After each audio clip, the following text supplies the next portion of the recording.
How's everybody doing today?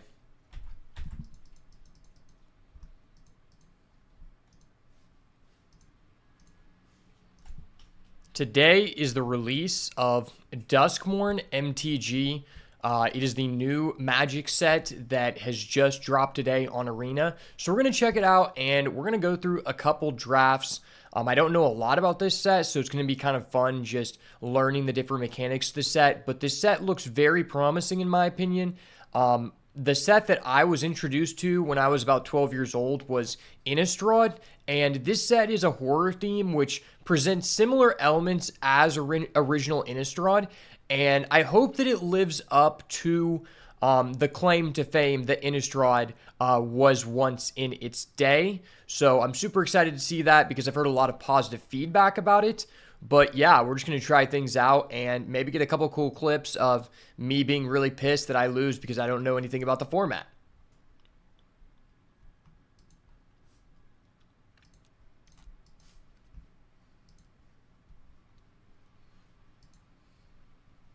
Let me make sure I'm good to go.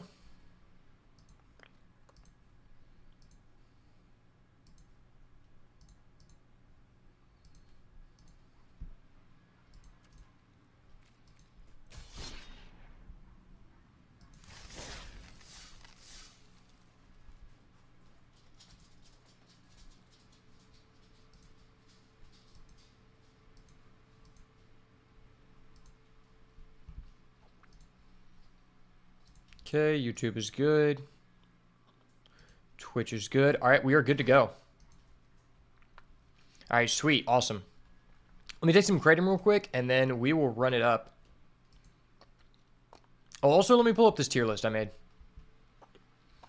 I've looked at most of the cards, but I'm not familiar with everything.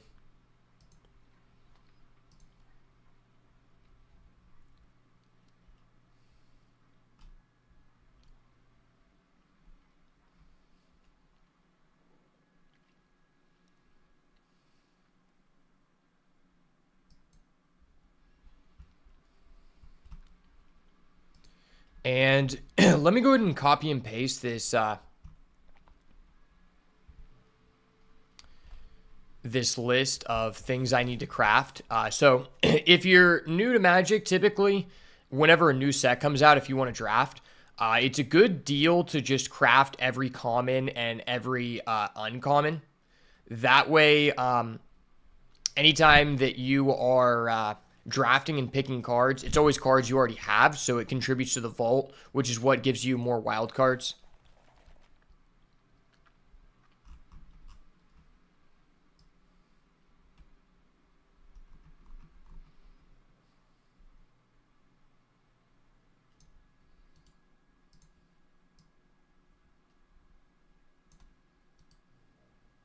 Copy.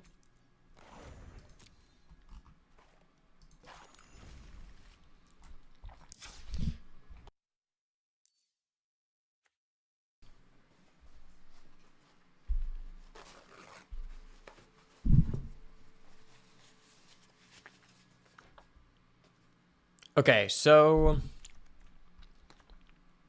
this should be part one of all the commons. Not enough wild cards. Wait, what? Common wild card 71? Well, that's weird.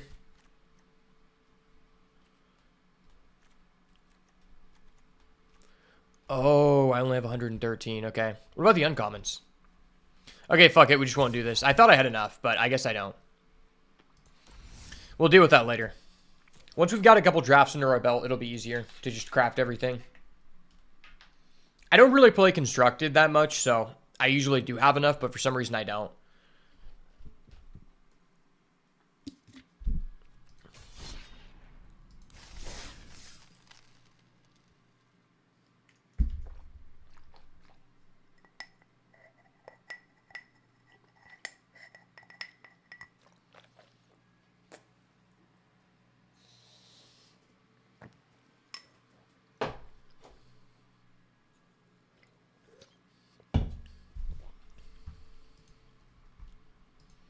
Okay, got my tier list up. Okay. we should be good to go. All right, so this is the new Magic set Duskmourn, and I'm going to quickly go over the archetypes in this set since I have very minimal knowledge. So blue-white is Eerie Control or Eerie Tempo, which is essentially a new mechanic that gives you a bonus every time an enchantment enters play or a room is unlocked. Rooms are a big theme of this set. Essentially what a room is it's an enchantment with two sides of the card, and essentially you can choose to play one side of that enchantment, and then later on you can pay the other side's cost to gain that enchantment as well. So it's a pretty cool mechanic, and that's why Eerie is also relevant to rooms, because Eerie triggers whenever an enchantment or a room unlocks. So those two kind of go hand in hand. Blue-black is, I guess, also Eerie, which is kind of interesting. I think that there's like some element of graveyard stuff with blue-black. I'm not really sure. Black-red is Sacrifice. I haven't really heard too much about this, but this might be a good one. Red-green is Delirium, I think. Delirium is whenever you get 4 different card types in your graveyard, you gain bonus effects. Green-white is Survival, which I've heard isn't the best. Survival is a new mechanic where every time when one of your creatures is tapped during main phase 2, they get an effect, and that could be kind of cool, but it seems like it doesn't like synergize as much with the other mechanics overall. So it might be a deck that you kind of just have to get like all of the stuff past you, since it doesn't really like synergize with like rooms specifically and like the stuff that crosses over into all colors. And then you have white-black, which is Reanimate, which is one that I'm probably going to have a lot of fun with. I really like graveyard decks, so that could be really cool. Blue-red is Room Control. You just play a bunch of enchantments, control the game. I think that's a really good one. Green-black is also Delirium, but it's more of like a late-game Delirium, I guess. Red-white is just aggro, and it's about 2 power or less matters. So if you have a creature that has 2 or less power, it gets a bonus effect. And then green-blue is Manifest Dread, which is kind of a weird new mechanic. It's kind of reminiscent of Morph from Khans of Tarkir. So essentially when you Manifest Dread, you look at the top 2 cards of your deck, and you get to place one onto the battlefield face down as a 2/2 while it's face down. And then if it's a creature at any point, you can pay its mana cost to flip it face up, and it becomes that card. And the second card that you looked at goes to the graveyard. So it can be a good way to fill your graveyard, and there are synergies behind it.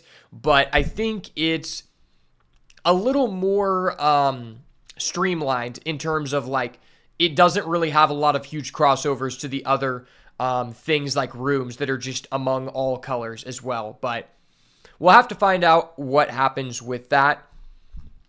Right now, I think I'm pretty hyped to play in the red space. Red seems like the best color in my opinion so far, because red goes into blue-red, which is control, and it goes into red-white, which is aggro. So you kind of have access to 2 different play styles, which makes me think it's going to be pretty good. But we'll just have to see. I'm definitely interested in doing some Delirium things. And then also I think there's like an opportunity for people to go for like a 5-color room soup deck, which you know is right up my alley if you have been a long-term viewer of the channel. But yeah, that's kind of a little brief overview of the set. So let's go ahead and hop into our first draft here.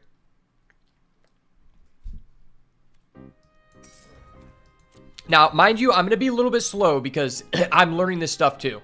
So if I don't immediately answer your question or your chat, it's because I have to read all of these cards. And I'm going to try to do my best to explain these, since I know other people as well, like me, don't really know anything about the set. I unfortunately did not get the opportunity to play in a pre-release, which is kind of sad, because typically the only reason I'll go to the pre-release is because I have a buddy that... he's like my only friend that actually has ever played Magic, and we'll do the 2-headed giant, which can be pretty fun. But other than that, I'm just not a big fan of like going to a pre-release alone. I just think it's more fun with friends. And plus, it's like, I don't really play in person a lot, at all, because there's not really a place that consistently plays in person near me. So even though I could go to a place that will do this pre-release one time, the cards aren't going to do me any good because I'm not going to like take the time to try to sell the valuable ones in a timely manner. And I'm just not going to get to use them in person. Which is really sad because if there was a store that consistently drafted near me, oh, hell yeah, I would be going. I think with our first draft here, I'm going to try to play blue-red rooms or blue-white rooms.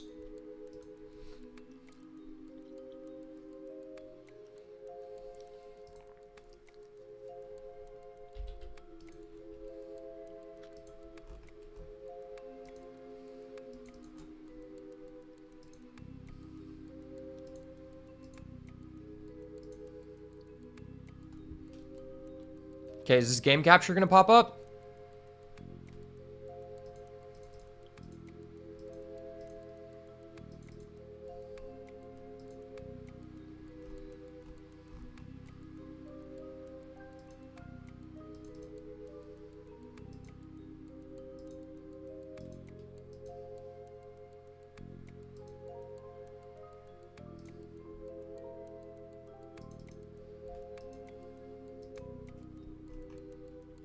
Okay, why is my game capture not working? This is kind of bunk.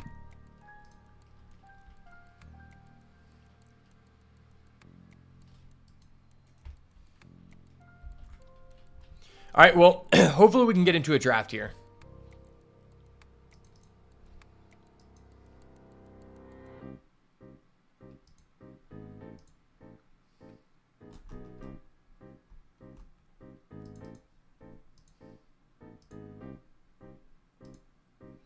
I'll just have to do a screen capture for now.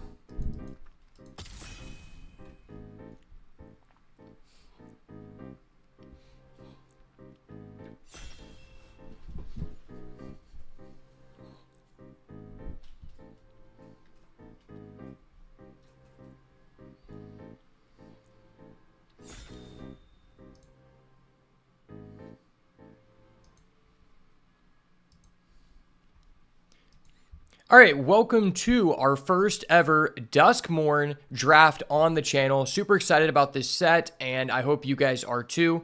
I'm going to take a little bit to read over the cards here, but I think I'm going to try to do some kind of room strategy, so let's get right into it. Our rare is one of the new lands. So these are dual lands, but you can only activate the other effect if you control an island or swamp. Interesting twist, but they're not basics. Exercise, exile target creature enchantment with 4 power or greater. Scrabbling Skullcrab. When an enchantment you control enters, and whenever you fully unlock a room, target player mills 2. Drag to the roots, destroy target. That's pretty cool. Okay, Meat Locker. I know this is a good one. So you can tap something, put stun counters on it, and later draw 3 cards.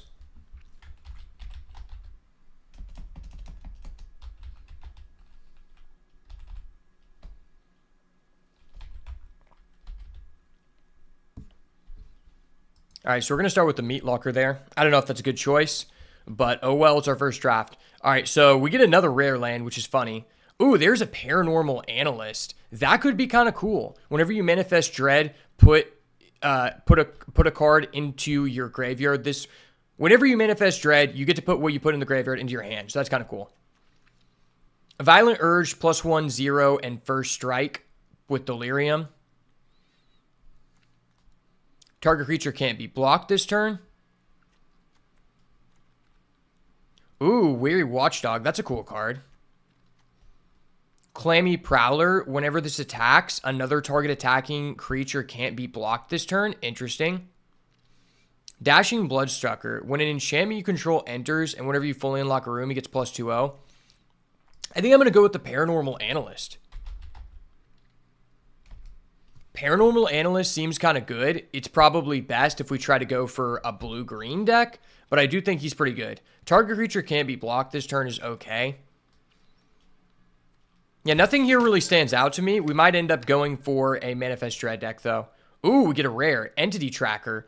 Eerie. When enchantment you control enters, whenever you fully unlock a room, draw a card. That seems insane. That seems fucking insane. I think we're going to do that, boys. Hold up. Wait a minute. Something ain't right.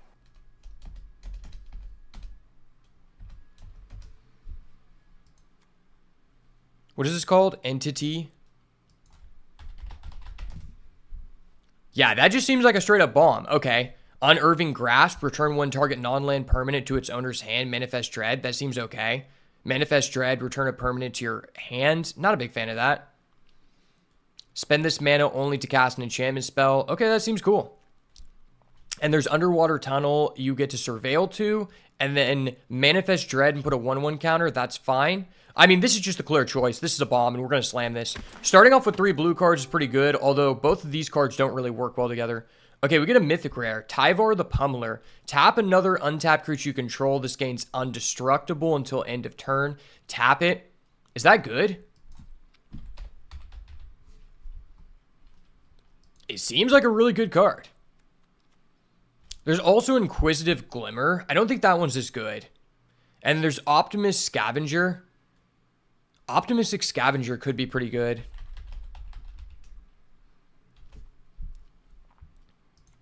There's also a Moldering Gem, which I think is fine too. I feel like I'm more interested in playing around the Tracker than I am playing around the Manifest Dread. Although I do think this is a really good card. It's double green, and I'm not like confirmed to play it. And this Inquisitive Glimmer just seems kind of like... It just seems kind of gimmicky. Okay, so we're going to go with the Optimistic Scavenger. Scavenger seems good. Okay, we could get another Meat Locker. I'd be fine with that. Prowler again. Not going to go with him. Possessed Goat. Discard a card. Put 3 counters on it. That's kind of weird. Ethereal Armor. Enchant creature gets +1/+1 for each enchantment you control on his first strike. Okay, that seems really good. I think that one's for us, boys. I think that one's for us. Yeah, that card seems really good. So I think we're going to try to play blue-white Eerie because Entity Tracker seems bonkers. Another Scavenger. There's also a Flood Pit's Drowner. Tap target creature an opponent controls. Put a stun counter on it. Okay. And then there's Unwilling Vessel. When enchantment controls enter, put a possession counter. Is that better? I don't think that's that good.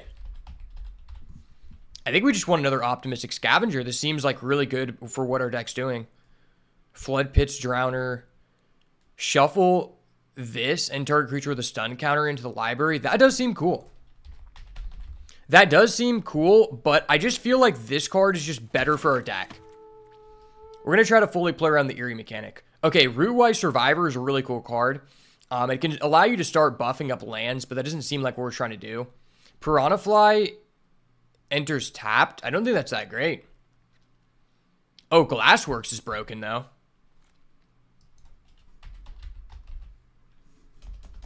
Yeah, Glassworks seems insane. I don't think that we're really looking to play Piranha Fly. There is a chance that we splash red because this is just deal 4, and that's just good. Like, when you want to be doing room things, I feel like a room that is a good removal and has insanely cool artwork seems good. Living Phone. When this dies, look the top 5 and reveal a creature with 2 or less. Put it into your hand. Okay. This seems kind of good in our deck. Like, I mean, we already have 1, 2, 3, 4 people who actually have 2 or less power. That just seems good. When a creature you control becomes blocked, you may exile it. You may play that card from exile this turn. That seems cool, but I just think this works very well with what we have so far. Even though we're not playing aggro, I mean, it allows us to find our bomb, right? We could get a Piranha Fly here. Oh, there's a blue-white land. I mean, I think I'm just down with that because, like, it could enable us to have a high enough consistency to play this Glassworks, which I do think is just a good card. When this enters, you may sack another creature or an enchantment, deal 2 to any target. It seems okay. Say its name, mill 3, return a creature or land, exile this card and 2 other cards. Search your card for another card that I don't know what it is. Okay, cool. We already looked at this guy. Oh, seems okay. Violent Urge seems okay too. I don't think I'm really playing any of those cards. I mean, I don't really want to play this, so I'll put it in the side deck. Well, all the blue cards seem to be missing at this point. Anthropy does seem really cool. You can kill a room. and rooms just seem really relevant in this format. Mountain cycling, we might actually want that. We might actually want mountain cycling so that we can enable this room, so I'll take that.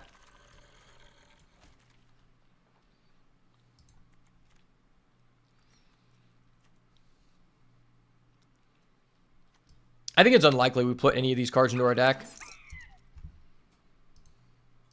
And that's okay. Well, our deck seems pretty good so far. Possessed Goat. Possessed Goat just seems like a card I don't want to play. It seems like a card for the Graveyard Reanimate deck, which we're not doing. Enchanted creature gets +2/+2 trample. Well, that's something I'll look out for.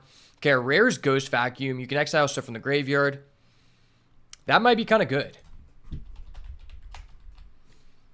Okay, it's okay. There's a Fear of Burning Alive. That seems like a Delirium payoff, which we're not interested in. There's a Reanimate. Yeah, I really like this card. Unburial Rites 2.0. One of my favorite cards. Hardened Escort. Whenever it attacks, another creature gets +1/0. That's okay. Keys to the House. Keys to the House seems fine. Whenever this enters, create a 1/1 Glimmer token. That might be good.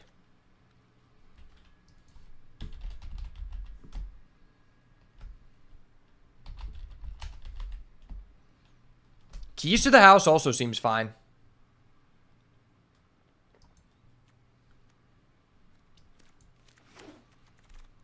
It can enable a splash for us. Oh, we got a rare. Split Up. Destroy all tapped creatures, destroy all untapped creatures. That seems good, right? Yeah, that just seems like a bomb. Okay. Cursed Windbreaker. When this enters, manifest Dread. Then attach Cursed Windbreaker to that creature. It has flying. Okay. Seems okay. Oh, we got another rare. Omnivorous Flytrapped. It has Delirium. And then you can put 2 1/1 counters on 1 or 2 creatures. Wow, this card seems broken in that deck. But, I mean, we just got to take this rare. This card seems fine, too. But, I mean, Split Up is just really good for our deck. Yeah, we're just playing Room Control, boys. Room Control. The Room Party has begun. That's a Manifest Dread card. What is this? Enchant Creature. You control Enchant Creature. This seems overpriced. I'm not paying 6 mana for that. I'll take another Optimistic Scavenger. I'm getting 3 Optimistic Scavenger. This seems like such a day one thing to happen. Like, I don't think this is going to happen very often later. I'd really like to get more rooms, though. Like, we realistically have 1 room, 2 rooms if we splash this.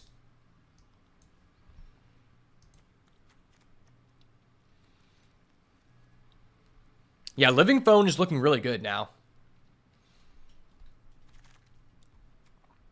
Another Optimistic Scavenger. Are there any rooms in this pack? This gains lifelink. This gets +1/+1. So that just seems like a worse version of the Scavenger. I mean, okay, I'll take 4 Scavenger. It seems fine if I get more rooms. I mean, I'm already all in on the rooms. I basically just need to get more rooms. And that's a green-white land. That's just not for us. I do like that new land cycle, though. I think it's cool. I think this is a really cool land cycle for Pauper. I'm not really too familiar with Pauper, but it seems like it could be very cool. So far, so good. I feel like I'm probably going to play this just because of the amount of synergies I have with rooms, and I already have the keys to the house, so...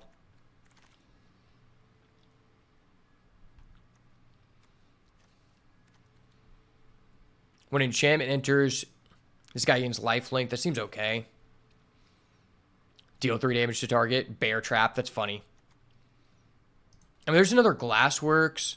There's also just this Inquisitive Glimmer guy.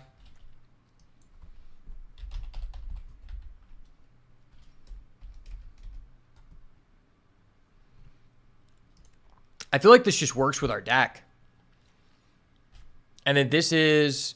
Creeping Peeper. That seems like okay. It seems kind of like filler.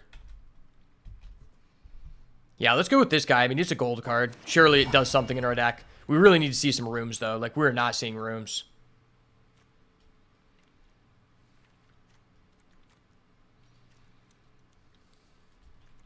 I feel like everybody's just taking the rooms because they're just good in every deck. But I have 4 Optimistic Scavengers, so I'm entitled to some rooms, guys. Like...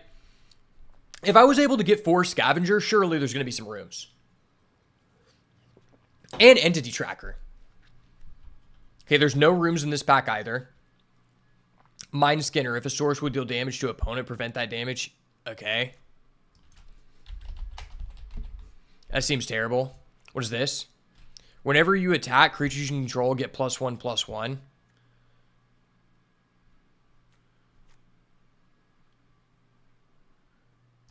That seems okay. I feel like Lionheart Glimmer is not good.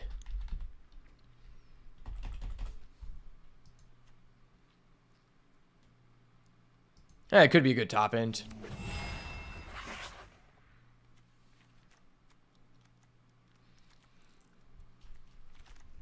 Well, at this point, I really need some rooms. Okay, that's a room. I feel like I'm just forced to take that. It's a survival card, not for us. And this is also another aggro card, kind of with the survival theme or the red-white aggro deck. I've heard this is good in red-white aggro. Attack in the box. Whenever attack in the box attacks, you may have it get +4/+0 and then sacrifice at the beginning of the next end step. Sounds good in the red-black deck, maybe, if that's like a good deck. Oh, this is a really good one. This is basically the saver of the format. 1 in a red to deal 3 damage. That's just good. Okay, well, there's nothing here really for us. BC Beatdown seems like a really cool card. It's a bite for 2 mana, and you can put 2/1/1s on something if it succeeds. That's insane. And then we got this guy. I mean, if we're forced to splash, I guess like this is the card we're most likely to play.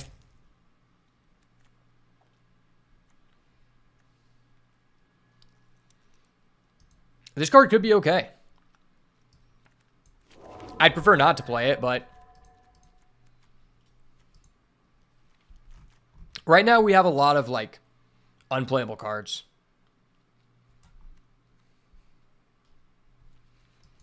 I have a feeling the Possessed Goat is just a useless card.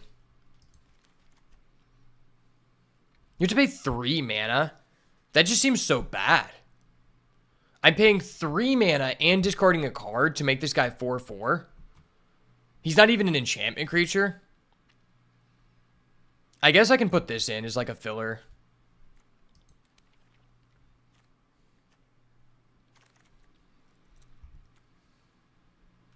Okay, well, that is an Eerie card.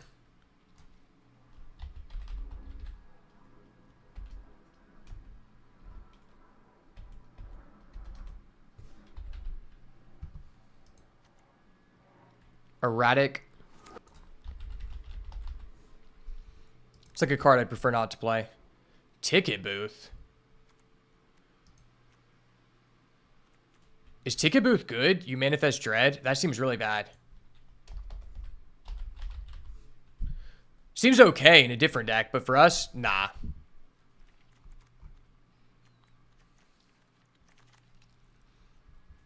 All right, well, it's going to be interesting to see if this is kind of like how the last set Bloomborough was, where if you got into the right open lane in pack 1, pack 2, pack 3 just hooked you up. We're going to see. Okay, another green-white land. I mean, I'm not playing either of these cards. Sound effects are always very cool. All right, pack number 3. Please hook us up with some rooms. Enduring Courage. 2 double red. When another creature enters, it gets +2/+0 and haste. When this dies, if it was a creature, return to the battlefield. That is a cool card. Survival card. We're not playing that. I feel like I just have to take this to get enough rooms. Like, our deck just needs rooms. I guess I will play 3 Meat Locker.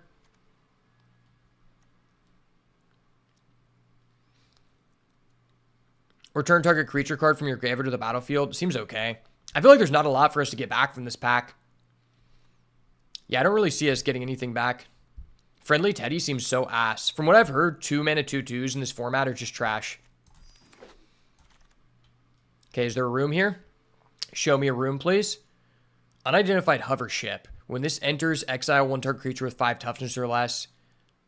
The exiled card's owner manifests dread. That's kind of cool.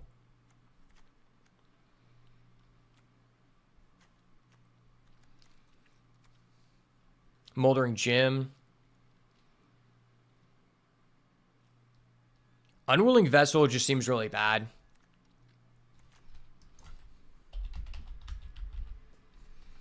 Yeah, let's probably go with the hover ship here. I mean, it just removes something. Is there a room? Please show me a room. Return one target non-land permanent to its owner's hand. Manifest dread. Okay. Equipped a creature gets +2/+0. Seems really only good in the red-black deck. Target creature gets +2/+2 flying. Becomes an enchantment. Jump scare might be okay.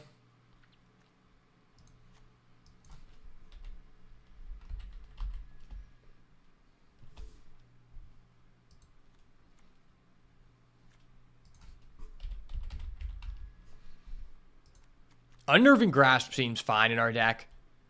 We want to slow down the game, so this seems okay.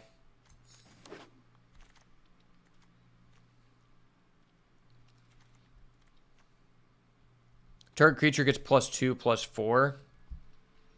Eerie, when an enchantment enters and whenever you fully unlock a room, this can attack. I mean, it's a 2-drop. We need 2 drops. Unable to scream. That seems really good.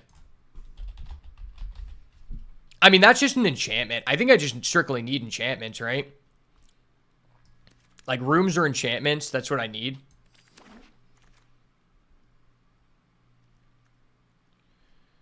Okay, we got that. This pack's ass. Fuck.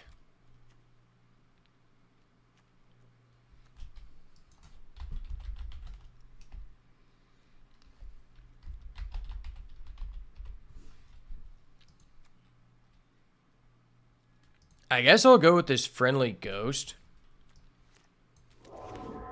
Card I don't want to play, but I will play it. There's another Living Phone. That could be fine. And then there's a Plane Cycler.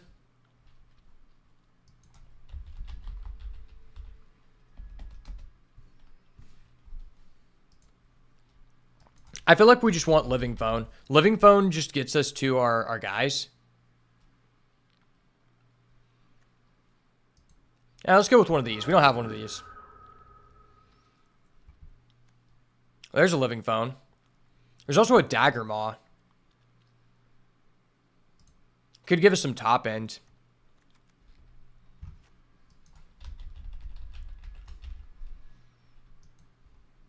I feel like our deck just works really well with this card.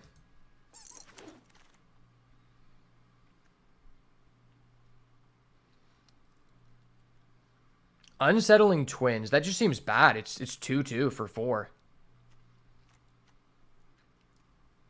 Exile the top 2 cards. You may play them. That seems fine. Realistically, I don't want to play any of these cards, but if I'm forced to splash red, I'm forced to splash red. I feel like I didn't really get that many enchantments. But I got all the cards that are busted with enchantments. If we just do this. Oh, there's a Mountain Cycler. That's actually huge. That's actually huge. Because now I can put in the Glassworks. Oh, there's a Creeping Peeper. That's really good for our deck. Yeah, that was a really good late pick. Because we don't have, like, any 2-drops. Oh, I thought Living Phone was 2 mana. That's why I picked it. Hold up. Wait a minute. Something ain't right. I legitimately thought this was 2 mana. And I was like, this card's insane. And then I realized it's 3 mana. This card is so bad. Why did I take that card?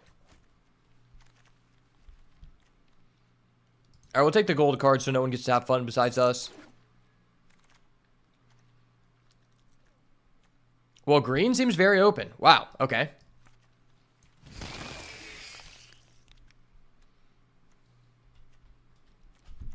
Well, we've got some good cards in here. There's a Beastie Beatdown, pick 14. Damn, maybe we should try to play green next time. I feel like our draft was just really good for blue-white, but there just wasn't that many rooms available.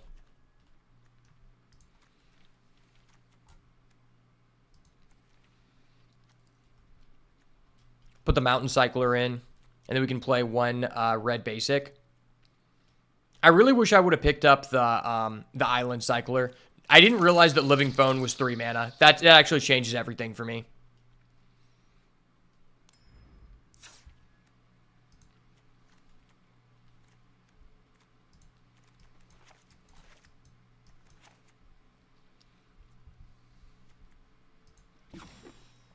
13, 10, 2. Okay.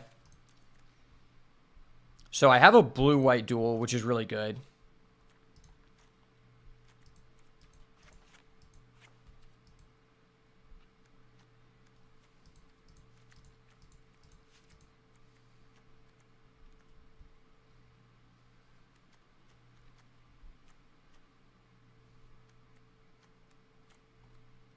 I have one land cycler.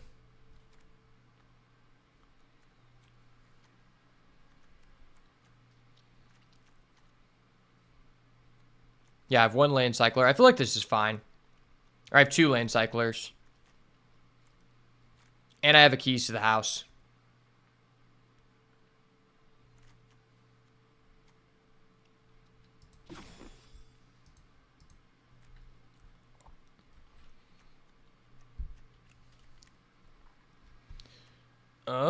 I think I'm just going to cut a living phone.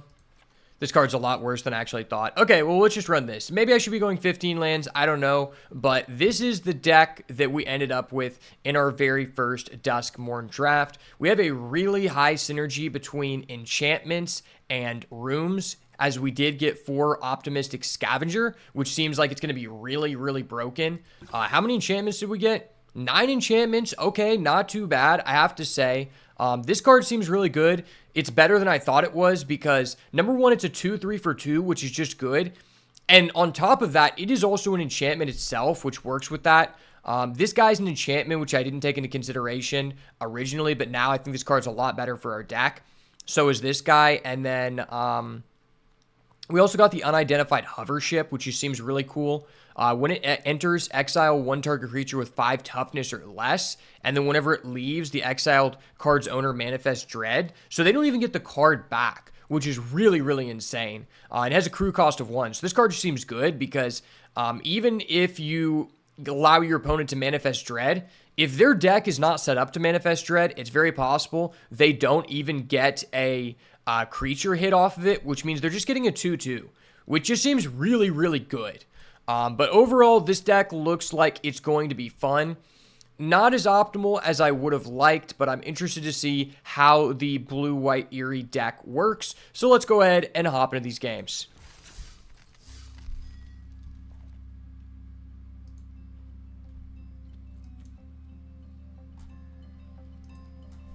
Yeah, it's going to be really interesting. Let me refresh the chat here.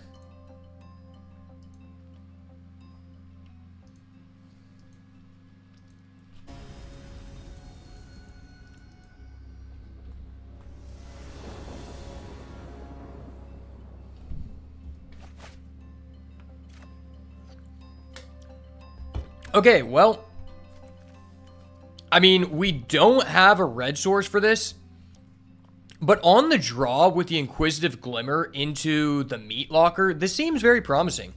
I'm going to keep. Like, the Meat Locker can allow us to discard a land. Okay, and we get the Unidentified Hover Ship. All right, we are bombing, boys. We are bombing. Turn 1 dual land. Holy shit, this game board is insane. Add the Hearthstone dev team. Why did we not get a board for the newest Hearthstone expansion and Magic Arena just drops this shit? Dude, like, I can turn the TV on and off? Are you kidding me? Dude, this is hella based. Hold up. Wait a minute. Something ain't right. Brother, this is insane. All right, Hearthstone is lacking. Hearthstone dev team, pick it up. All right, turn 2 Inquisitive Glimmer. This guy played a Piranha Fly, which is funny, because this was a card that I actively decided we didn't want in our deck. Oh, he's playing green, white, and blue. Interesting. He might just be playing Room Control. Unwilling Vessel. Okay, we get an Unable to Scream. That's kind of good. I can just go Meat Locker, which seems hella worth. Or I could go Hover Ship. Whenever an enchantment you control enters and when you unlock a room, put a possession counter on this. When it dies, create X spirit token with flying equal to the counters. Okay. Maybe I should just go Unidentified Hover Ship here.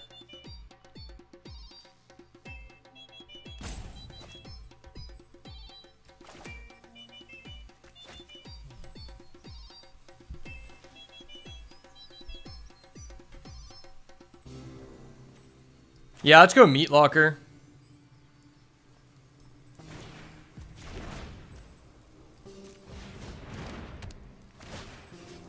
That guy is Vigilance, so we're going to tap that boy down because he's a little boy to me. And then I'm going to play a blue. I could enable to scream, but I feel like it's better to save this. Like, that's not an insane target. Bro, I love the way this looks. Like, it has, like, a lock symbol on it. I feel like I'm doing Kingdom Hearts shit. Okay. Wow, they really put a lot of time and effort into this set. And, like, the overall update to the game. And I'm super excited for that. It feels like this set has more character to it than Bloomborough. Okay, what the fuck did that guy just do? Manifest Dread, then attach this to that creature. Gets +2/+1. Why does that look so cool? Holy shit, the face down cards are hella based. Okay, and we get the Optimistic Scavenger. Okay, based. I could just unlock this, but I think this is just more worth. Right?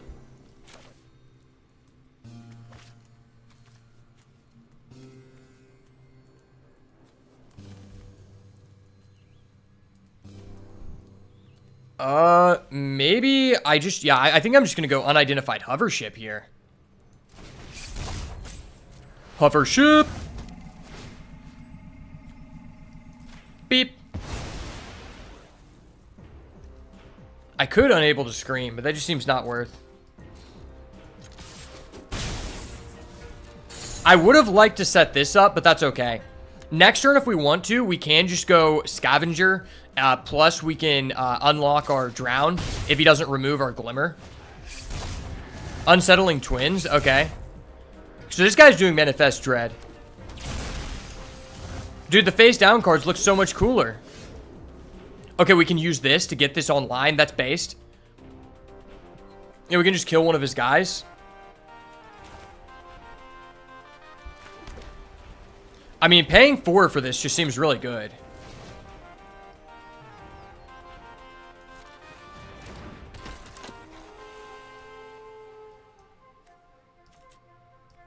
I'm unlocking.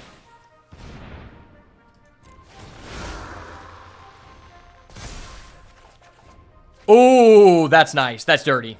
Actually dirty. Yeah, let's get rid of this.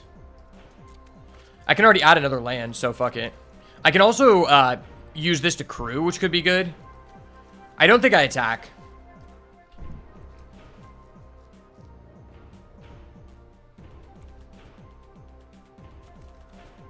Yeah, let's not attack.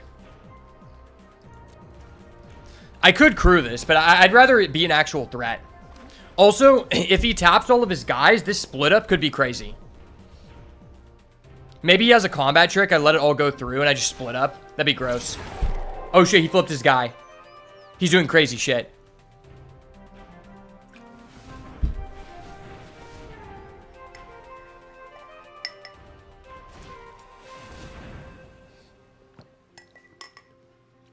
When you unlock this door, put a 1/1 counter on each of up to 2 creatures. That seems broken. Oh shit, I can manipulate the split up by using my crew.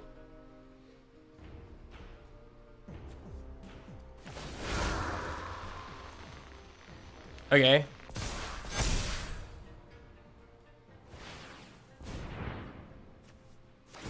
Why is Eerie not once per turn? That seems like a really busted mechanic.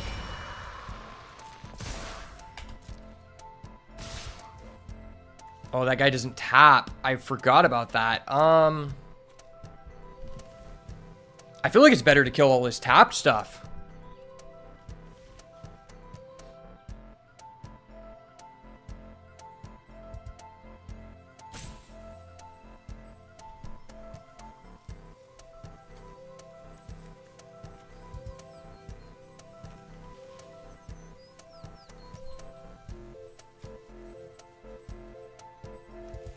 Tap this.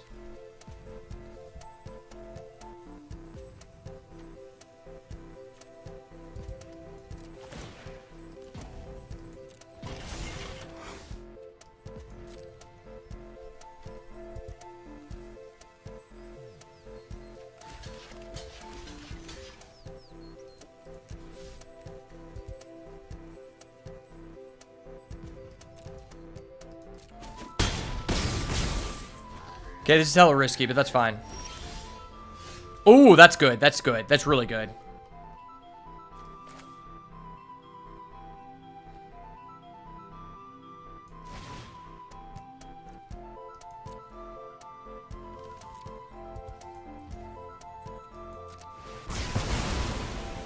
Based. Okay.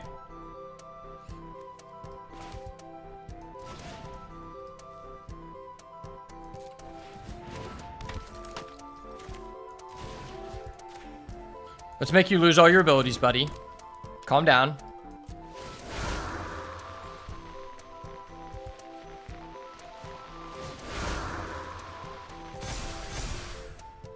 That seems incredibly good.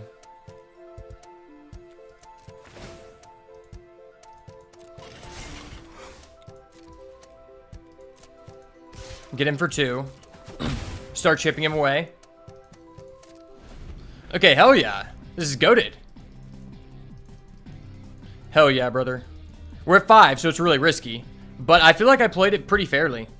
Next turn, I can actually go for a Glassworks, try to kill this. Is this fully unlocked? I think it is. Yeah, I think he is fully unlocked. Oh, he has that card? That card's broken. Yeah, this is one of the most unfair rares in the set.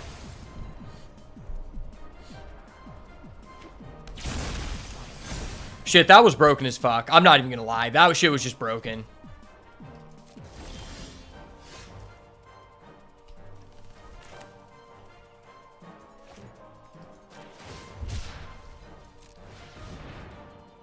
Mountain cycling. Get our mountain.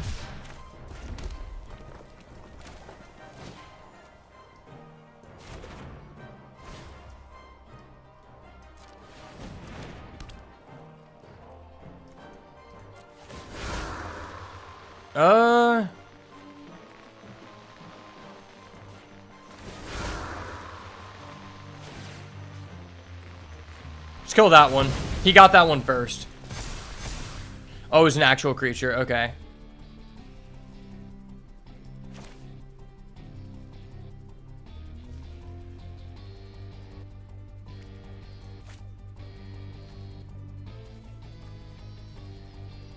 I think I just want to give it to this.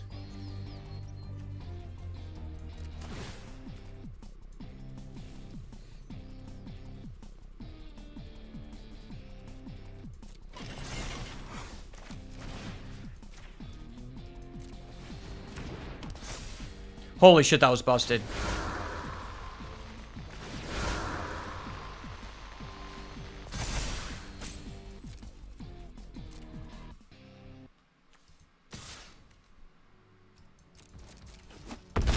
Boink.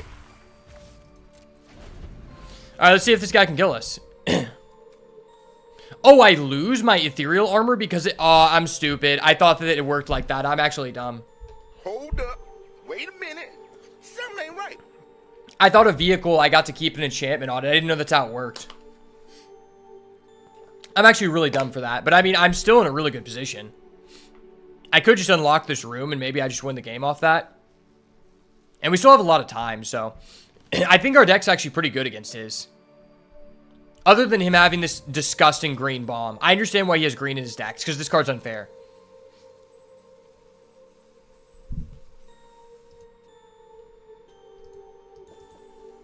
So far, I've heard green is kind of a letdown, but this card, insane. Actually broken.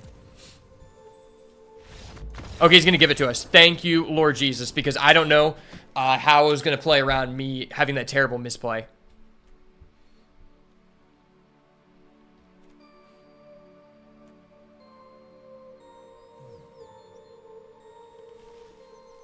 Wow, this Inquisitive Glimmer card was insane.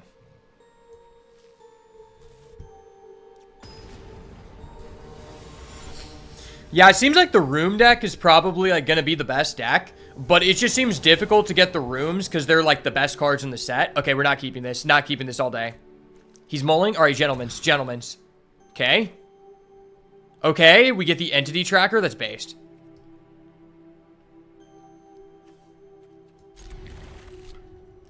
Maybe I just want the land. I don't know.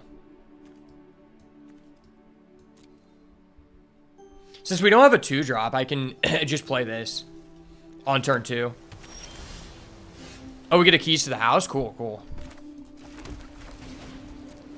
That'll give us something to do with our mana next turn. Well, I'm glad I put back a land then. Creeping Peeper, okay. Defender.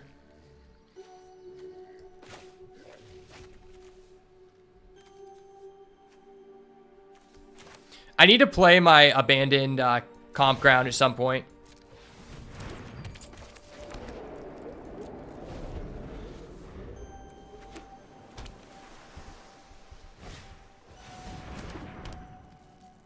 You get a 1/1 Glimmer. That's busted as shit. Yeah, this card seems insane. I really wish I had that card. We get another land, which isn't great.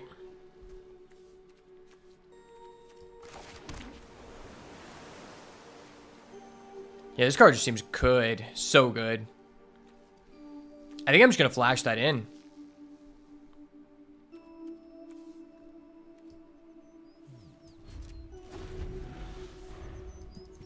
If we draw a room here, this would be crazy.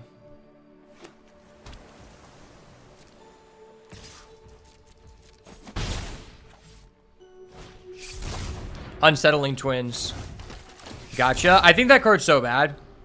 Like, you can honestly ignore a lot of the 2/2s in this format.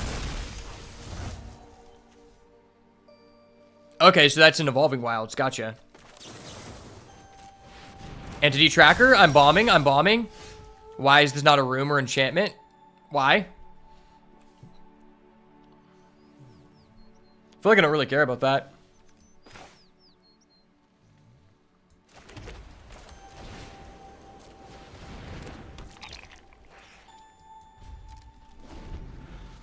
I'm just going to Mountain Cycling on his end step, I guess. Oh, he has another one of those. That's gross.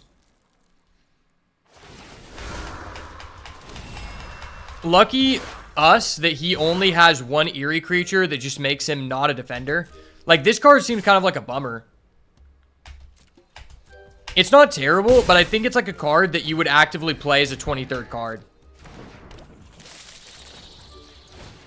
Get a land out of our deck.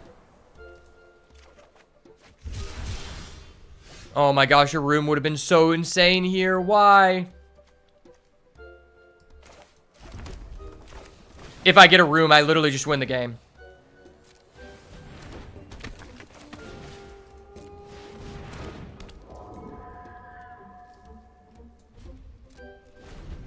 It's literally GG if we get a room. At least I'm contesting his Piranha.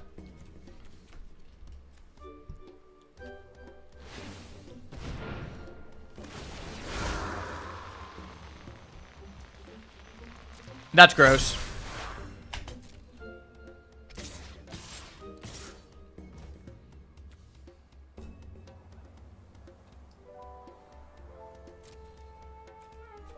I don't want to trade that.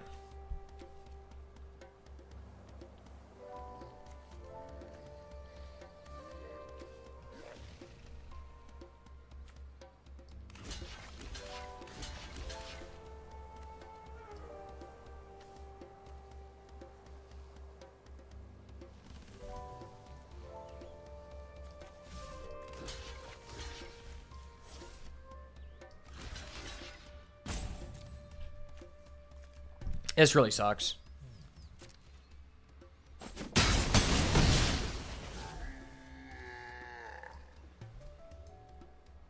I think I just need to guarantee that we don't draw a land here.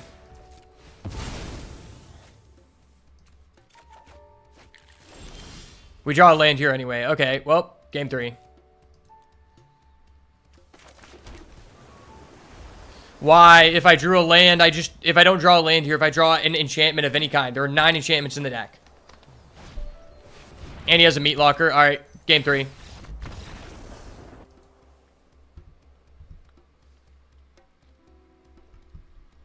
All right, turns out rooms are a very high priority.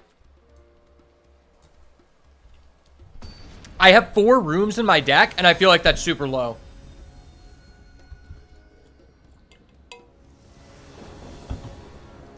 I feel like that's actually grotesquely low. All right, let's see it.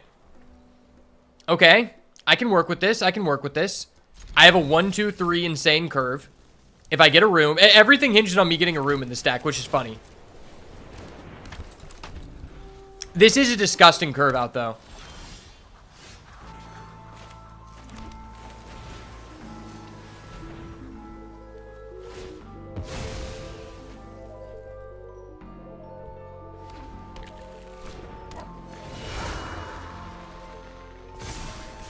I think it's better to, like, divert my resources into two things. Because he already wants to kill my Inquisitive Glimmer. Like, that's just a good card. I don't really want to get rid of that.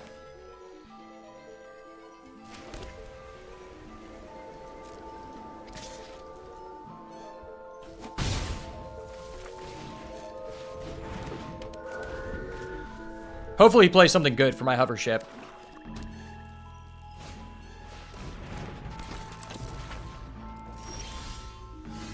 Okay, that was amazing.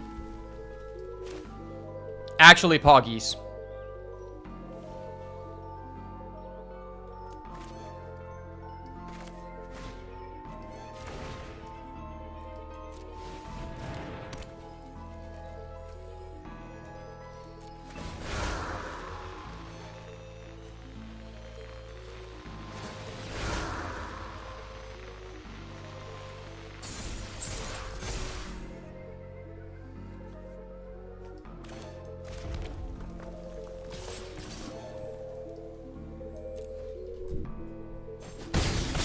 Well, that was really nice. Okay.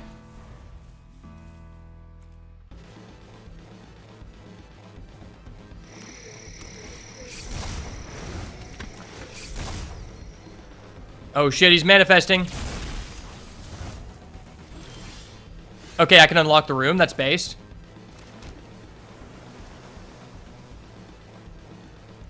I mean, why not?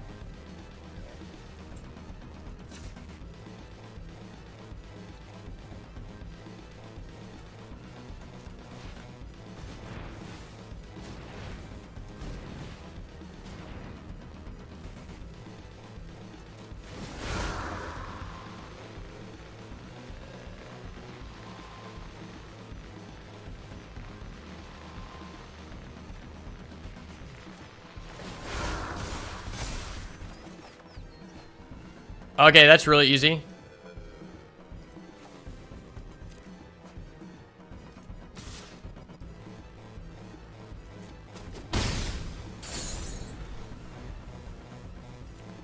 Well, I am clocking him in the air.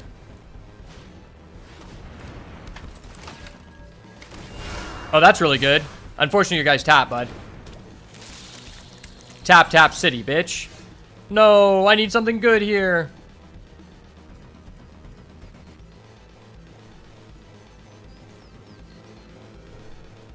I can't even mountain cycle. That's so bad.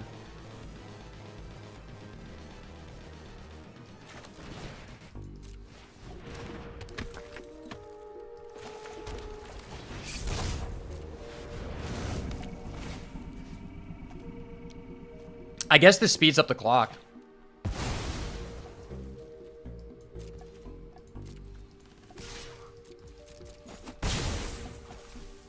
For some reason, I look at this guy and I feel like he should have reach. Maybe because he's in the air.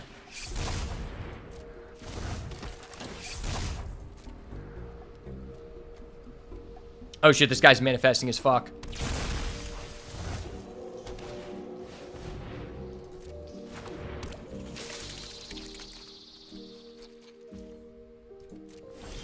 Well, I'm definitely clocking him. Okay, that triggers Eerie. That's kind of huge.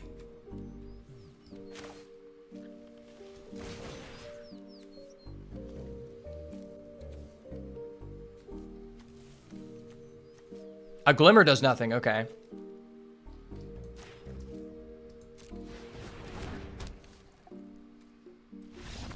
GG, brother. Let's go. The Eerie Jit here. Jonathan, the Eerie Jit, does it again, baby. Let's go.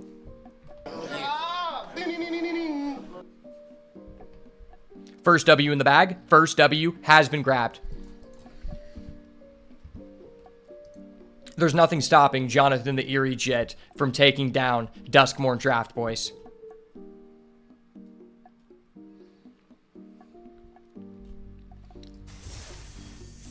Boys, I'm literally having so much fun. I feel like I'm back in high school and I skipped class to play a video game. I don't know if anybody ever did that.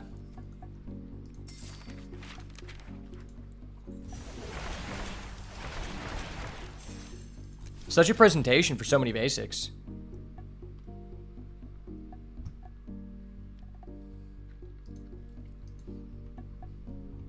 Wow.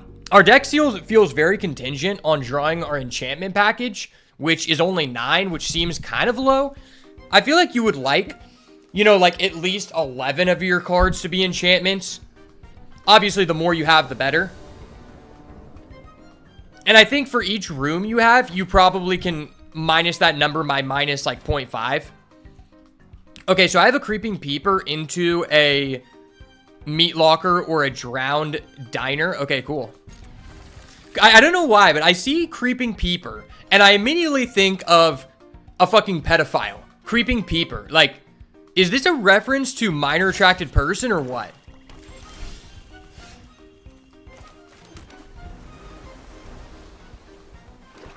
They're trying to push their woke agenda on us, boys. The hype is real. Creeping Peeper is real. Okay, he played the innocuous rat. Bro, I'm the Rat King. All right, I gotta let this guy know what's up. Rats. Rats from the Bay. I'm the better rat player, baby.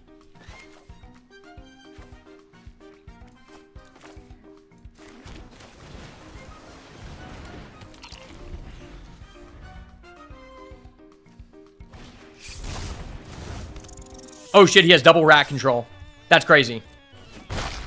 This guy actually has double rat control. I don't know if I can do anything about that.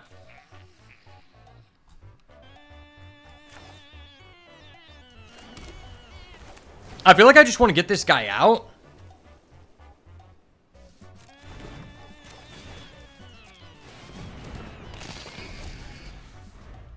Wait, what does this do? Oh, he has a Leyline of the Void? What the fuck? Why is this in your deck? Hold up. Wait a minute. Something ain't right. I mean, it doesn't hurt us, but like, that's weird.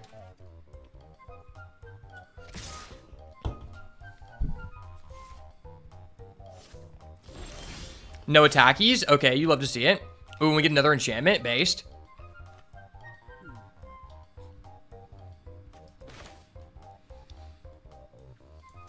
Oh, he's only on 2 lands? That's insane.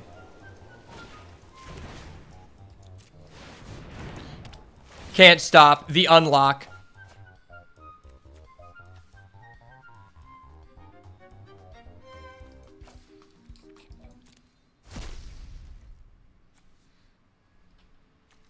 Okay, well, I don't want him to manifest Dread. That might actually benefit him.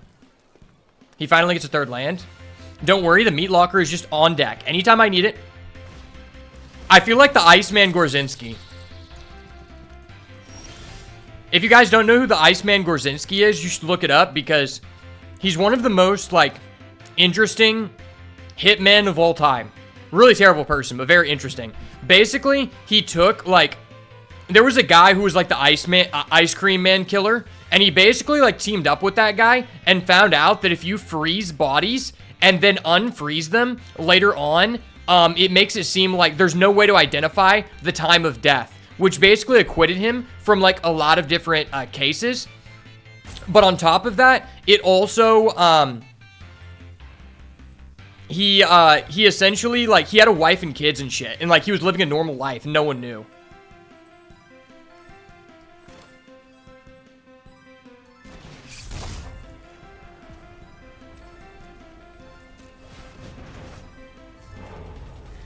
Okay, well, I got rid of 2 lands. That was the purpose there.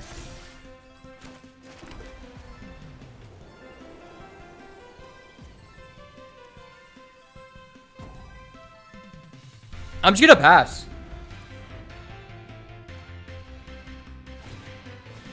Oh, he's gonna replay. Who would have known? He still doesn't have lands. That tells me his hand is gas. Okay, but keys the house. That's kind of okay, I guess.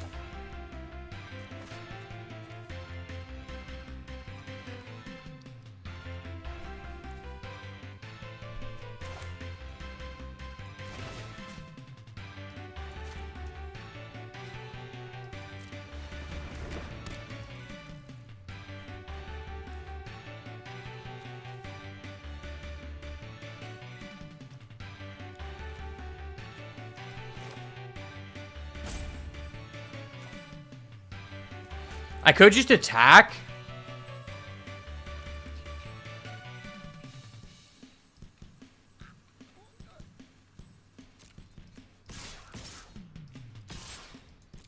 You know what? Fuck it.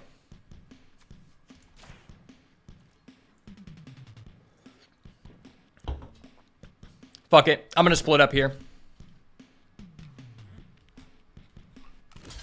Okay.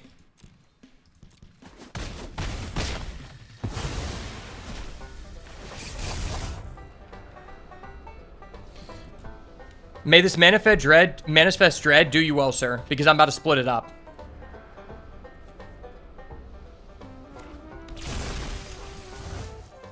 Oh shit, he revealed 2 creatures, because there's no reason he wouldn't do that. Sacrifice this, choose one. Whoa, this card's cool. I actually really like this card. Green seems really fun. Okay, let's see what he got here. I guess this I kind of wasted this, but fuck it. It was a bait. It was a bait, so he wouldn't believe it. Nice. Oh, that's broken. I've heard this card's really good.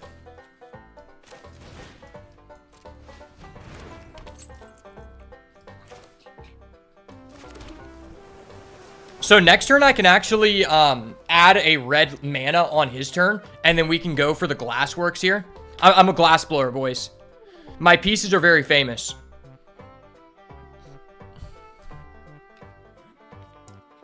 Okay, I really like Keys to the House. I think it is a really good form of mana fixing.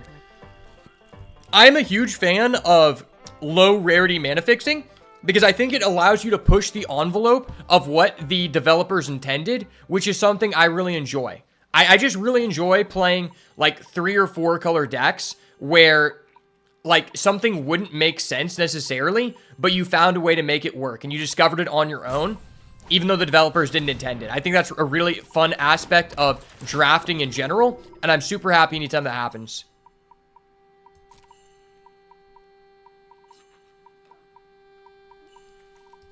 It's actually kind of frustrating here.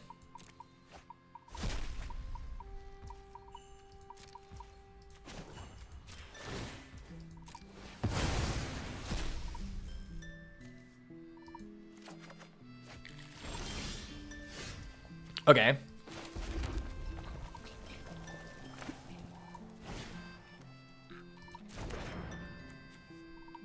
So I can just do both of these, I guess.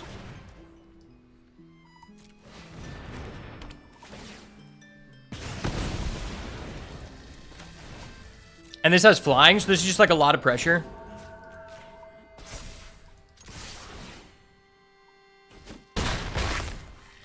I didn't have to blow up his creature, but like, why not? This card's actually like a little bit better than I thought. I think this might actually be like a C- instead of a D. If you're in a deck where enchantments benefit you. Because it does allow you to create attacks that normally would not be possible, while also being an enchantment, which I think is like something you're somewhat interested in like a draft like this, where you didn't get all the rooms you would have liked. Okay, he checks out my enchantment, sure.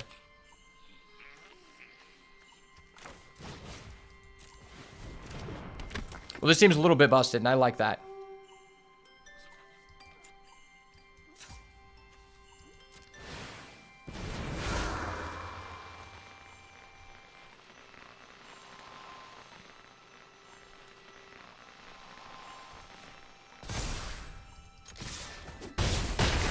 Okay, he's at 5. And then we ping him for 1. Okay, based. I could have buffed this guy, but I didn't want to put all my eggs in one basket. Well, what the fuck does this do? Why do you have a rare, sir? What is happening? Wait, why do those have flying? Why do those have flying? Sir, please calm down. Why the fuck do you have this? This seems kind of busted. Sir.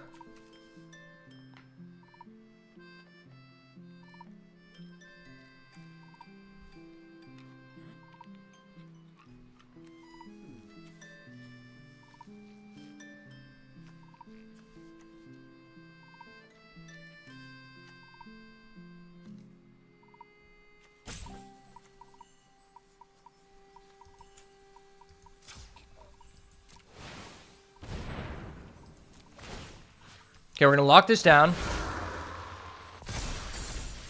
Buff this up.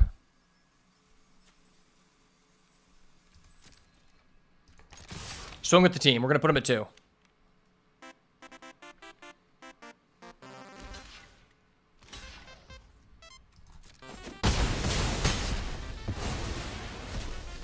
And then he takes 1. So he has to be able to heal or he's just dead. The heal is not real, brother. The heal is not real. Should have popped this enchantment, bud. Popped the wrong enchantment. What does that do? Okay, it doesn't heal. I'm fine with it. Let's go. The boat is back, baby. I don't know why, but like that board kind of reminds me of Beetlejuice. Also the ring. Obviously the ring. The ring has to be like, it's crazy because like 10 years ago, The Ring was undoubtedly the most scary horror movie of all time. And I think today, you could probably make a case for several other films. I'm not a big horror movie guy myself, but I know The Ring. I don't know why I say The One Ring. The Ring is a scary-ass fucking movie still today. Like, just the premise of it. And just for the time it was created, it's crazy. You know, I might actually put this card in. How many things do I have that manifest dread? 1.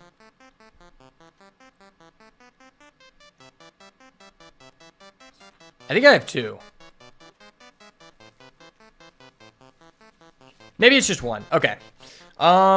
There's no other way I can put an enchantment creature in, right? Yeah. Man, I feel like I was left out of the party. I didn't get the rooms like the other cool kids, guys.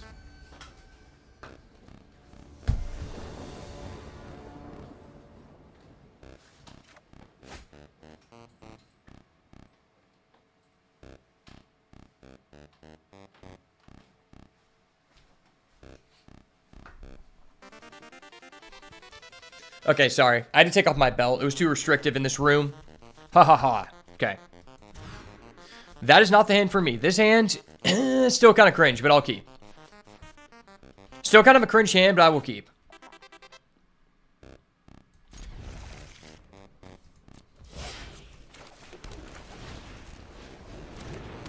This is actually like a decent plane cycler. I remember the cyclers in Lost Caverns, and they weren't terrible. I think Lost Caverns was the set with the cyclers, right? Yeah, the fact that there's, like, so much fixing, like, Terramorphic Expanse, the key, makes me really think that 3-color decks are going to be very strong. Which is weird, because this seems to be, like, a 2-color set.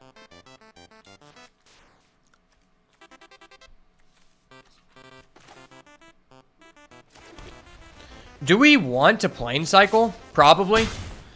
I think just getting a land out of our deck is better than just having this in the late game.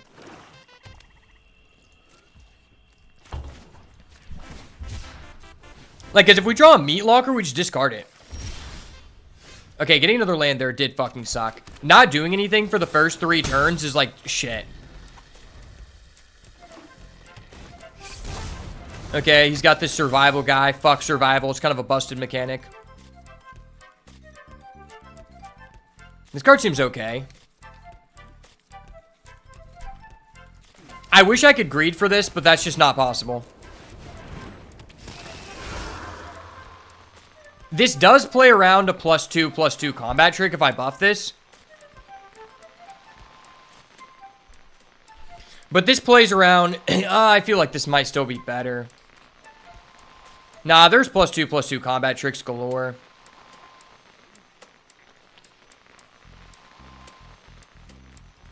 I'm doing it. I'm greedy. I'm greedy. I'm doing it. I don't believe he can out this. He's not that good. He might be that good. He's that good. He outplayed me. He's gonna manifest dread. Fuck, man. Fuck, man. Gotcha, bitch. Alright, Jesus, take the wheel. I need a dirty top deck. No. No.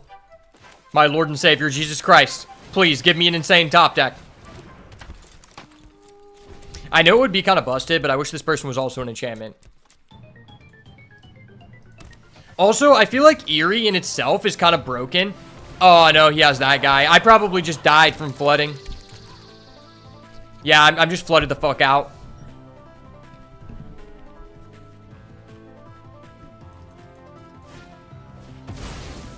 Okay. Yeah, I'm probably cooked. Okay, if I draw split up. If I draw split up, maybe. Nah, I just draw another one of these guys. I could still draw split up. I'm going to give myself one more turn. If we draw split up next turn, we could just come back because he's going to tap everything. He's only attacking with 2. Why? There's no reason not to attack with everybody. This guy already seems so insane.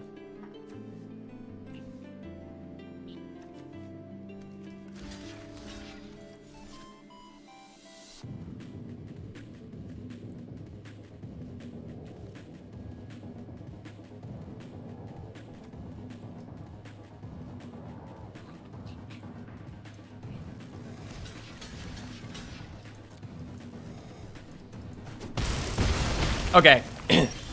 That is not a split up. It didn't matter what I did. Game 3. I think I should maybe adjust my land count. 15, 16, 17, 18, 19. Yeah, that seems too heavy.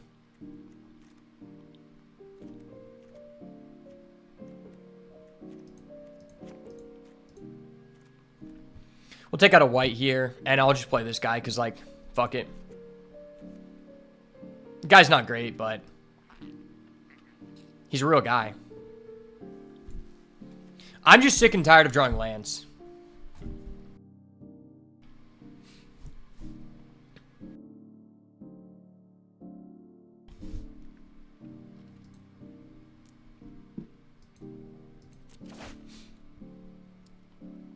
As I say that, I get punished.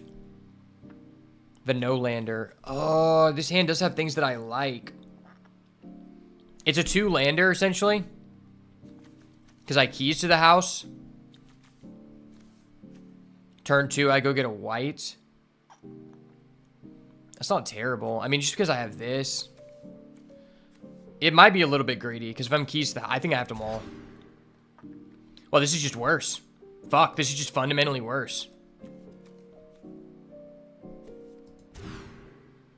This is fundamentally even fucking worse. I didn't know that it was possible. What the hell? Hold up. Wait a minute. Something ain't right. Yeah, I think this is just GG's. I think I'm just screwed.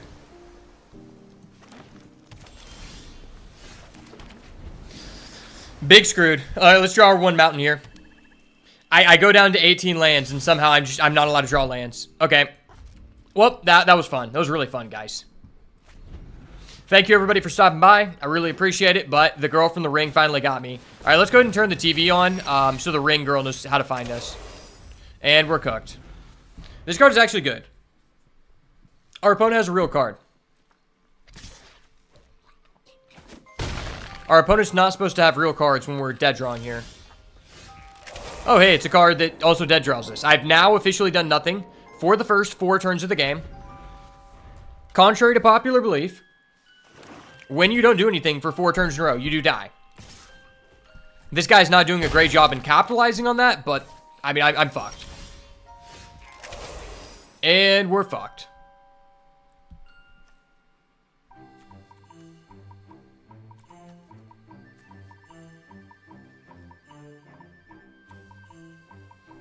I think I just do this.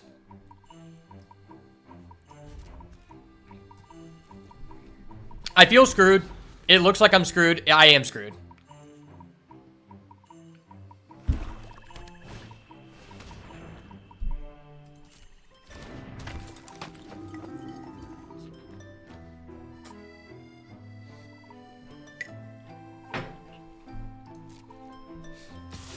If anyone ever thought about what it would look like if you were incredibly screwed, this is what it looks like. This is why people from other card games fundamentally hate the land system. I cannot blame them. I can only relish in the taste of defeat here. Oh, this really sucks. What does this do again? Oh. That's kind of okay, I guess. Can I have a land? Can you, like, not spend 4 mana to kill my guy, please?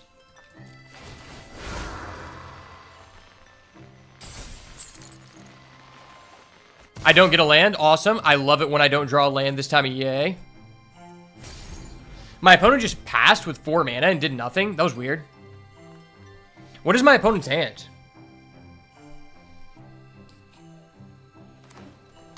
Maybe they drew all lands.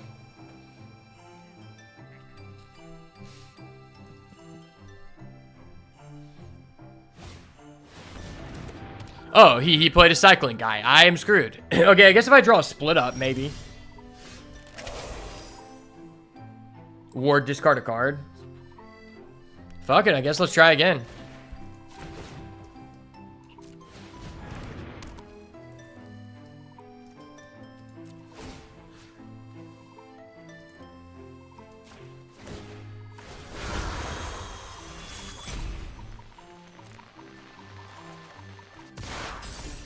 Bruh.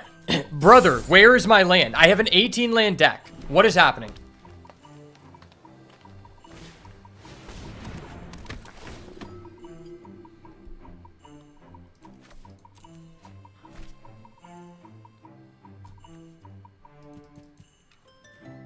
Brother, can I please draw a land? If I would have drawn a land 2 turns ago, I think I could actually come back. But at this point, I've just taken too much HP.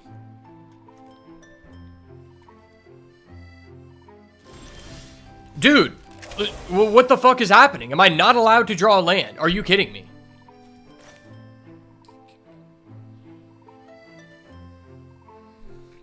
Maybe if I draw a white here.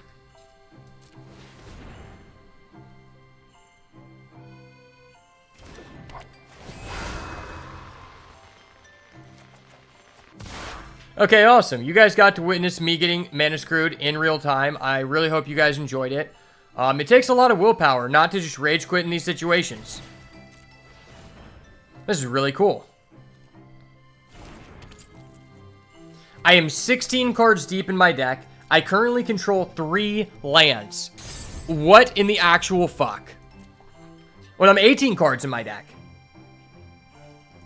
Because I put back a land. Okay. Oh, nice. You just get to fuck me over. Nice. I love that, man. I love that card, man.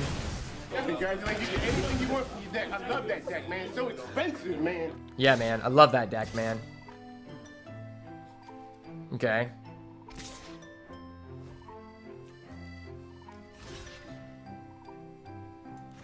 Well, I'm dead.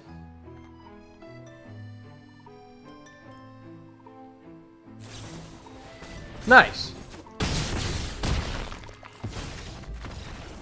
Well, that was just unfortunate. I mean, we just bricked.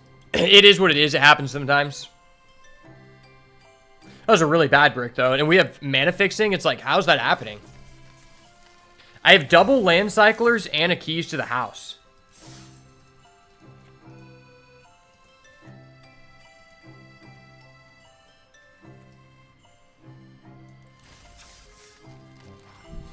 All right, be right back. I gotta go to the bathroom real quick.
Cool.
All right, sorry.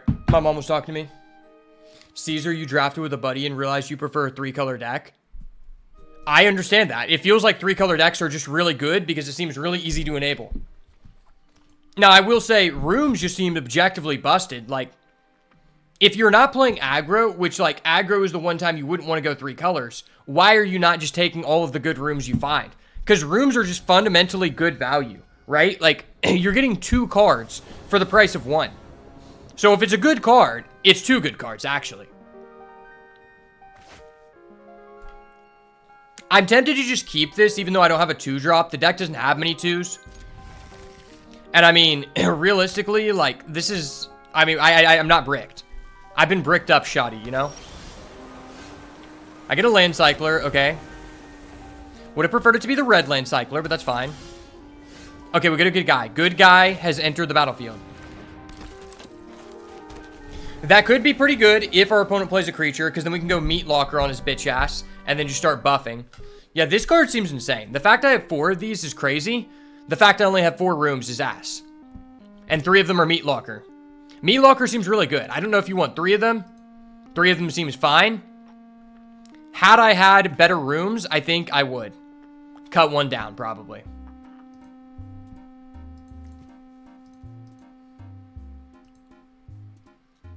Yo, what's up, Icicle? Or Isaac Lee. I don't know how you pronounce that. How's it going, my guy? This is our first draft here. Honestly, I think this set seems like it has a lot of potential for discovery, which is my #1 favorite thing about drafting, is just trying things and not being a data whore. Like, obviously, I want to know, like, a general gist of what's good, but I don't take all of the data firsthand because a lot of data is skewed because the people are picking the card when you shouldn't be taking it. Okay, our opponent just passes. Cool. All right, he doesn't want to see it. The living phone is here, baby. I will say, I would have never put this card in my deck. The only reason I put it in my deck is because I thought it costed 2 mana. I thought this was a 2-drop that replaced itself. It is a 3-drop. That's really bad. I don't think you ever want to play this. I honestly kind of fucked myself.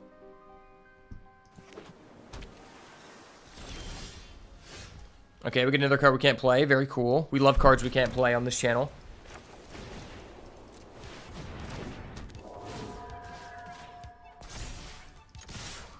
Friendly Ghost. Shout out my boy Casper. Oh, okay, that was really good. Sir, why could have you not targeted my living phone? Living phone deserves to be targeted. Diversion Specialist. Sacrifice another artifact or enchantment, exile the top card. That card seems really good. You get the value from your room, and then you get more value from it later. Rooms already give you so much value. Are you kidding me? That shit's busted. I can't actually play this, though. He removed my scavenger, so I'm not getting that much value.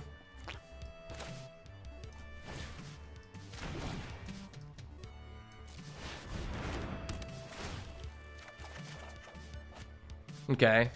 I'm tempted to just discard this.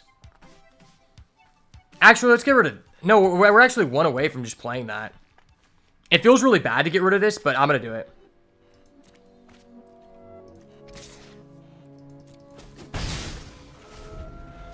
This says menace. Maybe I should have attacked. I do kind of have a power play next turn, though. Like, my split up can destroy my living phone and give me additional value.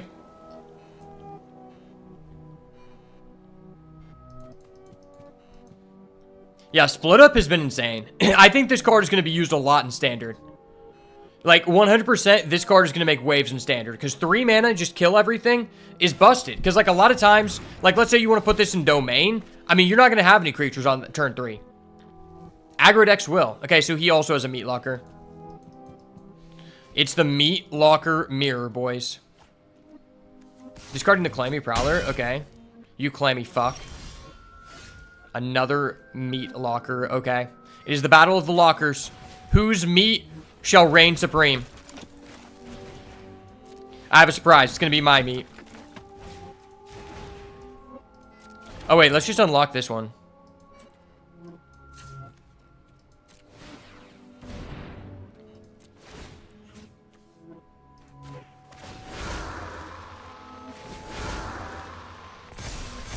Ahaha! Now you shall respect the living phone. Put some respect on the living phone, baby.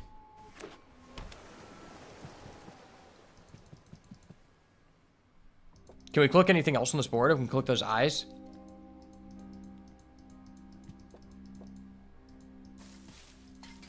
I can turn these off. Can I turn that on? Oh no, they just put a stop. I don't want to do that. Okay.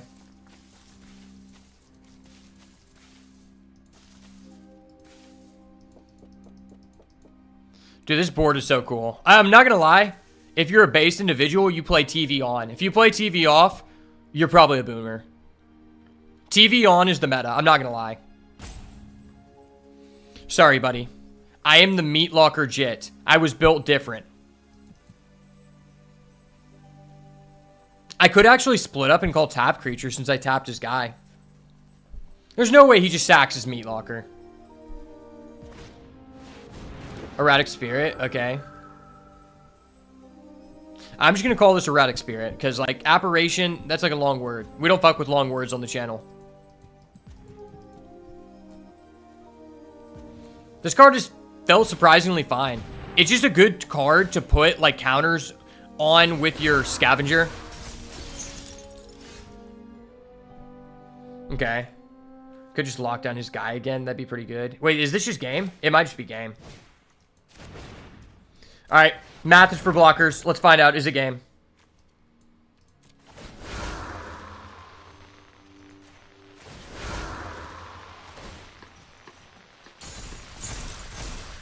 Let's play a little game called Is It Game?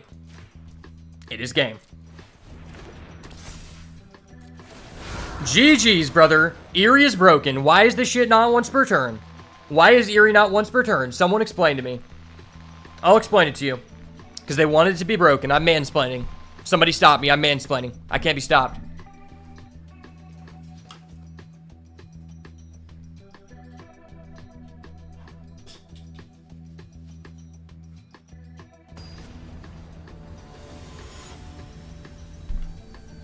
I ate some roast earlier, and it's just, like, really bothering my teeth. Because, like, I got something stuck in there. I need to go to...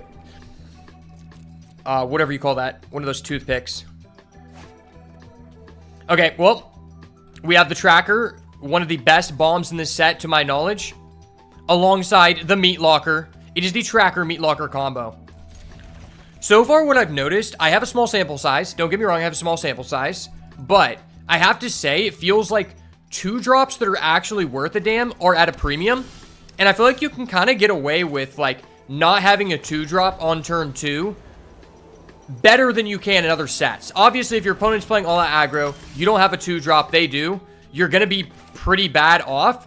But, like, I think more so in this set, I played against more people that also just didn't have a 2-drop. Because, like, a lot of the 2-drops that are just like, alright, this is a 2-2 that does nothing, are just bad. Like, this card's insane.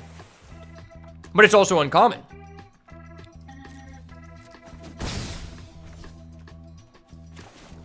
He doesn't know.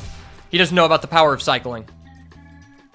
The power of cycling and the power of friendship are both equally underrated. I think we just blow this guy's back out. Do we want to go Glassworks? No. We're going to blow this guy's back out. He's cooked. He doesn't know about the power of the entity tracker. I'm tracking the entities, brother. I'm playing Luigi's Mansions 3. Get off my dick, son. I'm playing Luigi Mansions 3. Okay. Sure, buddy. Sure, buddy. You can do that. I'm going to give him a nice. Make him think that I don't have anything. Nice, nice. Ah! Get fucked, kid. Gotcha, bitch. Yes, sir. Ding, ding, ding, ding. The apparition tracker has been identified, baby girl. Let's go.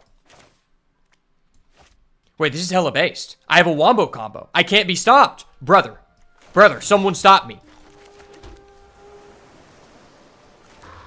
Okay, I'm just going to tap that down. Okay, Byron. Just going to go ahead and tap that down. Give myself a +1/+1. Okay. Let's go. The boat is back, baby. Turns out when we actually draw rooms in a room deck, we do good things. Who would have known? It was me. I didn't know because I just wasn't allowed to draw rooms alongside the entity tracker until this point. And this guy taps 3 for the Glassworks and pops my entity tracker. I'm going to be very, very heated. I'm going to have to play a sound effect to make myself feel better, so hopefully we don't get to that point. Brother. Brother. Hold up. Wait a minute. Something ain't right. Dude, fuck your Patchwork Bear. This is not Five Nights at Freddy's. This is Beats by Ash 1000 Band stream, and I'm here to take over. I'm not here to talk part. I'm here to take over, baby. Get this shit out of my face. His card's ass. Fuck a Patchwork Bear. I'm just trying to beat the case.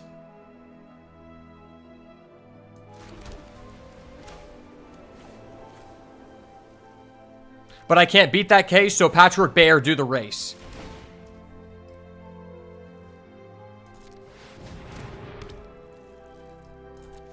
Okay, wombo combo.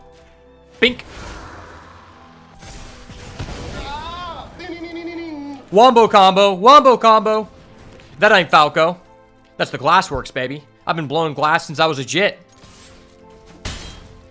Alright, this is kind of a power play. Next turn, I can use the keys to the house to unlock this for 3 mana. I'm literally graceful charitying here. Oh, he's playing this card. This card's ass. Why do you play that? Card's ass. Don't play that, bro. I'm actually gonna blow this guy out real quick, right? Yeah, let's just go ahead and blow this guy out because he's a dirty boy.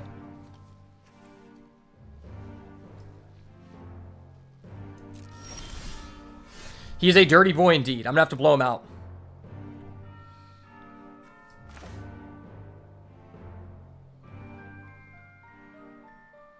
Fuck, man. I need another land so bad. I could pop off so hard here, bro. Brother.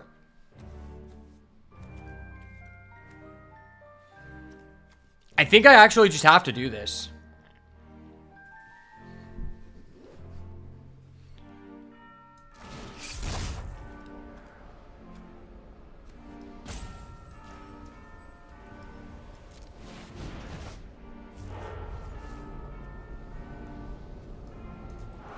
He doesn't know. He doesn't know.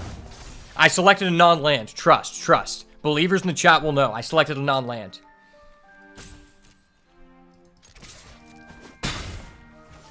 I thought it would be better to get the discount on my Drowned Diner, but maybe it's just not.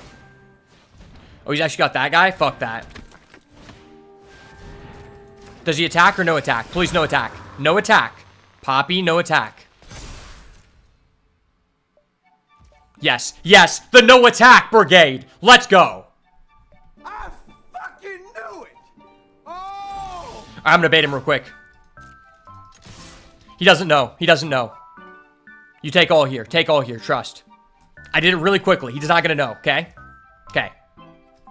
You're letting me keep one creature. I respect it. Thank you, sir. Thank you, thank you. Man, I feel so good right now, man. I don't know what it is. Gotcha, bitch. I feel really good right now, guys. This is how you know I'm a based individual. Yeah, we did that shit. I'm a sniper with that thing. Oh my gosh, I'm about to pop off. He doesn't even know.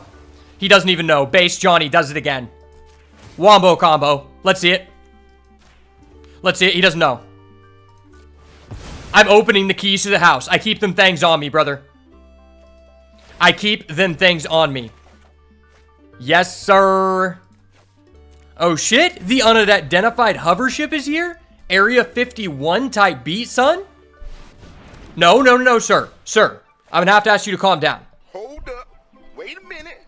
Sir, Something ain't right. you cannot be using the same card that I just played. It's gonna make me look like an inferior player to my chat. I cannot allow you to do this, sir. Please, hold on. I'm gonna have to call a judge. I'm appealing to the head judge. This guy is stacking. Discarding this card. That card's actually kind of based. That means he had a really good card. He doesn't know about the power of my face down card. The ultimate trap card. Wait, what the fuck does this do? What? That's broken. What? Hold up. Wait a minute. Something ain't right. Why can't I have that card?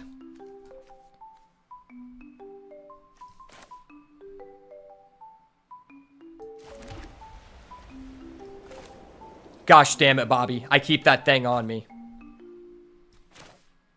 I mean, we just gotta put this out, right? Tempo. Tempo. Believe in the tempo. The hype is real.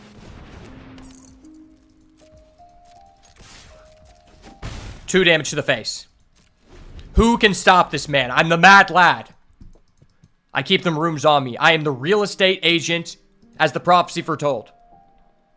You want to stop by my Airbnb? You have your choice of staying in the meat locker, deceased or non-deceased, preferably deceased, because it'll cost me less money. Or the glasswork shop, where I can make you a bong. You know, both two very tantalizing options. One of them may result in your death, but the other one could get you very high. So I think it is a very, very fair choice, and there's a lot of options to be made. No way! Who would have known? I didn't realize you had that card.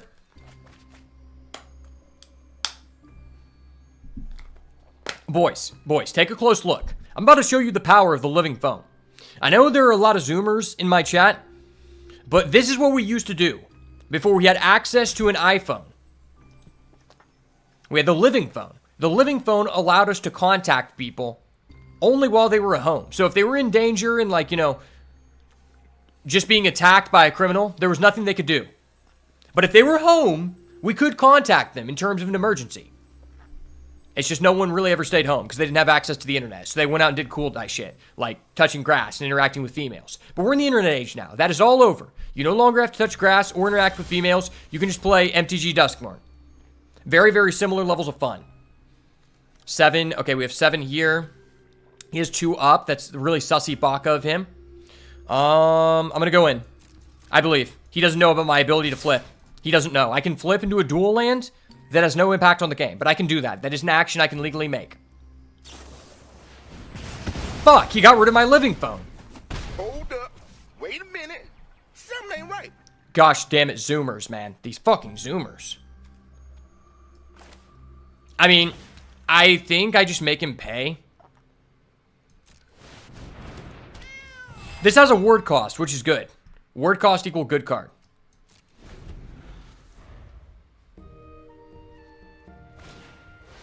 Eerie Apparition, okay. Eerie Apparition looking ass. No, he has a Spike Kindle. That's kind of busted. No, why can't I have that card? I need that card, sir. Sir, calm down. Let's go. Johnny, the Meat Locker Jit, does it again. I fucking knew it. Oh. Johnny, the Meat Locker Jit, is back at it again with another banger. This mad lad cannot be stopped. Okay,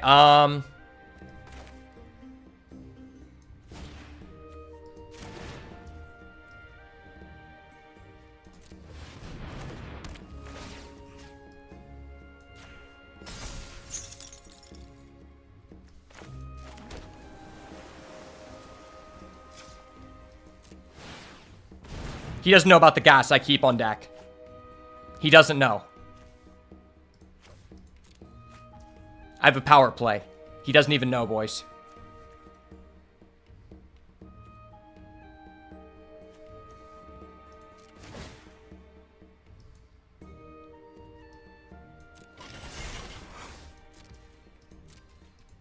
I'm coming with the hover ship. Believe in the hover ship. Aliens are real. JK, it's just the devil. It's the sign of the mark of the beast. Aliens are in fact not real. This is just an object that the government keeps in secret from us. Because they don't want to tell you that God is real.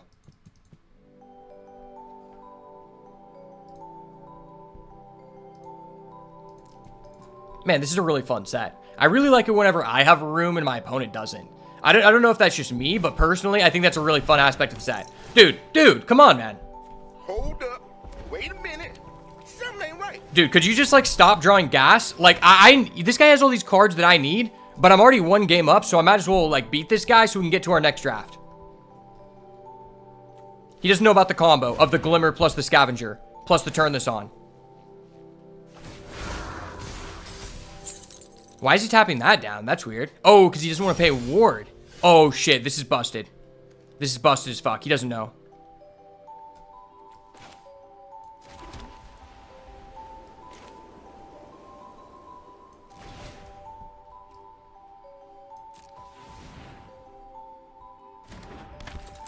Okay, we're going to do this.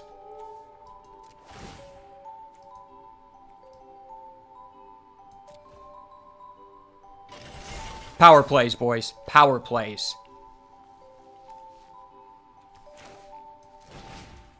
We're gonna do some cost reduction tings. Cost reduction tings.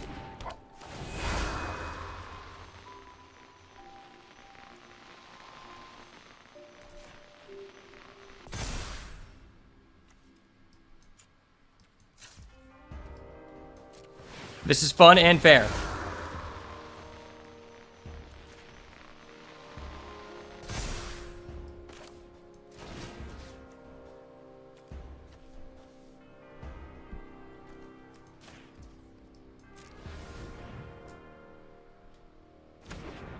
I'm all in on the spaceship. He doesn't know. The power of the spaceship is real. Believe in the spaceship. I knew he would have that fucking bullshit, bro. I knew it. Hold up. Wait a minute. Something ain't right.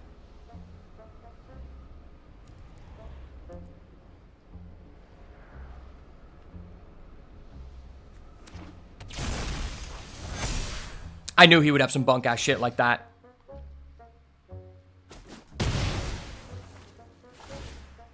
Alright, take your 1 damage, you plebeian. I could have put more stats on this guy, but I was like, fuck it. I'm going all in on the spaceship. I had to prove the aliens weren't real. By them destroying our spaceship, I proved that God is real and aliens aren't. I've done it. I've solved all the world's problems. Maybe now all the flat earth enjoyers will just, like, leave and go do their own thing.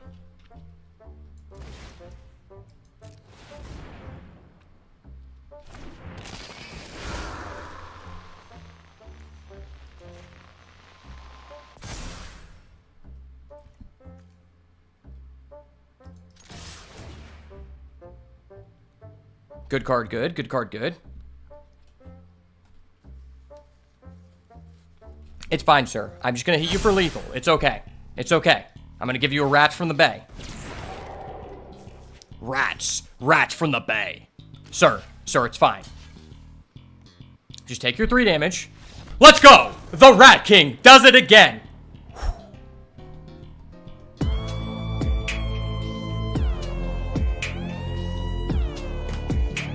Johnny, the Rat King, is back at it again with the first Duskmourn draft under my belt. Let's go.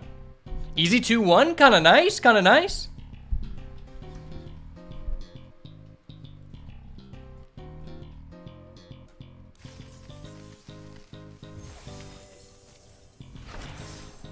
All right, well, it was not a 3-0, but it was still very enjoyable, I will say. For a deck that we didn't get... For a deck that was built entirely around rooms, and we only ended up with 4 rooms total, I feel like we did fairly well for the cards we were dealt. A quick little review of the deck here. Probably the gem of the deck for Optimistic Scavenger. I can tell you right now, after week 1, you're never getting 4 of these. This card is literally insane. I just didn't get enough rooms to really, like, fully see its potential. But every time we saw it with an enchantment, it was busted. Then we also had the Entity Tracker, which I'm fairly certain is one of the highest win rate, is going to be one of the highest win rate rares in the set after the first couple weeks of data have come into fruition. Because the card is just broken. And as well, this card really impressed me. I didn't think this was going to be as good in the previews, but now that I've gotten to see it, the fact that it's also considered an enchantment really changed my opinion on it. And I think the overall MVP of the draft, Meat Locker, take this card whenever you see it. It is a good card, and I think this card's stocks are just going to go up as people play more and more. It's just so versatile, and with all the cost reduction, it's very easy to just get both effects without having to do much work and not even be at that high of a mana total. So I really like this card, and I think I don't really have an objection to playing 3 of it. One thing I've learned from this draft is that 3-color decks are real, and I think there is enough fixing in this format with all the land cyclers, keys to the house, and the Evolving Wilds, the other name for Evolving Wilds. I forget what it is, but you guys know what I'm talking about. I think that 3-color decks of a splash of another color in non-aggro decks genuinely just make your deck better, and that's something we'll have to see if it comes to fruition, but that is my first take. I hope you guys enjoyed this draft. Thank you so much for watching and getting this far in the video. And if you want to see more awesome Duskmourn draft content on the channel, make sure to smash the like button, turn post notifications on, and subscribe to the channel so you never miss another banger. And as always, if it's not the goo, it's got to go. Peace. All right, sweet. Duskmourn video number 1 in the books. Let us begin the Duskmourn video number 2.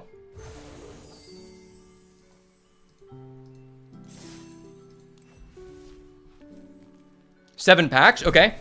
We're gonna see what gas we're opening here. What kind of gas are we working with, boys? Is this like some Hank Hill propane gas, or is this like some charcoal bunk ass shit? This card's gonna be really good, I can tell you that. 1 mana, first strike, plus 1/0, just good rate. And then if you have Delirium, you get double strike, that's broke. In the red-green Delirium deck, I see this card being very strong. Even in the red-white deck, I think you still play it. It's just a premium card. This card seems good in the Delirium deck as well. Ghost Vacuum, I think you just don't want to play. It's not a good card. And there are just better versions of it in Standard. Like Unlicensed Hearse. Silent Hall Creeper cannot be blocked. Premium 2-drop. Okay. This is a really good card. When it deals combat damage, choose one, put 2 on 1 counters, draw a card. All right, just good card. Wow. I honestly think this has some space to be played in a mono blue tempo deck in Standard. You know, back in the day when we used to play Chart Course and shit like that. This card's really good because it can be blocked and it just becomes a 3/3. So if you can put like a Chart Course type effect on it, it's just good. And then you can copy something like your Djinn guy, I forget, Hadi Jin, I think it's what it's called. This card's really good. I would speculate on this, pick this first pick. Premium 2-drop, 2/3, 2 relevant abilities. Sacrifice another creature. Put a 1/1 on this. Beginning of your end step, if you sacrifice 1 or more permanents. That's good. That's really good. What does this card? Deal 6 damage. Yeah, that's filler. You'll play this, but it's filler. Mostly in the red-green deck. Survival, you get a flying counter. Good card. Real 2-drop. Surveil 1, okay, that's decent.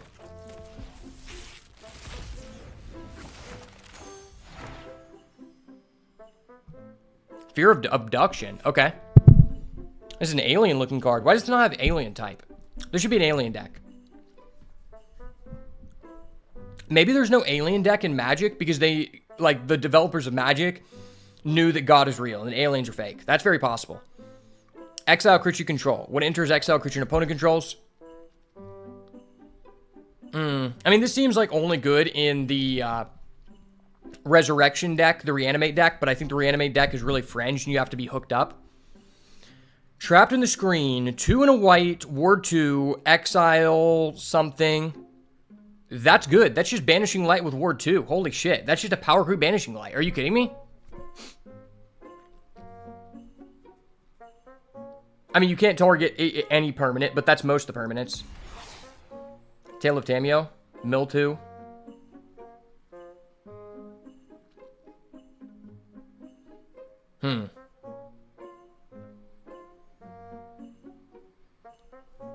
This card seems terrible. This card was broke. Yeah, I wish I had that card.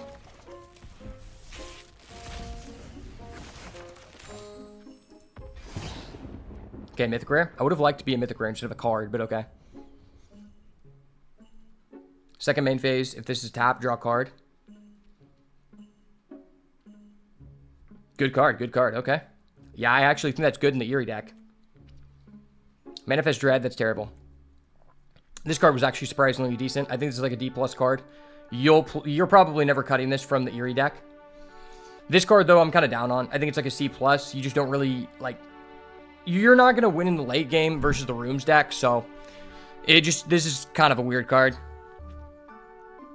I guess if you just really care about putting things in the graveyard immediately. But even the Delirium deck, you need to put them in the graveyard fast, so it's not great. This card seems good. You get an enchantment, you give something +1/+1. Decent card.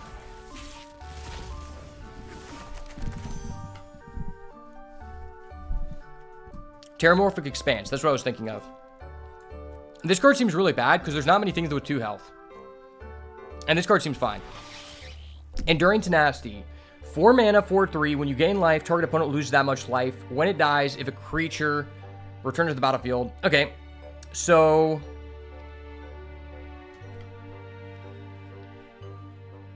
yeah, this just seems terrible in draft. I mean, it's an enchantment, so I guess if you care about enchantments, you'll probably still play it because the body's fine. But the effect is just not good in draft. I mean, we're getting a lot of duplicates that we had in our draft deck. Moldering Gem seems good. This seems like a key piece to bringing together a Jund deck. Create 3 1/1 Gremlins, and then Gremlins you control gain Menace, Lifelink, and Haste. Shit, that seems good if you have a Gremlin synergistic deck. It reminds me a lot of Scurry of Gremlins from MH3, which was just a game-ending card. Manifest Dread. Okay.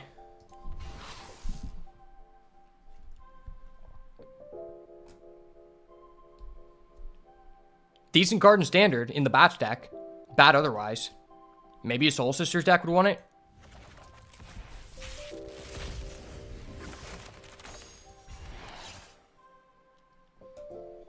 Enduring Innocence. When one or more other creatures with 2 or power or less enter, draw a card. Oh, this is like that Caretaker's Talent from Bloomborough. When it dies, if it was a creature, return it. Okay. Seems good in draft. Probably just worse than Caretaker's Talent in Standard, though. Maybe you play both. This card is good, though. I think you're happy with one of these.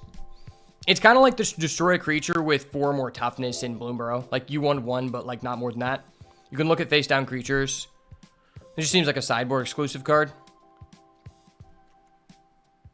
Surprisingly, it doesn't seem like anything cares about artifacts in this set, which artifacts seem like a big theme.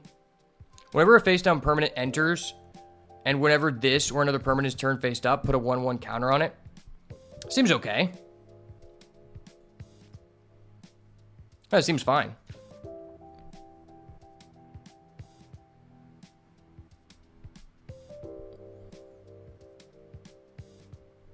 This card seems great. Wow. I haven't seen that card yet.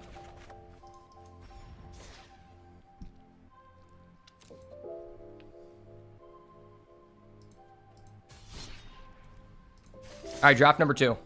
Hopefully we can trophy this time. I believe in the Room's dream, boys. I believe in the Room's dream. The Room's hype is real, baby. All right, I'm going to pause the music for a second so I can save this content for a video.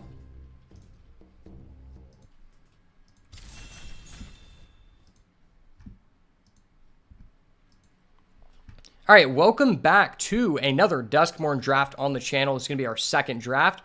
Ended up 2-1 in the first one, so let's hope we can do a little bit better, but I'm really high in Rooms.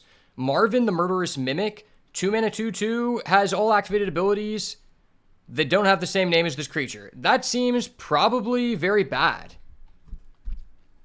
Right? Yeah, I feel like that's just an F. Like, 2 mana 2/2s are not good. We have Get Out. Ooh, okay. Counter target creature or an enchantment spell. Good. Wow, that card seems really good.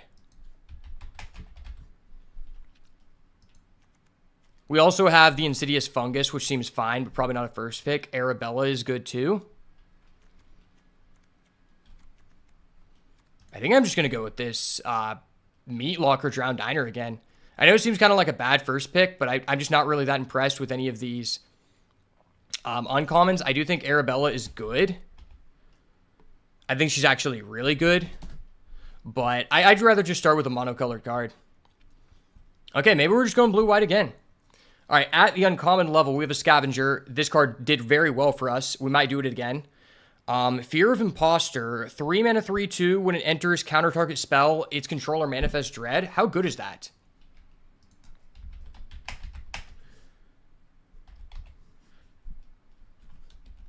I think that's okay, but I think this card is just strictly better.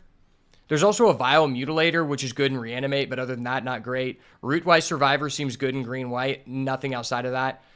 This card seems okay. There's another Meat Locker as well, but I think this is just a strictly better card.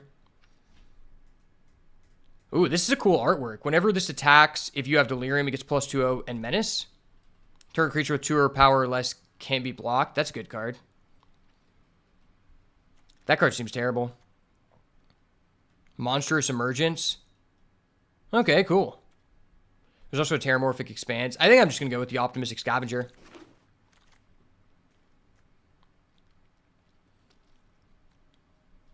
Bottomless Pool. Okay. Bottomless Pool seems definitely cool. It's also just like a room that goes with this card. Burning Alive deals 4 damage to each opponent, and then if you have Delirium, it does that much to any other target. Okay. Greenhouse also seems fair. Good mana fixture if you want to go 5-color rooms. Overgrown Zealot. Add 1 mana of any color. Add 2 mana of any color to turn permanents face up. Seems like a staple in the Manifest Dread deck. Land Cycler. This guy creates a Glimmer. I'm actually very interested in that card. This card seems really good too. But I think we're just going to go with the room here. Like, starting off with 2 rooms and a Scavenger seems great. Oh, hey, it's that card we opened in a pack. Fear of Abduction. I feel like that card's not great. Yeah, I think that's, like, only good in the Reanimate deck, most likely. Oh, but there is Trapped in the Screen. I really like Trapped in the Screen. That might be probably one of my current top commons in the format, just because it's Banishing Light. And it has Ward 2. That's really good. There's also the Land Cycler for blue. Yeah, this is the best card in the pack. Okay.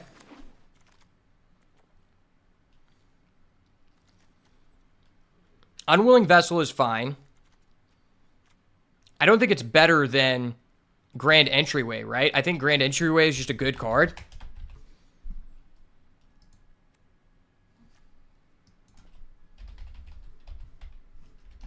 Yeah, I think Grand Entryway is just better. It's also just a room. Terramorphic Expanse is also kind of nice, but I think I'd rather just have a card for our deck because I don't know how many rooms we're going to end up with.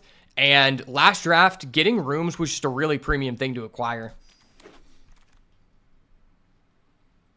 Okay, there is a Fear of Isolation. Oh, this card's great. Yeah, that card is great because it allows you to return rooms back to your hand, which is really, really good because then you can reuse them. Whenever an enchantment you control enters, it gains lifelink. Not a big fan of him. That's the tapped guy. This is the guy that makes an enchantment. I think this is probably just the best card in the pack, honestly. This card seems like it's going to be really good too because rooms are so relevant. Like everyone just wants to play rooms if they're good.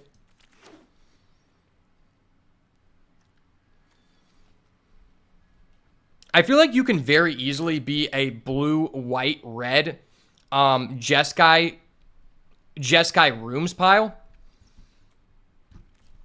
I feel like that's a lot more common than people would think. Now, it does seem kind of risky that I'm already like kind of like almost committed to blue-white, but I have really good cards. And I've already prioritized the rooms. Okay, Seize from Slumber is good. I think. Versus this dual land. I kind of wanted a dual land.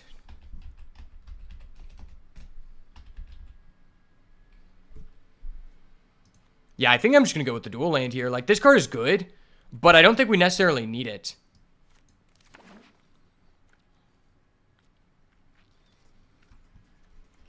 The dual land is going to make it a lot easier. The dual land is going to make it a lot easier for us to be able to potentially splash rooms from another color. which is something I'm very about because I think like in these room piles, you just want as many good cards as possible. Enter the Enigma, I just don't think is a great card, but it can be like a 23rd card. Ragged Playmate is good in red-white, but I think I'm more interested in playing rooms than I am just being red-white. Flesh Burrower seems really good. Probably one of the better 2-drops at common in this set, and there are not a lot. Also, 2 Grasping Longneck, another good card. And then this card seems fine too. It doesn't seem the best, but if you have sack outlets, it could be good. It's just setting up Manifest Dread in your deck is kind of weird. Ooh, there's a Terramorphic Expanse. I'm down with that. Draw 2 cards, lose 2 life. I don't think that card's that great. Hardened Escort, I'm not a big fan of. I do really like the Terramorphic Expanse here, though. And what is this called? Derelict Addict. Yeah, I think I'd rather just have the Terramorphic Expanse. It's a great time for us to pick that up. Okay. Ooh, and a pick 10 Meat Locker, number 2. That is really, really nice. Wow, if that's going around the table, I can tell you we're in a good spot.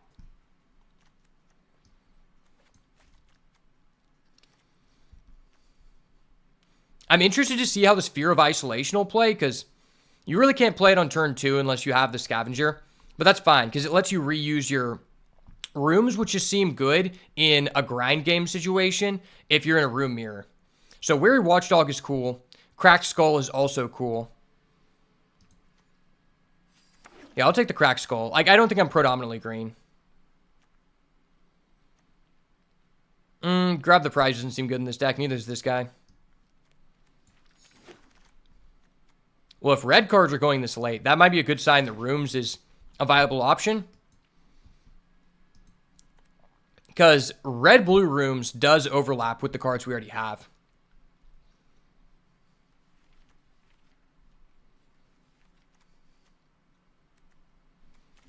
I'm interested to see how good Cracked Skull is. Oh, Vengeful Possession? Okay, that's funny. Cracked Skull is okay. All right, pack number 2, Leyline of Transformation. Choose a creature type. Creatures the chosen type, in addition to their other types. That card seems only playable in Constructed. Interesting, though. Norin, this card seems better in a red-white deck. I guess there's another grand entryway. I could be down with that. It makes 2 objects. Glassworks is also fine. Like, I already have some fixing.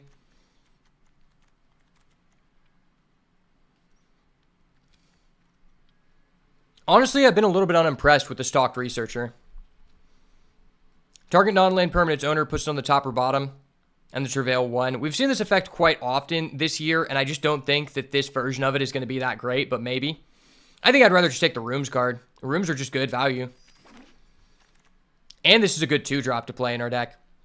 Ooh, pack number 2, we get another Optimistic Scavenger. Well, that is absolutely what we are looking to find here.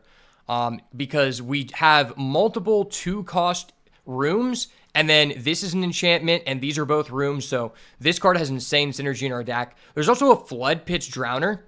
Although I don't think this card is the most optimal in our deck, it is still just a great card. And there's the Living Phone. All right, guys, don't make the mistake about Living Phone that I did. I thought the way this card, I read it, I thought it was 2 mana. It's actually 3 mana. It's really bad. This is a trap. Do not pick it. There's also another Attic. Honestly, if we wheel this, I might play black. Like, that's a decent card.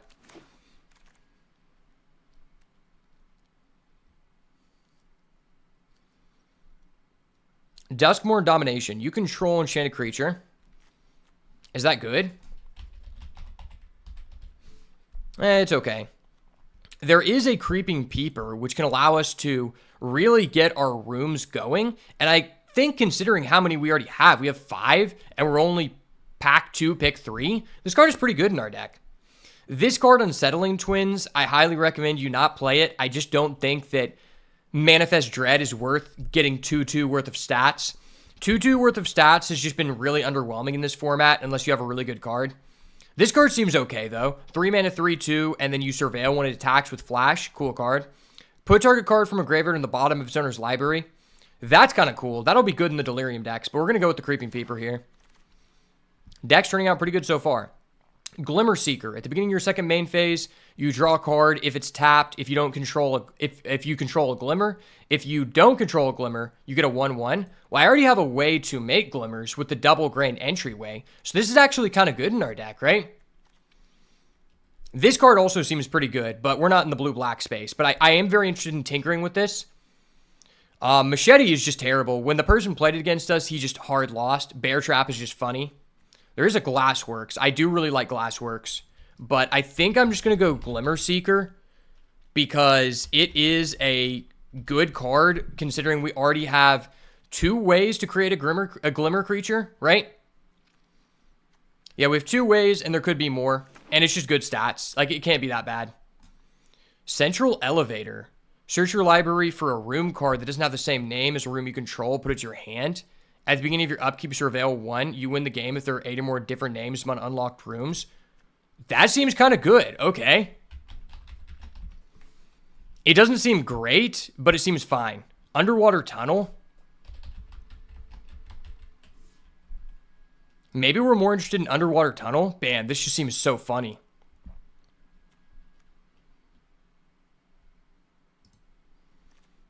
And this card is just terrible. Yeah, I mean, for 4 mana to search for anything, that just seems bad.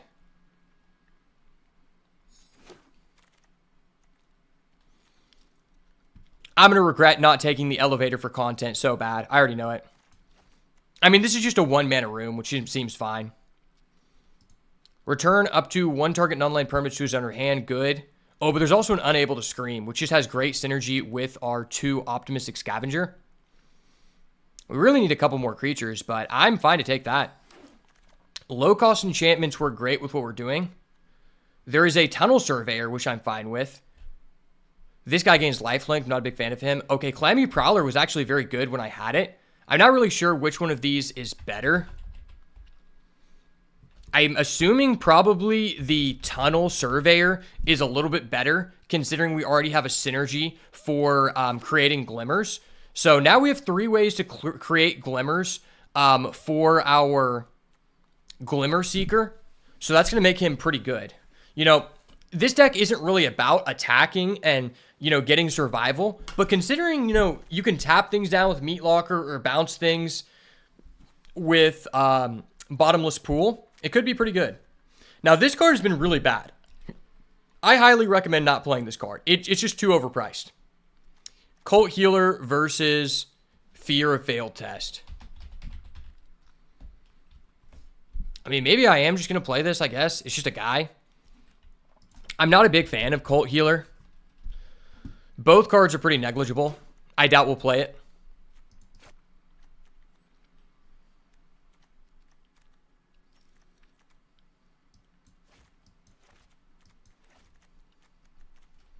Our curve is looking really good. You know, we might actually play this guy. Yeah, we might actually play the Fear of Failed Test just because our curve is, like, very low-costed. Vanish from sight. Target non-lane permanent. Okay, that's that card. This card has been really irritating to play against, but I don't think it's good. Oh, Fear of Lost Teeth sounds good in the red-black sack deck, but we're not doing that.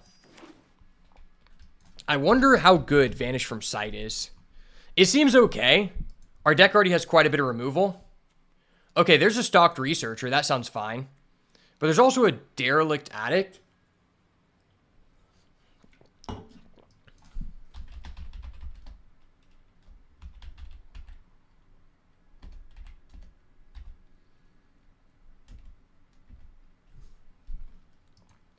So we pick up the Stalked Researcher. I probably should have went with the Attic.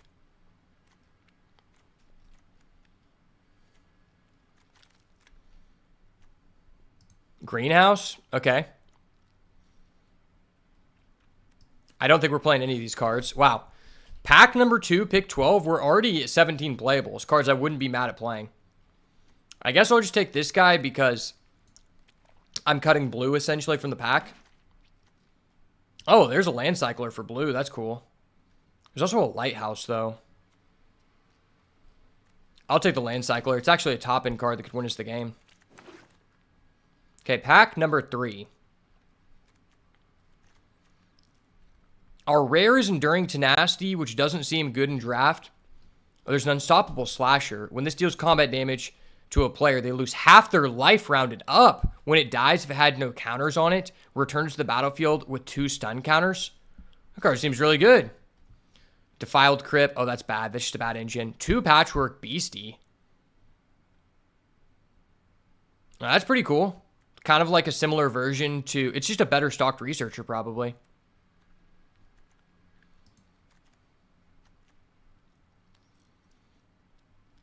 This card seems fine. Fear of Immobility seems okay, right?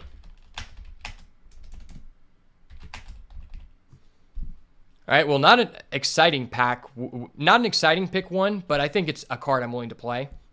Unnerving Grasp is fine. There's Let's Play a Game, which is a Delirium card. Doesn't seem good for us. Yeah, there's no blue or white cards that are really promising. I guess I'll go with this Unnerving Grasp. It can slow down the game for us, which is something we want to do.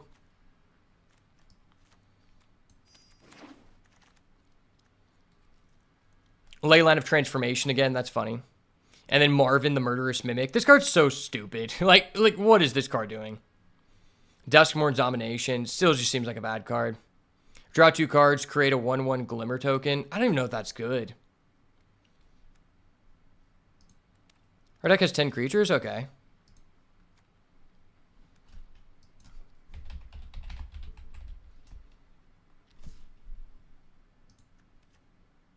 Fuck it, we'll try the Glimmer Burst. We already have a lot of rooms. We really want to pick up another Optimistic Scavenger. That'd be great. Cursed Windbreaker. There's also a Terramorphic Expanse. We already have one of those. I don't think it's worth it to splash this. I just have better draw engines. Clammy Prowler could be fine.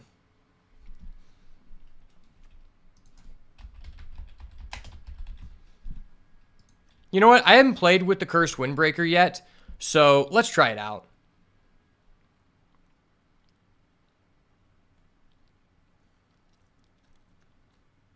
Could be fine, could be bad. I'm not really sure.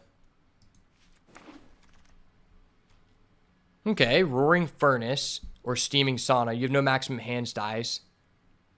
Is that good? Seems like a good card. Ooh, but there's also a Fear of Isolation.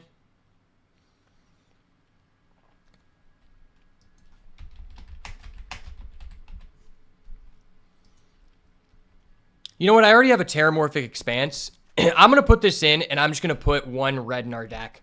Like, our mana base is just good. I already have a Land Cycler. Yeah, Roaring Furnace seems like it could be good. Oh, there's a blue-white rare land? Okay, our deck's already kind of complete. Painter Studio could be fine, but I don't think we really need it. And there's a white Land Cycler.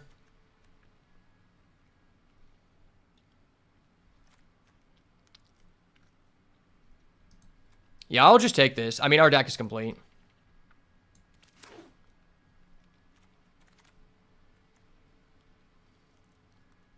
Smoky Lounge. When you unlock this door, create an XX token where X is the number of unlocked rooms. It could be fine. I'm kind of going room control things.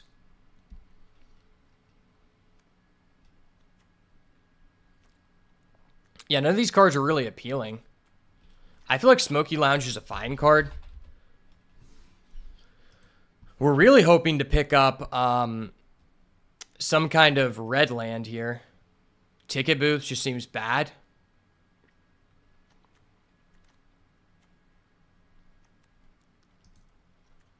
I probably will play the Clammy Prowler. Well, this looks like a pretty good draft. I feel like we could have went red-blue rooms. Yeah, I'm not playing any of these cards.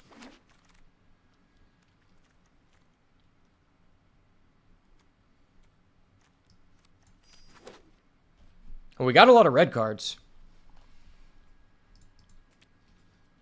19 blue cards. That's crazy.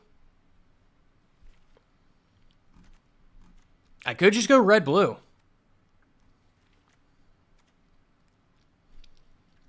But I feel like white gives us more of a win condition with the Scavenger. Scavenger seems great in this deck. Malevolent Chandelier. I mean, I'm not playing any of these cards. Our deck's complete. Oh, there's a red-blue land? That's literally absurd. Holy shit. Wow, this deck just became so much better with that pick. Especially pick 12. Like, now I have 2 ways to find a red source, so the Smoky Lounge seems a lot better. We'll let someone else get the dual land. Have fun.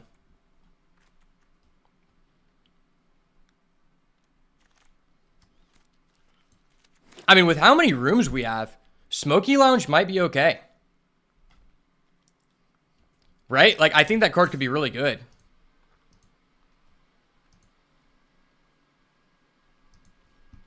All right, well, first off, let's just cut all of the... let's see how many blue cards are playable and then go from there. Because we could just end up red-blue.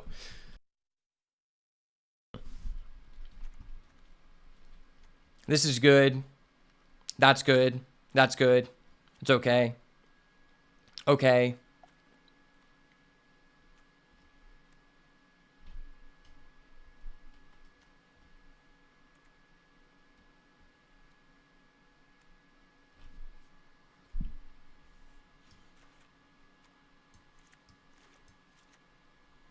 I'm going to put these in the mana slot that I think I would play them first in.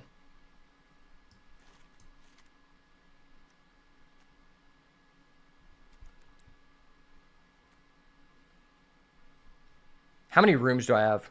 1, 2, 3, 4, 5, 3, 4. That's 4 rooms.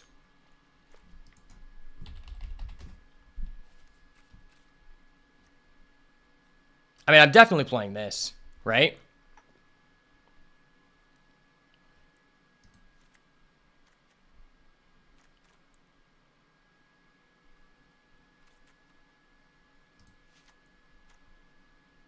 Makes our deck really value-oriented. Sack a room, deal 2 damage to each opponent, draw a card. Seems okay. There's already 18 cards. Let's put in the cards that are actually really good. So I obviously want to play that. That guy as well. Fear of Immobility seems fine, right?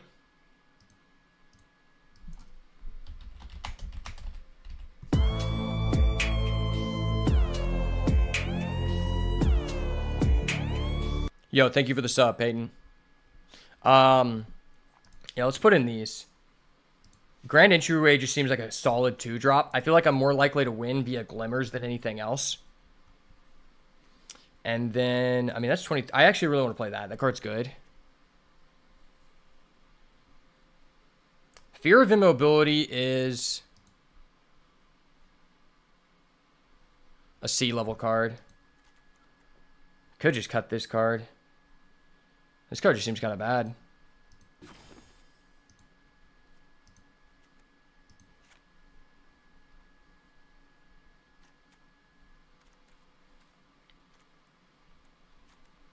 Fear of Immobility is an enchantment creature, which is good.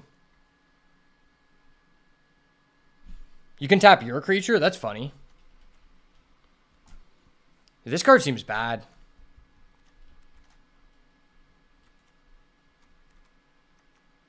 Yeah, I don't think I'm missing out on anything from red. Untap it against haste. You may discard a coup if you just draw a card. Okay, that's an interesting like play on an act of treason. Well, I think this is going to be our deck.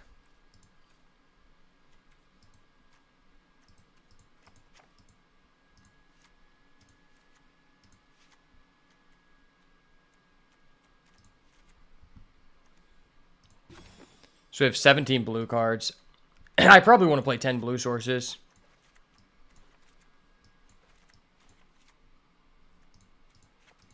Six, 7, 8, 9, 10. And then we have 1, 2, 3. Yeah, because I do have a land cycler, right? Yeah, I do. Land cyclers are probably fine.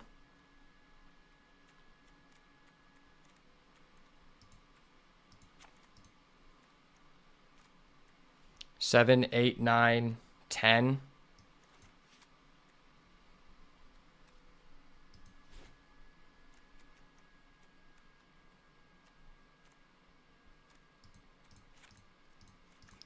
6, 7, 8, 9. Yeah, I think I'd rather just go like this.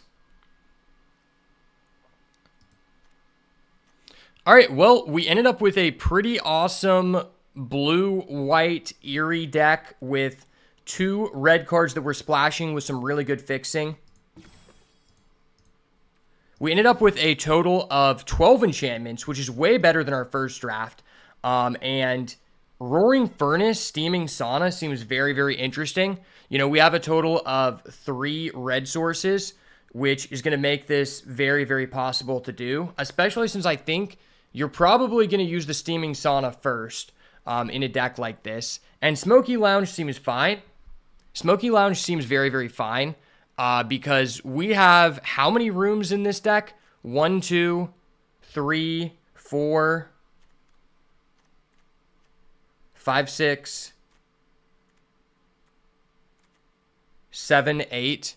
Yeah, so we have 8 rooms, and the way that Smoky Lounge so we have 8 rooms, and the way that Misty Salon works is it's for each unlocked door. So we could technically have a total of 15 unlocked doors. That's obviously not going to happen, but it would be absolutely crazy. And I do think if we get the Smoky Lounge online, it's going to be very beneficial to our deck, considering we have the fixing for it with the Lighthouse and the Terramorphic Expanse. I think it's going to turn out very, very well. And also, I think we just have a potential way to win the game with these Glimmers and the Optimistic Scavenger, which has been one of the better performing cards for me. But I'm very interested to see how this deck pans out, because it's less of a tempo deck and more of a controlling blue-white deck, which it seems kind of the opposite of what blue-white's trying to do, but we'll just have to find out. So let's go ahead and hop into these games. All right, let me go to the bathroom real quick. I'll be right back. And I got to get the mail.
All right, boys, I am back, and I just had the worst voice crack of my life.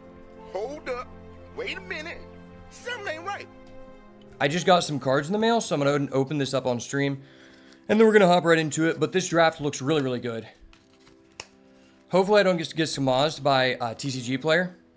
I swear, I don't know if anyone else feels this way, but in my opinion, the past, 5 years of TCG player, basically since the eBay acquisition of the company, I feel like the overall quality control has just went so downhill.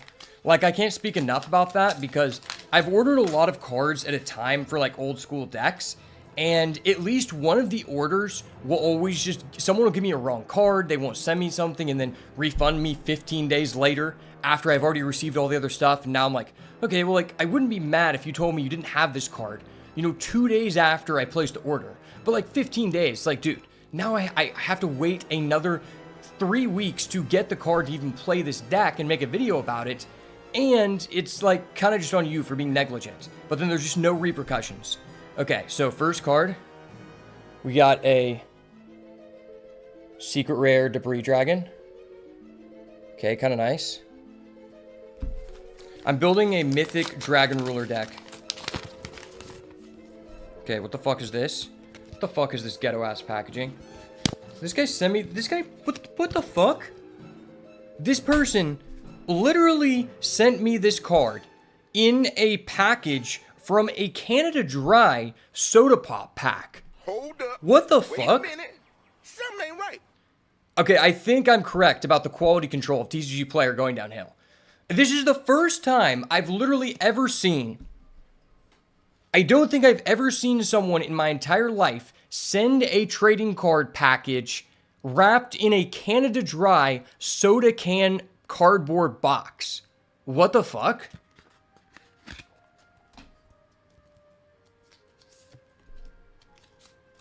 Okay, we got 2 copies of Raikou Secret Rare. Nice, nice.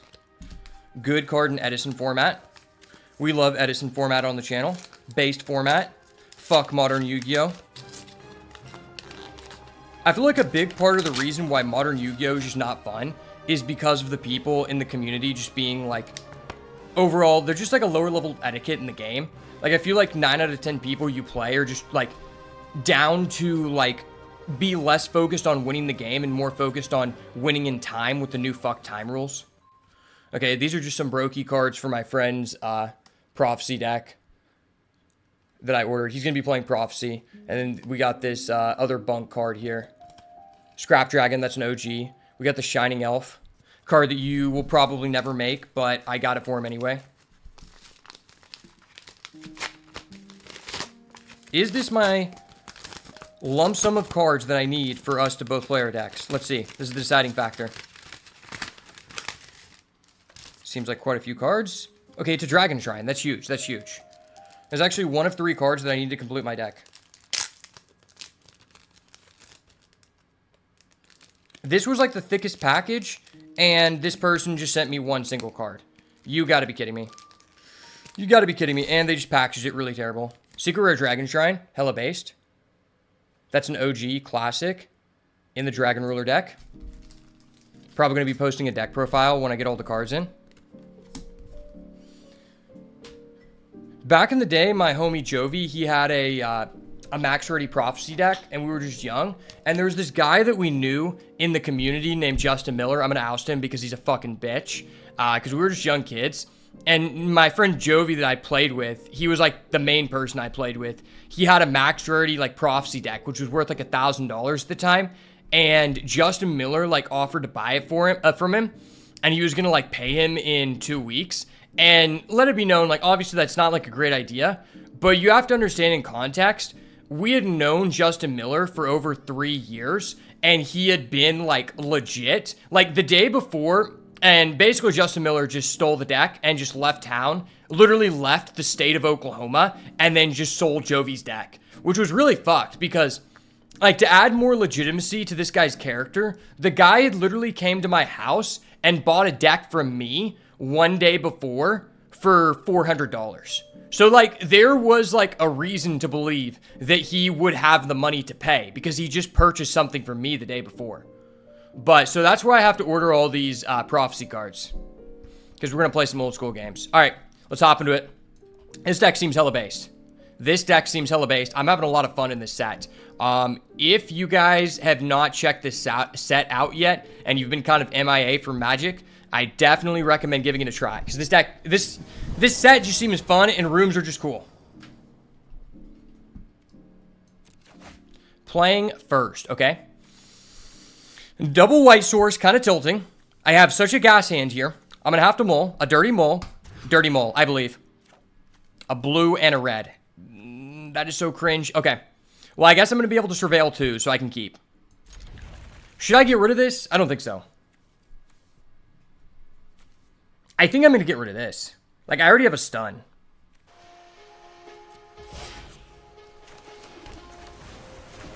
Let's get a white land. Papa needs a white land.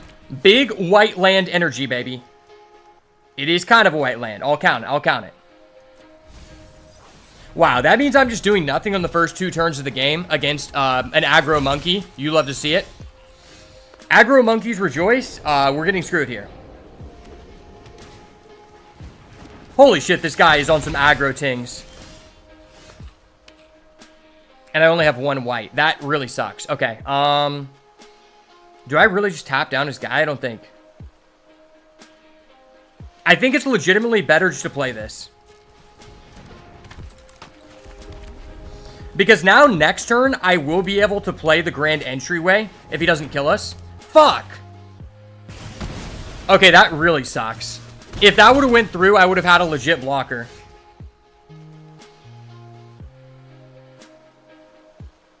I don't know what I want to do here. This is a really bad situation.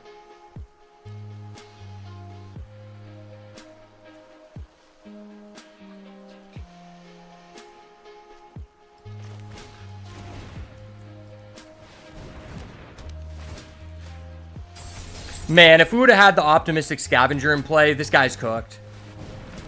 Oh, that card's busted. 3 mana 4/2 haste. Fuck this card. Dude, can I have a real card, please? Brother, please give me a real card.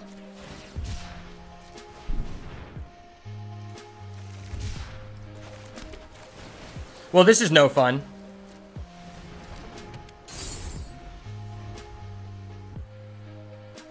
I might be able to stabilize, but it's highly unlikely.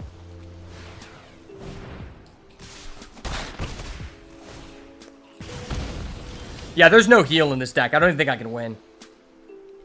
I could reset that, which wouldn't be terrible. Manifest Dread. Judge Dread? Judge Dread? Maybe I just instant this in for a block. If I get a land, would that change anything? It doesn't change anything. Okay. Yeah, we're just going to go Glimmer Burst. This is my first time playing with this card, so I'm not sure how good it is. I'm going to pull up the deck for anyone who wants to see. If anyone joins late, they can just look at the deck here. Unfortunately, over on YouTube, you can't add in a plugin for people to, like, export the deck or, like, hover over the cards to see it, but you can on Twitch. Grab the Prize. That's actually randomly good against us here. This card is so shit, but in this one situation, it's actually insane. Wait, does this guy have a full mono red deck? Is he a mono red Timothy? Bro. Are you fucking kidding me? We have a mono red Timothy McVeigh. The Oklahoma City Bomber has come back from the grave to fuck over our win rate, but I won't let him do that to us. I'm the boat, baby. Believe in the boat. I got this. I'm locked in. Big brain shit here. Big brain players draw lots of cards. Trust. Huh, you want to, like, lightning bolt my 1/1? Fuck no. You ain't doing shit, son. Let's be real. I'm actually just cooked. Oh, he has a Burning Alive? Oh, that's just GG. I mean, he can just play that deal 4 and I'm dead. Wow, we're going against a literal mono red Timothy McVeigh. Man. Fuck Timothy McVeigh. Alright, I'm gonna have to pop off for the people. This one is for the people. For all the people sitting at home who hate people who play mono red, this is for you. My brothers and sisters for Christ. I must destroy the Antichrist. Okay? Okay, this is playable. Turn 2, Grand Entryway. We're making a 1/1 on turn 2. That's kind of crazy. I'll keep. I'll keep. Back-to-back 1/1s. They can't stop that. There's no way. Okay, fuck it. I know what to do here, guys. I'm turning the TV off. Lights off. It's time. Wait, what the fuck? This guy's a bear trap? Hold up. Wait a minute. Something ain't right. Wait, why does he have a bear trap? If a bear farts in the wood and no one hears it, does it actually fart? I don't know, but the bear trap will be able to tell us. Dude, this guy's so bad. He could have flashed in the bear trap on my turn. Wow. A good player would have flashed the bear trap every day. All right, guys, I'm opening the room. If anyone wants to enter the room, feel free. This is a room of friends. Hey, hey, stop hovering over my room. This is for people in my community only. I'm segregating, but it's okay because it's not racial. It's just against people who play mono red. So anyone can come into the grand entry except people who play mono red. I will especially be sending invitations out to black people who hate mono red users. Those are the people I want to be in my grand archway. Trust.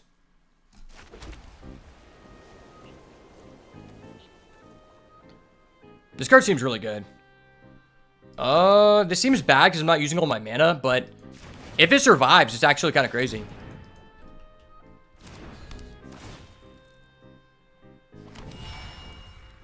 Is he actually going to bear trap? That'd be funny. I probably should have attacked first, because what if he had a flash? Oh shit, he's actually bear trapping. That's so funny. Hold on, guys. I see. Mm-hmm. Good news, everyone. Good news, everyone. Bear track is dog shit in an aggro deck. It's dog shit in every deck, but specifically in his deck. Which means he's a bad player. And I have to punish him for being a dirty little boy. Okay. How do we want to punish this guy? I'd probably just Glimmer Burst to show him I'm a Chad. Like, Chads just love Glimmer Burst because it's just a base card. I'm getting him for the 1 damage. Haha! Who is the aggro player now, sir? Who is the aggro player now? Do you see me now?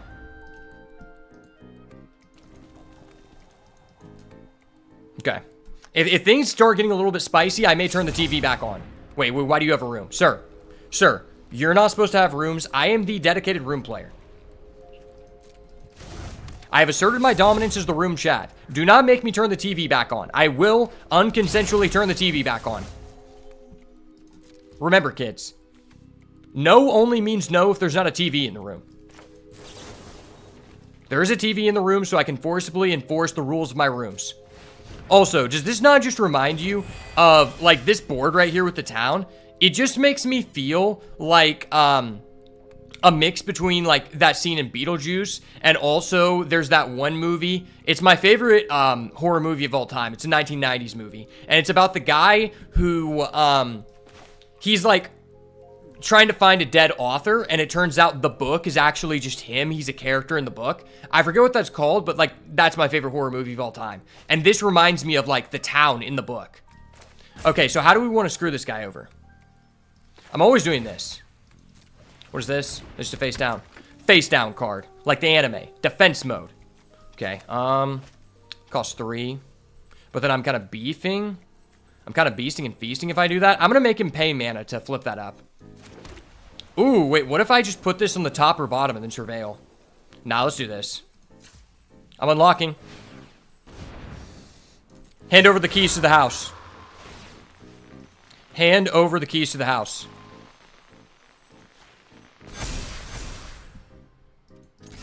Get wrecked, kid. Get wrecked. God damn it, Bobby. I keep them things on me. Always selling propane and leaving the rooms unlocked. Glassworks? No! I'm the one who's supposed to be creating bongs out of glass. You don't get to be an aggro player and also create bongs out of glass. This is BS. Like, why are you... What is this deck, man? This is some BS, man. I ought to call the judge on you, ass.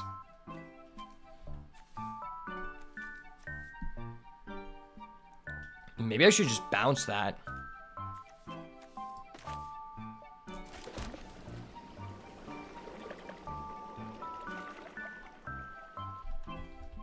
I have 6. You know, this isn't terrible. It's like I'm putting 2/1/1s on this, make this 3/3. It's a real attacker.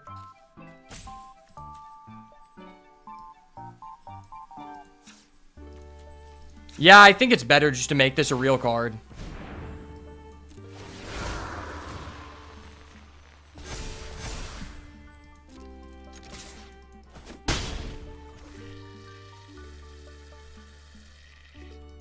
If he pays for a room, I can just trap him in the screen and then turn the TV back on. And then we can just look at him inside of the screen and laugh at him. Kind of like whenever you go to a hockey game as a kid and you're just in the penalty box, like tapping on the box, making the person feel like shit because the ref screwed them over. I don't know if anyone else did that or if I'm just a horrible person. I remember distinctly just being a kid and like, cause like there's not many sports teams where I live, but we do have the Tulsa Oilers, and I had this like Aflac duck that I got from there, and I would just go up to the penalty box and like tap on it and like squeeze the duck that I got at the game, and just the people in the penalty box would be like, ah, fuck you, and I was just a little kid, so like they didn't enforce the rules on me. It was really cool. Okay, so we have bottomless pool. I do like swimming. Swimming is very cool. Now let's bounce that back to the hand. That card is too much text. I'm not going to read it. Okay. I'm sorry, sir. You did this to yourself. Your card has too much text. I can't read it. It has to go back to hand. My bad, man. It's not my fault that Yuri is not once per turn. The developers just wanted this to be broken for no reason. It is what it is. Sir. Sir. No. No.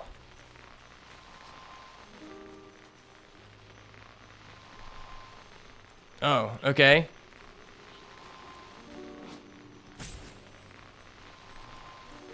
That's kind of busted. Fuck.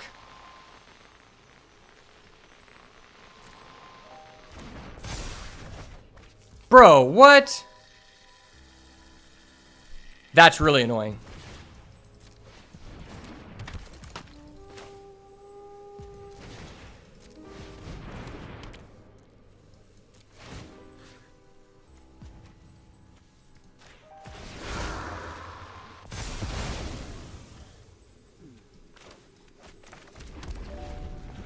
Alright, we're gonna get in with that thing. Oh, fuck, I turned the TV back on. I'm giving you too much power. No, stop. That's broken. Why? Why does this guy top deck this crap? It's okay, John. It's all okay. We both know I'm the better rooms player. This outcome does not mean anything.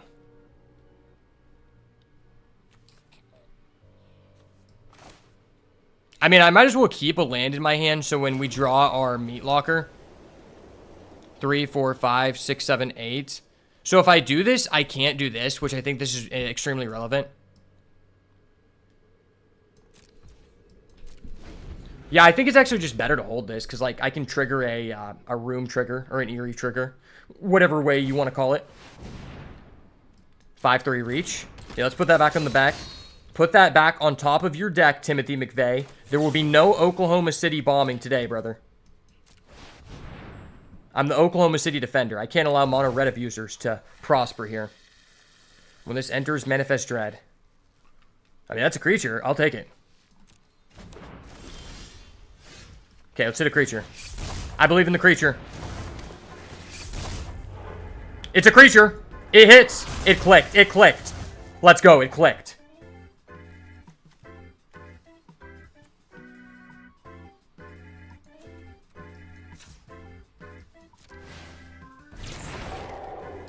Yeah. Oh, I thought I got to trigger my ability. Fuck, man. Hold up. Wait a minute. Thank you. Something ain't right. I thought I got to trigger my ability. I did not. I thought that's how that worked. It doesn't work like that.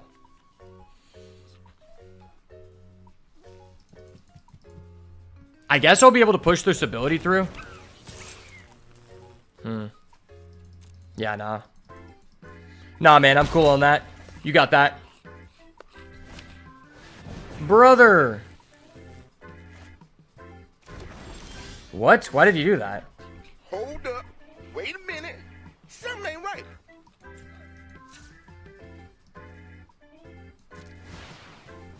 Top deck a room card.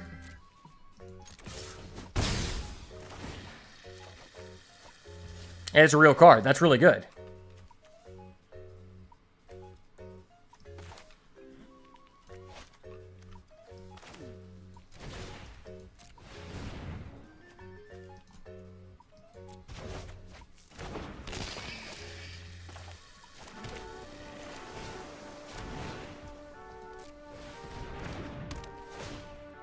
Hey, that was really cool. I like rooms. Rooms are fun. Specifically when I'm with a player with rooms. That was busted. Holy shit, that was busted. Sir, do not make me spend 3 mana. I will move this over. Oh my gosh. We get to do the thing. No. No, we get to do the thing. That's crazy. That's crazy. 8, 9. Okay.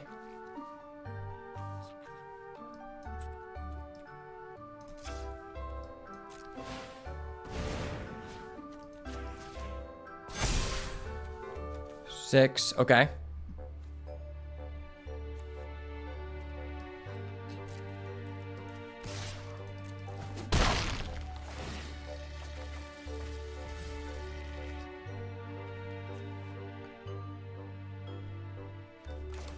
He doesn't know about the pro strats. He doesn't know. 1, 2, 3, 4, 5, 6, 7. Okay.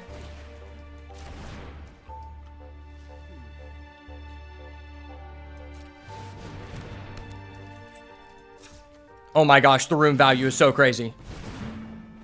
Yeah, we got an 8/8 flying spirit. I fucking knew it! Oh! I'm sorry, buddy. I have an 8/8 flying spirit.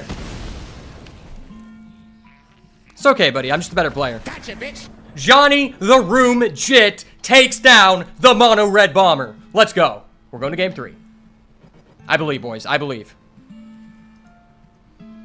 I honestly am unsure how good this is. Okay, it's an okay card. I don't think it's worth splashing. This guy might actually be kind of good, but he's just high costed. Yeah, I think I have everything in I want for this matchup. Honestly, we didn't even draw a Meat Locker that game. Kind of unfair.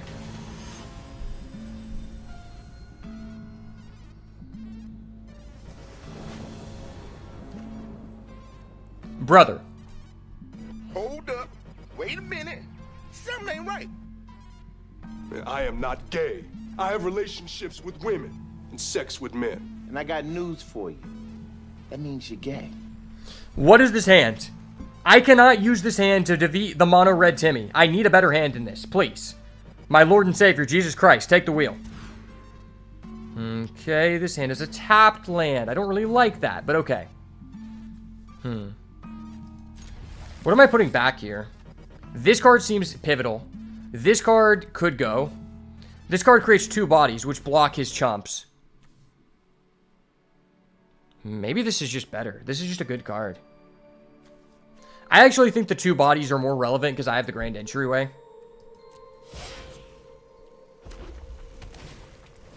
Of course. This guy's had this same damn card every game. On turn 1. Does he have a second one? I bet he does. I bet he does. The bomber always comes equipped, boys. Remember, I'm doing this for the people. Wait. Okay, I was like, wait, did he discard the one that deals 4 damage? That means his hand is insane. Okay, well, I have to play this guy.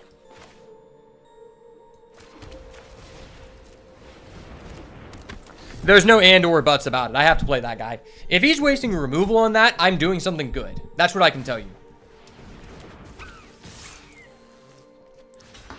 Okay.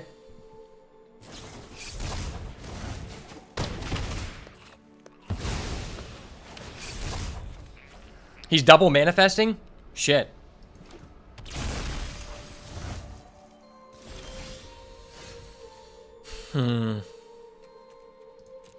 Oh no, he's only single manifesting. I thought that double manifested. Could just return this to his hand.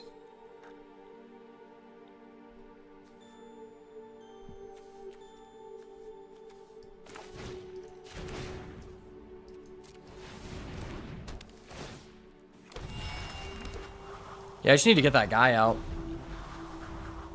And go get a blue here.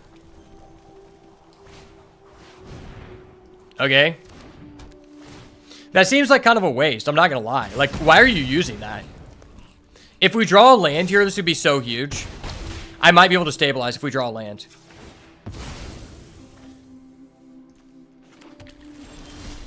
We did not draw a land. That really sucks. Okay.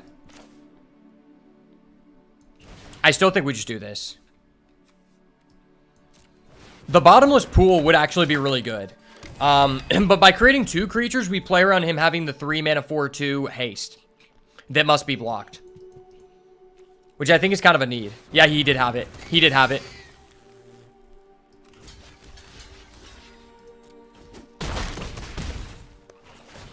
I mean, that was honestly fine for us. Okay, we finally get a land. Cool. Huge.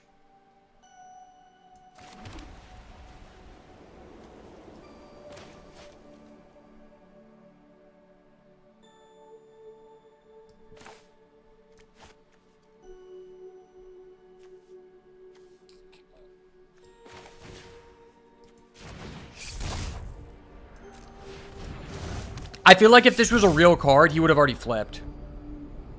Oh shit, that would have been nice. I do have a way to return cards to my hand, though. So I do want the card that's more beneficial to us. I think it's this.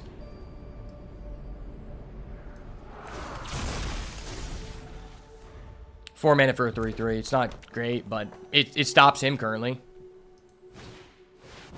Oh, what the hell is this? Whenever another creature enters, he gets +2 in haste. When this dies, if it was a creature. Oh, that's gross. That's insane in that deck. Holy crap, that's insane.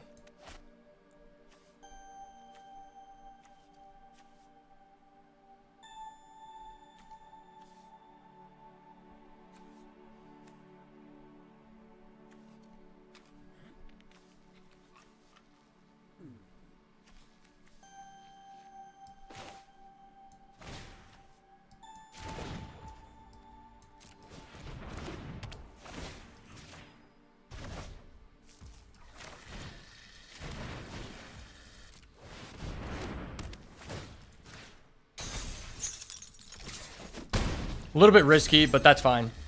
If he drew the 1-drop with that, that'd be gross.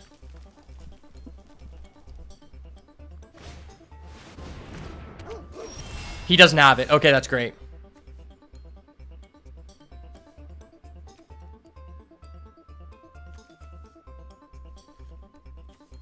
Could surveil.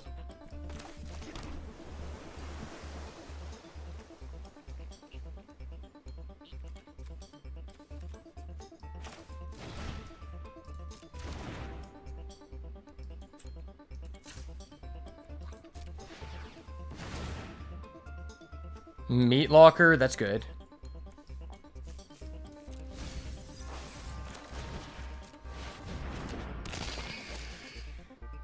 I'm down with the meat locker. Tap down his binding courage, or enduring courage.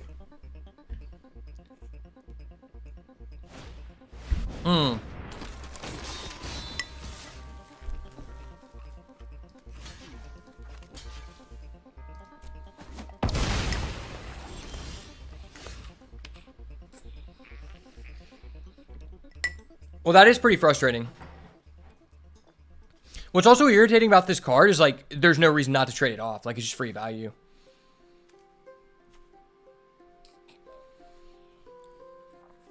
Maybe I'm just supposed to do this. Or I could draw 3, discard 1.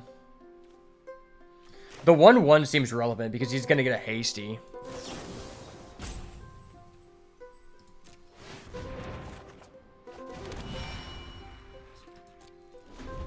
This can be good.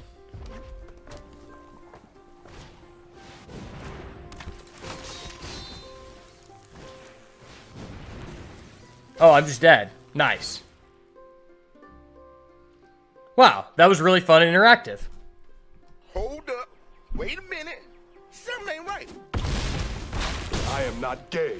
I have relationships with women and sex with men. And I got news for you. That means you're gay. I think this person sums up what a day 1 deck looks like without even saying anything. Like, that guy literally had an all-mono red deck. That is not going to be possible. I'm telling you right now, because red is literally the best color in the format. I'm calling it right now. Red is literally the best color. The fact that guy got a full-on mono red cuckold strategy is ridiculous. And, like, the other thing about it is, like, I would be like, okay, I understand it's a day 1 deck. But who is letting this guy get 23 mono red cards when all of red's cards They don't require any thought. It's just that they're better than the other cards. Like, they have a 2-mana deal 3, exile it. Like, that's just a good card. You know, a lot of the cards that guy had in his deck were just good cards. It's not like you had to think about what deck they go in. Well, this is just unplayable. Okay. All right, I'll throw this back, I guess. Hope for the best.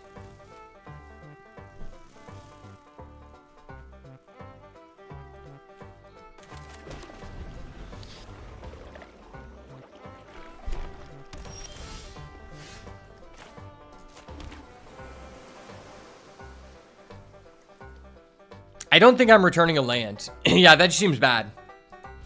Wow, not doing anything on turn 2 is so bad. But he's playing green, so...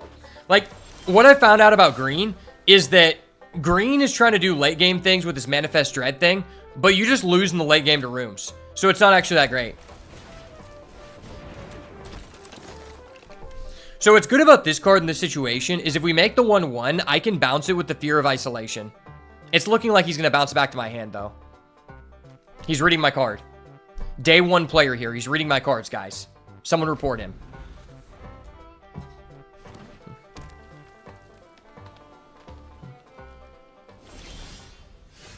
Okay, I have a Glimmer Burst. That's kind of based.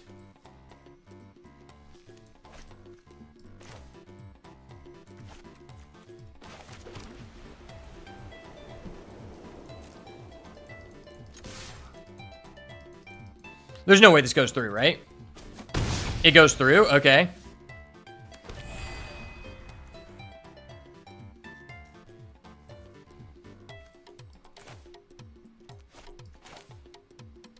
I think I just want to draw 2 cards. Like, I'd rather just use this to bounce a room, I think, right?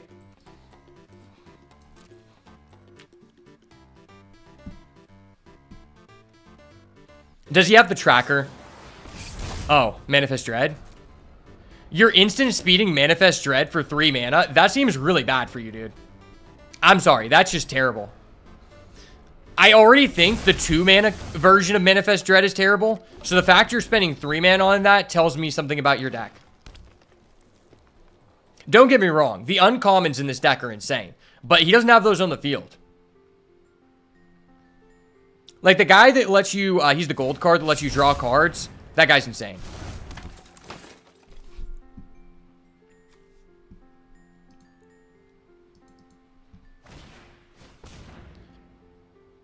Okay.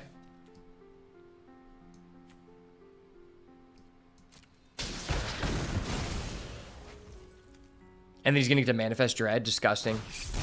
Wow, that was a busted combo. I'm not gonna lie. We really need to get a big blocker here.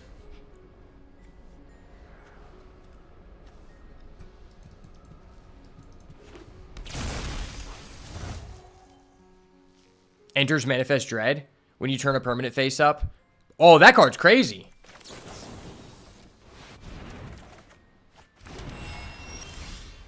That was a fairly decent draw.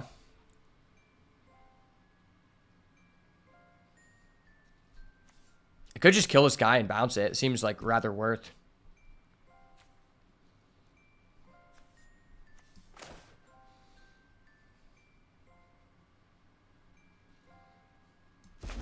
Yeah, this seems like a power play.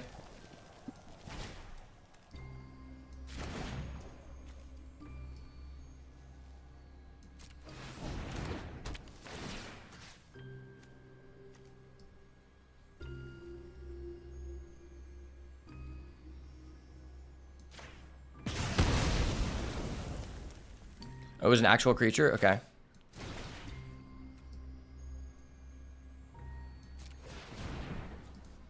We're going to bounce that back to hand because that's just not fair. I'm sorry. I just don't play fair like that, bud.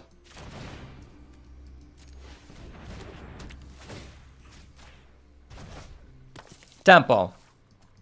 Yeah, that was such a huge swing of tempo.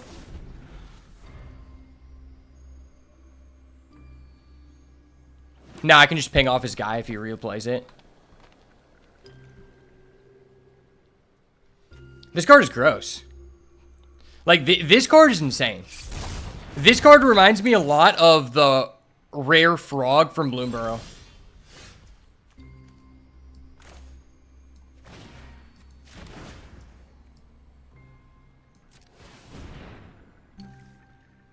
All right, what are we doing here, buddy? What are we doing here?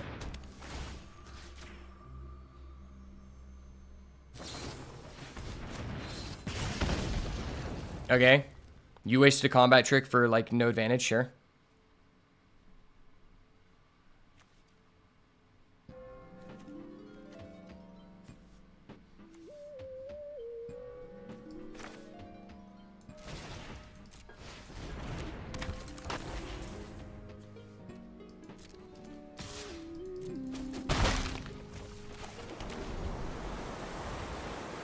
Oh, and I put him at 13. Oh, I thought this was only you being at 13. If the other person's 13, it works too. That's way better.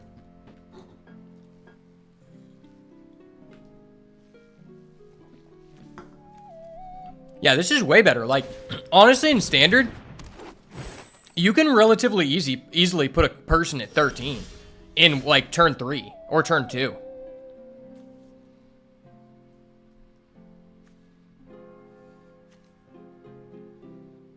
Could just do this.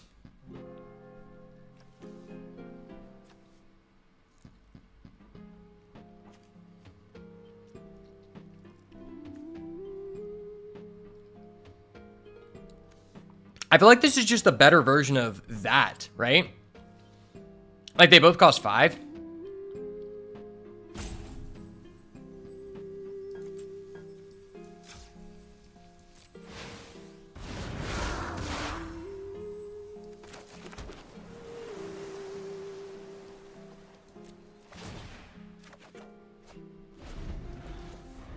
I'm now drawing 2 cards a turn and I'm at 20 HP. This card just seems bad.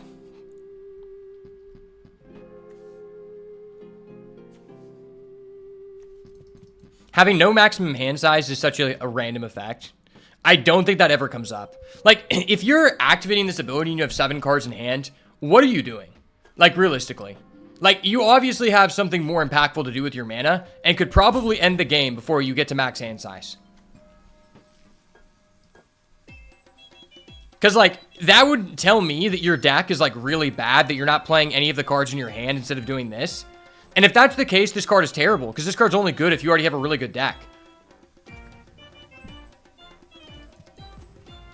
I do really like these dual-colored rooms, though. I think it adds a lot of, like, flavor to the format, a lot of skill. And this card also just reminds me of Steam Vents. Is this supposed to be, like, a callback or an Easter egg to Steam Vents? Because it really does seem like it. Oh, nice.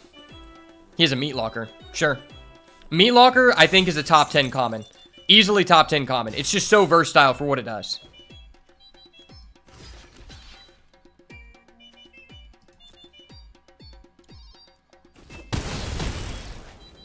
Okay, he doesn't have a combat trick. Huge. Yeah, you can gain your life, peasant.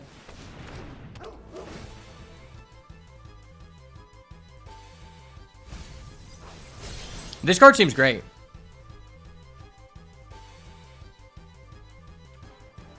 I mean, he locked down my dude.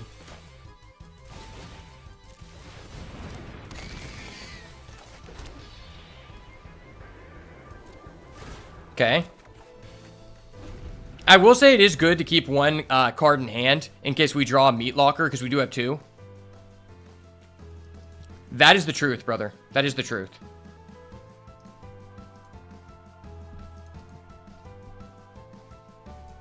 I think we have a lot of gas in our deck, right? Like, Smoky Lounge, Misty Salon would be fine. There's, like, a lot of good things. Okay, so he's tapped out. That is a really brutal card.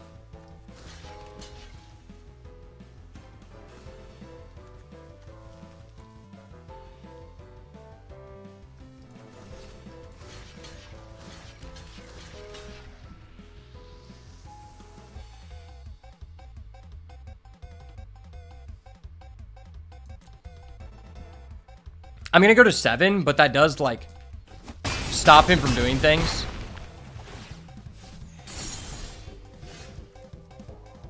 Advantage from side is fine.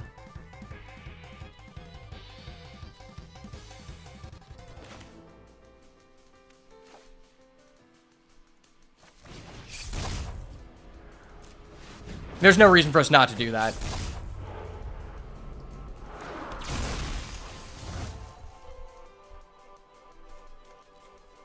Now I've got a real card. I probably should just keep this. Like, just bounce that back to hand.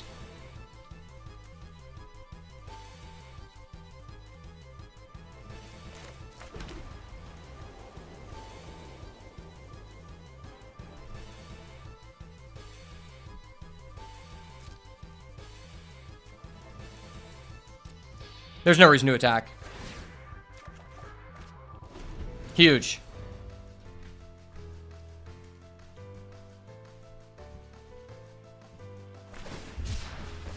Island cycling. Oh, he doesn't have the 2 blue. That's funny. Him not having the 2 blue was so crucial there.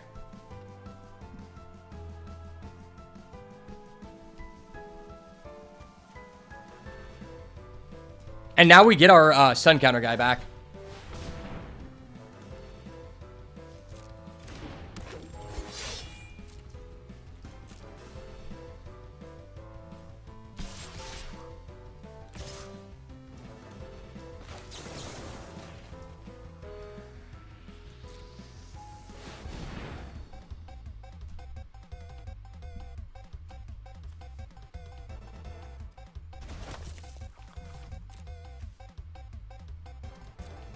That's pretty good.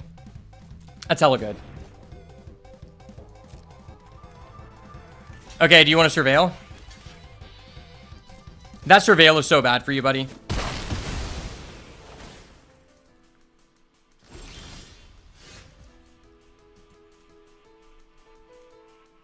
He actually put it on bottom?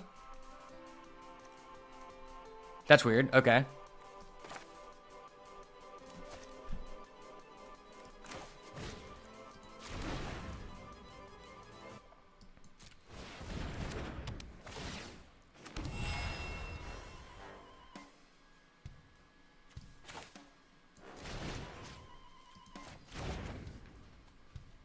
I have 7 mana, so I might as well just do this.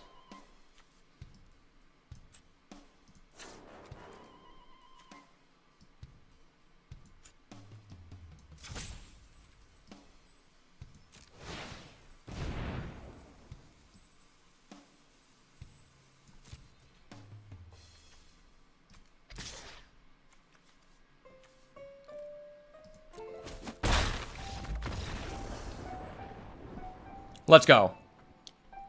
I'm here to drop one of my all-time favorite Beats by Ash quotes of this year. I like my woman how I like my Azure Drakes, with a fat booty and +1 spell damage. That is a fact. I cannot deny that. Gotcha, bitch. Man, this deck is hella fun. I love going against other people who are trying to play a control game and just lose because our cards are just better. Thank you for the sub once again, Will.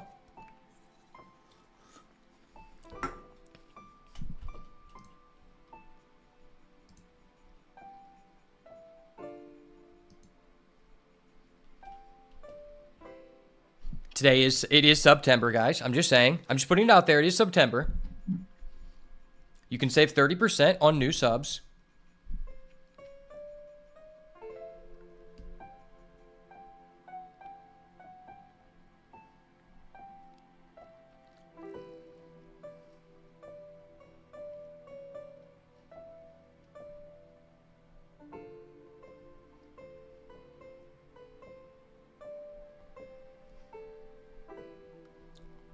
Oh shit, a seller just sent me an email on TCG Player. I'm so scared. If this guy refunds my order, I'm gonna be so pissed. Because it's like 2 weeks after my sale has went through.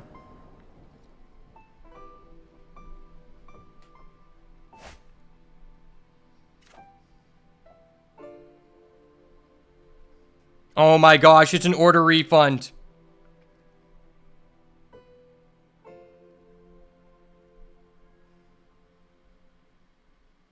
Oh.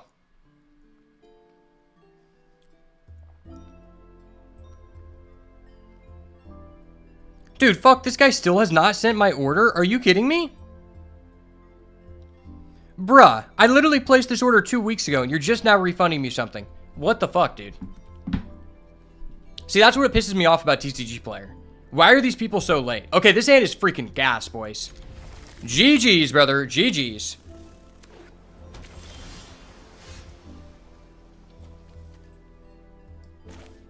Oh shit, Will, you've been subbed for 4 months. That's hella based.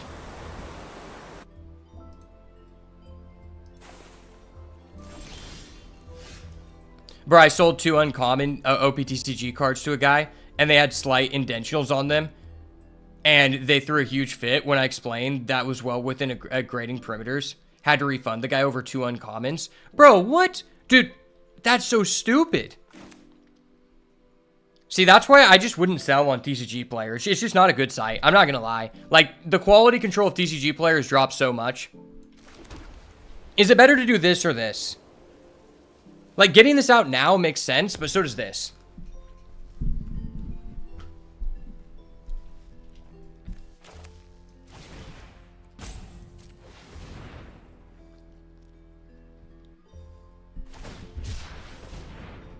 Oh, shit. The Megalodon is out. It's Jaws. Jaws Part 2, baby. Man, I actually didn't think I was going to like the artwork in this set because it just feels like such a copycat of, like, stuff that's already been out. But it's actually not bad. Like, I thought it was just going to be, like, a copy of Innistrad, but they actually made, like, the theme be cool, and I'm surprised. Destroys hard artifact or enchantment? Well, that's irritating. I think I actually want to get rid of that.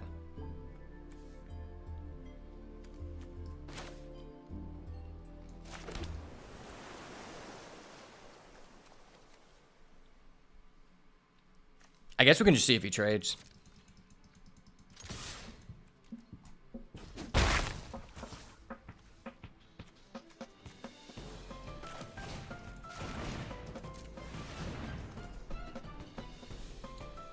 Dude, yeah, I was saying, this board is literally insane. Like, this board looks like it's from the ring. Dude, I can turn the TV on. It's like, how are we getting this board in this expansion when Hearthstone didn't even release a board? Hearthstone is supposed to be the board game. Like, this is literally the best board they've ever made. I'm not gonna lie. Literally the best board. I'm not gonna lie, my opponent is kind of devaluing the board because he has a pet rock, which just shows he's a freeloader.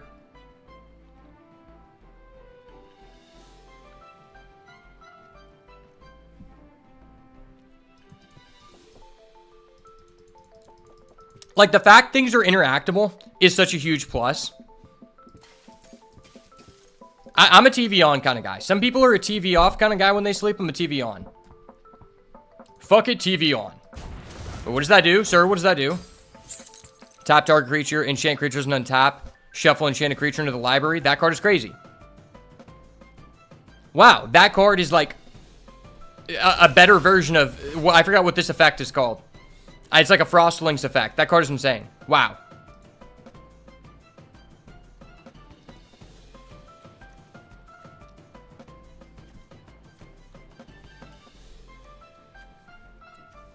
I feel like I kind of need to remove this because this just destroys my shit for free value.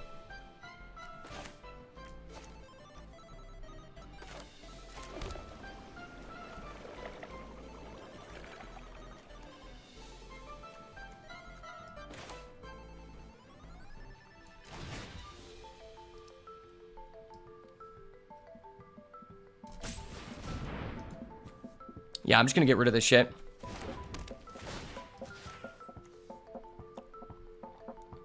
You want to get rid of this? That's fine. I'll allow it. I'll allow it, bud. I'll allow it. I've got better things to do. He doesn't know about the meat hook. He doesn't know about the meat locker, baby. I swear to God, this card literally reminds me so much of the Iceman Gorzinski. One of the craziest hitmen of all time. Like, if you knew who the Iceman Gorzinski was, you would see the resemblance. This is literally how his lair was in real life. I can almost Megalodon, which is funny. Because our opponent had to cycle the Megalodon, but if we play it, like, we're obviously just a more based person.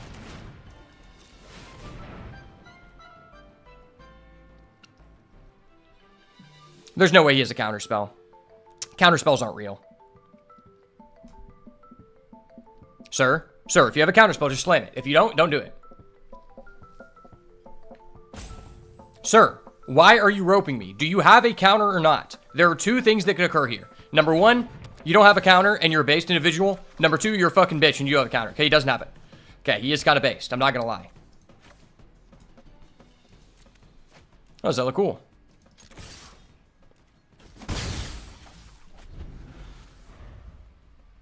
Our opponent just passed with 5 mana up and did nothing on my turn. That's really weird. What if I just went for another meat hook? That'd be kind of funny.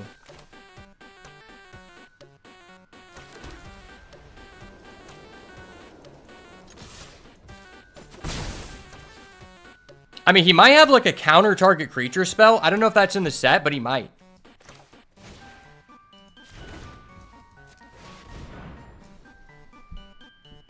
I mean, I'm just going to keep doing this until he makes an action. He still can't do anything? That's funny. Oh, and we have the Roaring Furnace. Yeah, this shit is crazy. To celebrate the resub, I'll drop one more banger. If it weren't for Joe Biden, I could afford a Druid deck. That's facts. That's facts. I'm not going to lie. If it wasn't for Sleepy Joe, we might actually be able to afford to play Wild. But Wild is out of our reach. Bro, this guy literally just put a stun counter on my 1-1. Hold up. Wait a minute. Something ain't right. I love how my opponent did nothing for 2 turns, where while I played the overcosted room of this card back to back, and then he just plays the cheapo depot version of the card. Like, this guy's so cooked.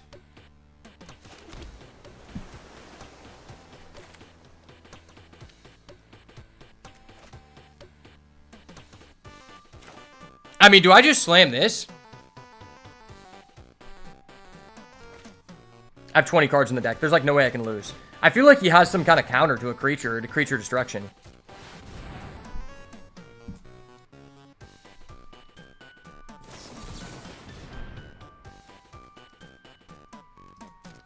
I kind of knew that was coming. I mean, I've literally drawn 6 cards. I don't really care about that. I'm not gonna lie. You know, this isn't even fake propaganda. If it wasn't for Sleepy Joe, our opponent would have not had a counterspell there. I do like Get Out. I think it's a cool looking card. It's also a really interesting card. Return 1 or 2 target creatures or enchantments you own to hand. That's really good in a blue-red rooms deck.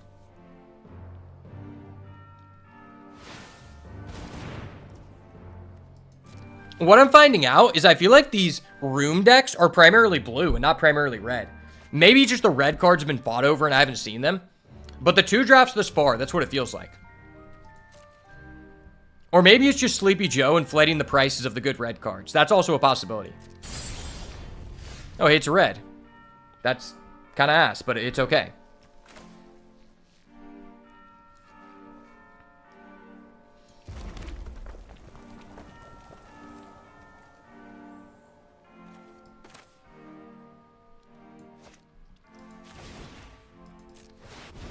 Well, he doesn't have double blue, so he's not negating my Megalodon.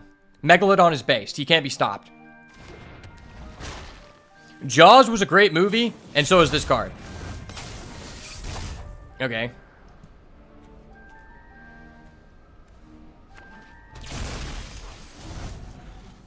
Getting rid of a weight room? Dude, that was a fatal mistake. I'm not gonna lie, man. Hold up. Wait a minute. Something ain't right.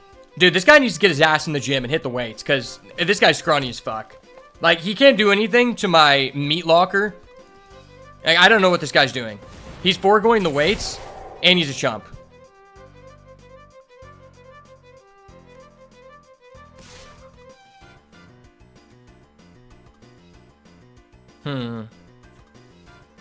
I think I'm okay with that. I don't want him to combat trick me.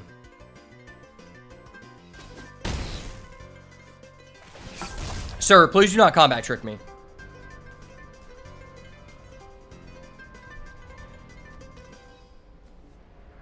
It's okay, buddy. I'm just going to return both of your cards back to your hand. It's okay. Mommy and Daddy are talking. It's my time now. It's my time to pop off. Everyone has a place in this world. You just happen to be a pawn in my game. Brother, what the fuck are you doing? Hold up. Wait a minute. Something ain't right. What the fuck are we doing here, brother?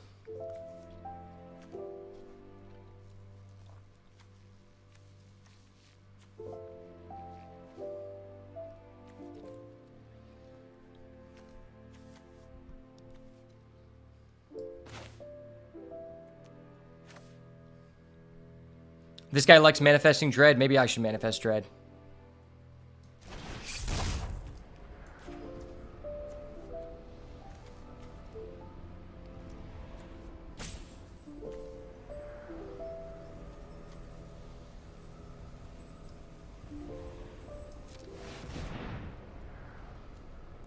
Tap, tap, taparoo. Tap, tap, tap you. Ooh, okay. I mean, if we get the card that bounces something back to our hand, that could be relevant.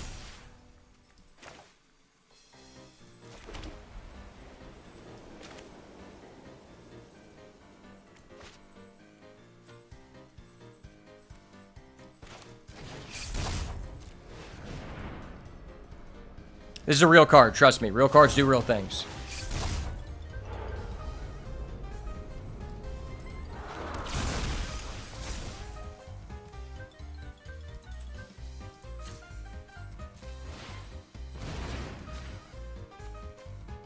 We have 15 minutes left? Okay.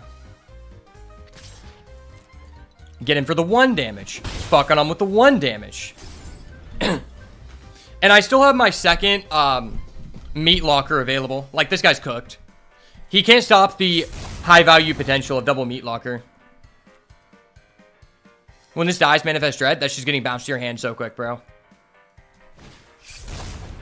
I don't even think this guy knows how quick that's getting bounced to his hand. Oh, that's so nice. Oh, no, actually, I can just tap it down.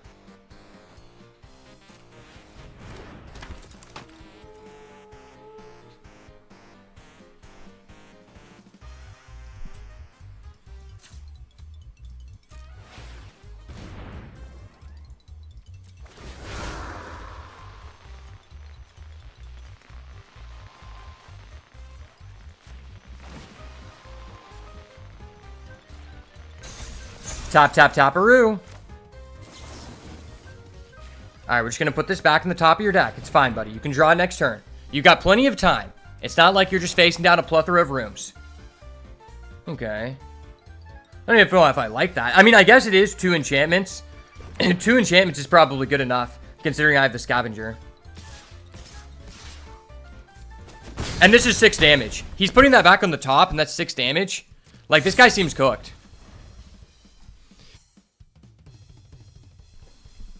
Especially since this card just sets up our draws for the next 2 turns. You better not touch my Scavenger, bro.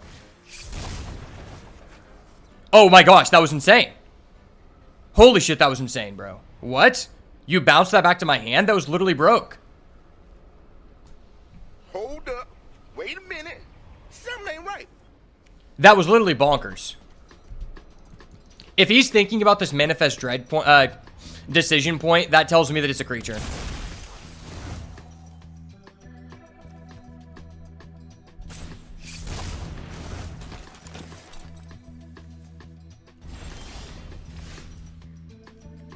Okay, well, we have a lot of 1/1 counters. 4, 5, 6, 7, 8, 9.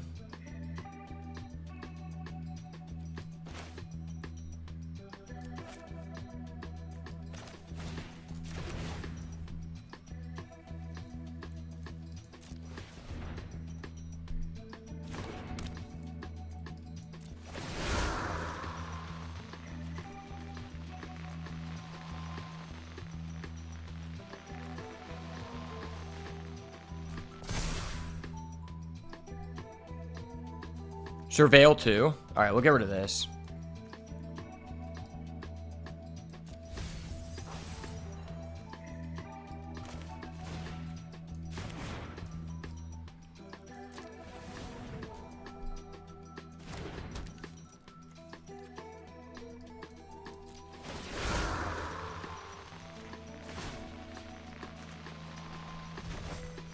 It's okay, buddy. We're just going to return that back to your hand. Everything's fine.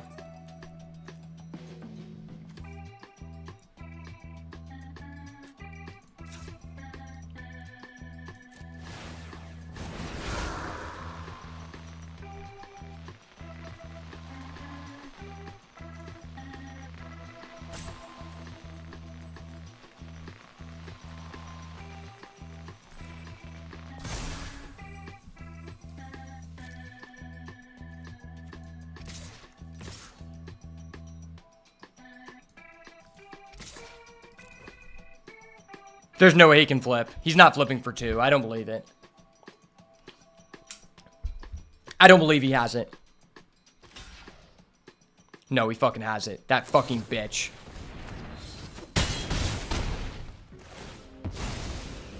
This guy's a fucking bitch. Indeed, he's a fucking bitch, bro.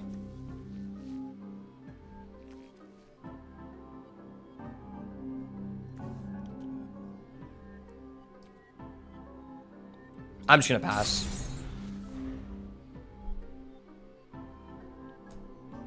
I think this guy's cooked, so I can just get my guy flying.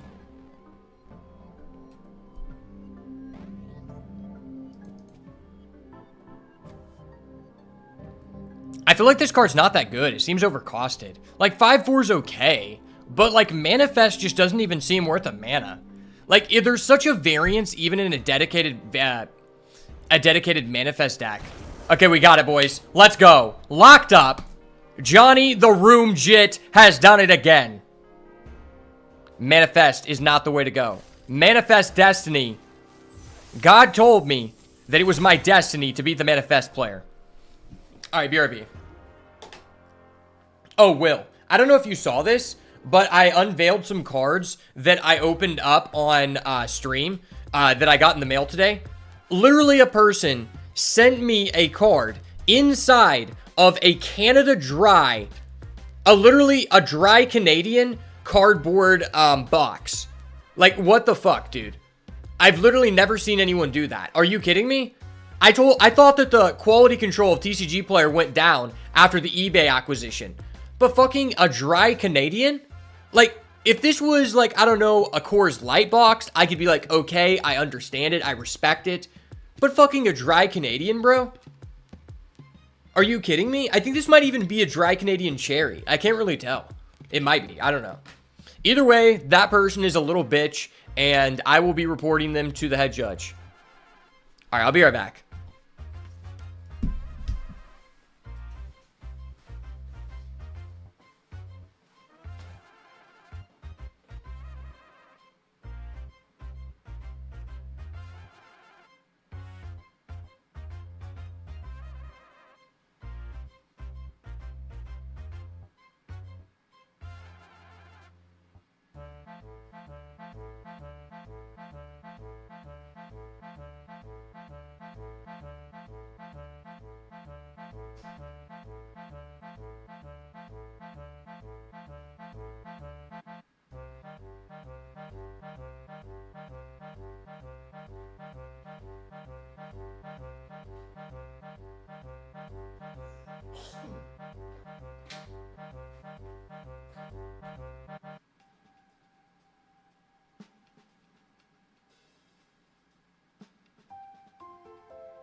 There's 1-star packaging there. That's facts. Like, I don't think I've ever seen anything with less stars. If I could give that person 0 stars, I would. So, in fact, I'm not even going to review their product. The ultimate way to speak with my money. Never purchase anything from them again because they're a loser for sending me a Canadian Dry package.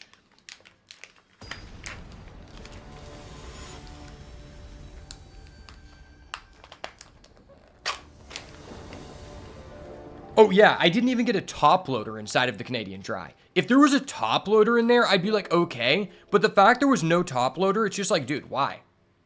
Give me a top loader. It costs 30 cents.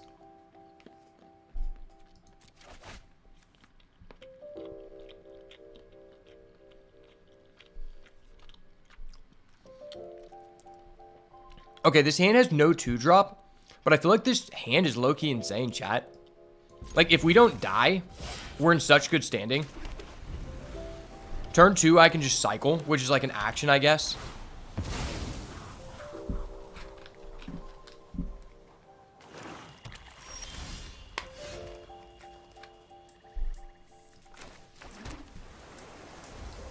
Yeah, I'm gonna have to go TV off. This guy's kind of irritating me.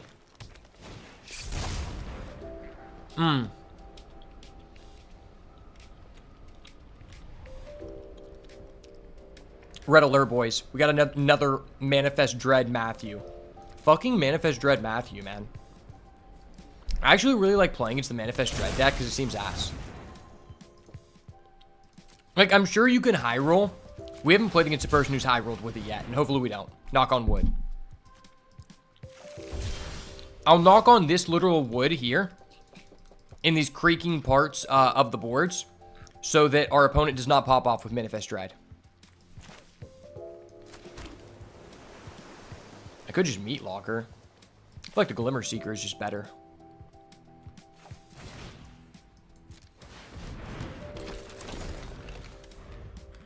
This card's actually surprisingly good in this deck.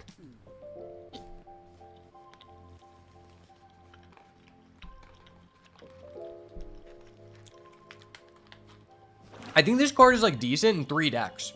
Red, white, blue, white, and green, white.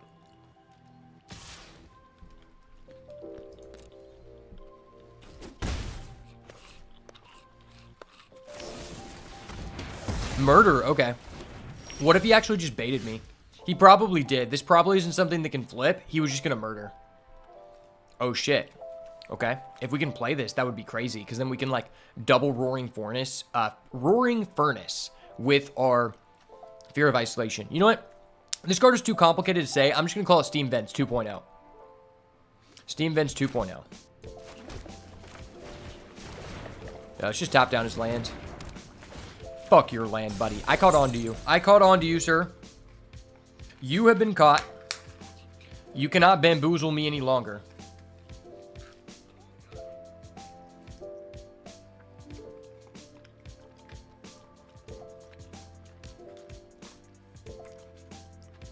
You just bought yourself all of the commons, rares, and uncommons for OPO8 on TCG Player for $20.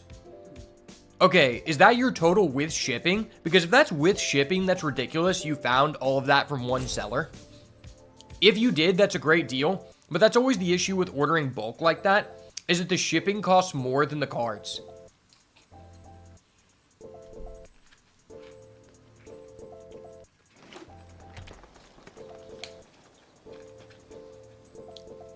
That's why with stuff like that, I just try to go through like a distributor on Facebook.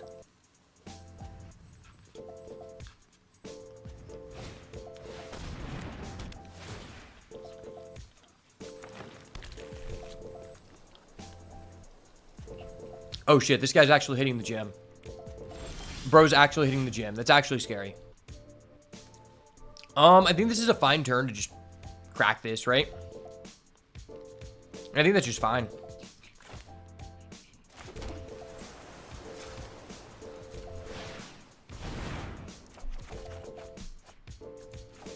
Get rid of our white. Okay. Well, now we have a grand entryway. So don't have a red mana. Yeah, with shipping 2 sellers. One had 1 cent, a common and uncommon with free shipping. The other had 10 cent for rares for $2. That's insane. That's actually crazy. Good for you. It's crazy because in OPO6, when I stopped playing, it literally took me 5 weeks to accumulate the normal rares I needed to build my deck because people in my community were just so stingy. And it really just made me not want to play. Because I was like, okay, I mean, scalpers came from other states to buy out all the packs. I can't open them. I can't even build a deck. Like, I would like to build a different deck that requires super rares. But I can't afford that. And I can't access it because there's no packs. And I can't even get, like, the rares because everyone's like, I'm going to hold on to this. I'm like, dude, you got to buy 3 boxes. You fucking asshole. Okay,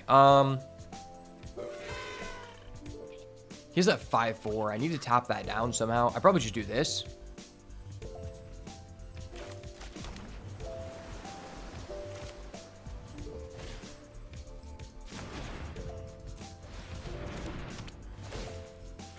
probably should have went for the bird.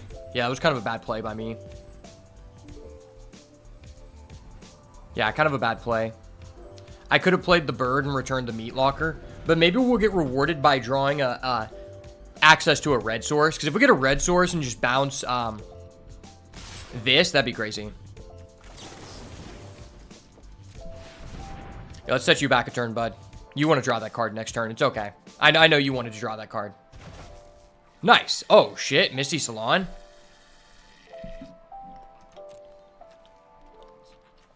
Would that be good here?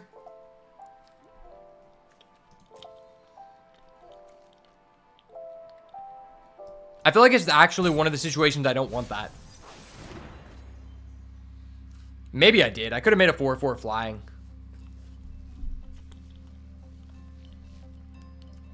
Yeah, maybe that was a misplay. I don't know.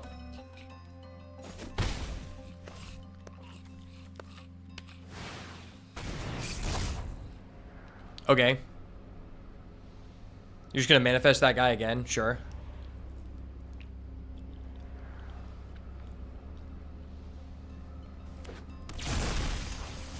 Oh, shit. Okay. He definitely has a way to reanimate. Because why else would he not get that? Like, there's no reason for him not to get that.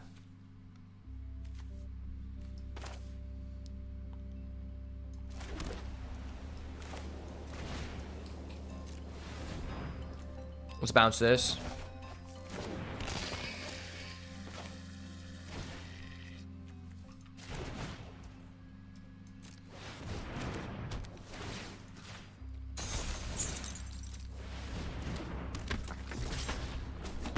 That was a pretty good turn for us.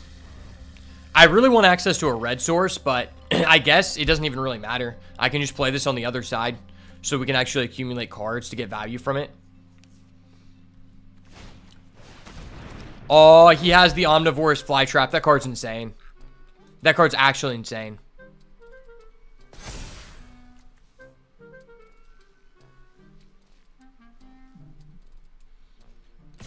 That was bonkers.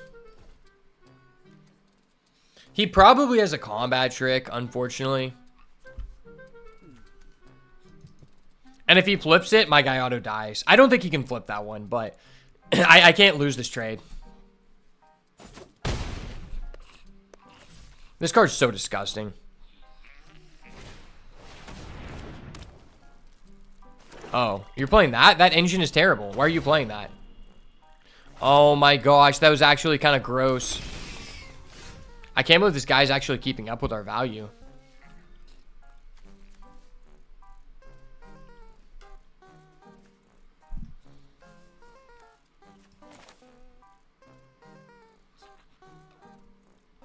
Should I do this or this? Probably this.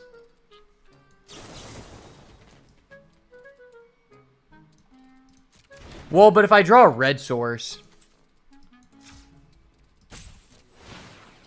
If I draw a red source, we don't auto lose. No red source. That's really shitty.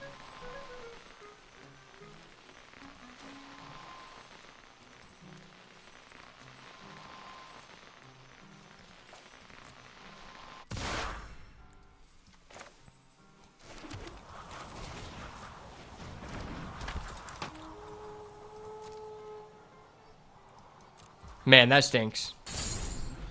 That really stinks. I guess I can just chump with my Glimmer token. I can crack this to get a red.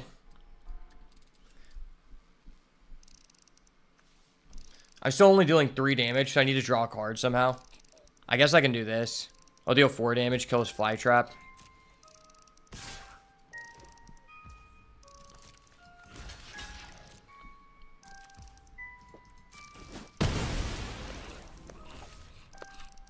If he flips this and it's crazy, that would suck.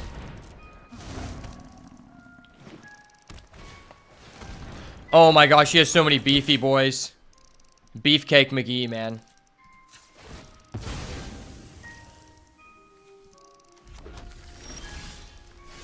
Yikes.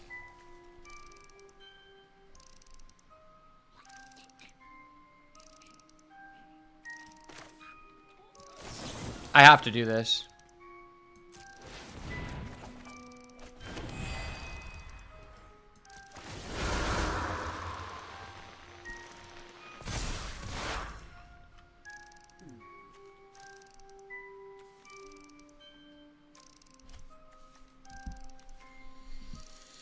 Kill that.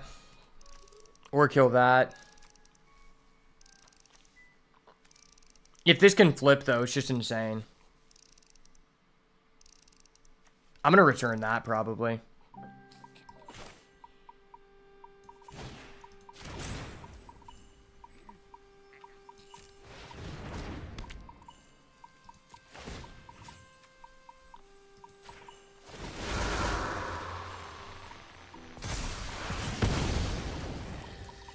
It was a real card. Yeah, he could have blown me out there.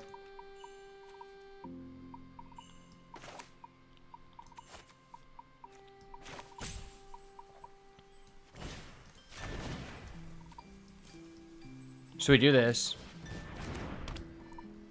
Man, we have so many rooms. I wish I would have got that flying token thing.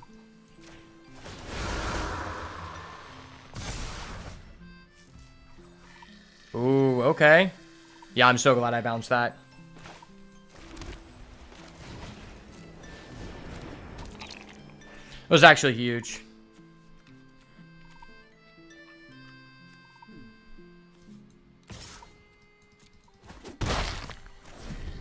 Alright, well, I have a 6/6.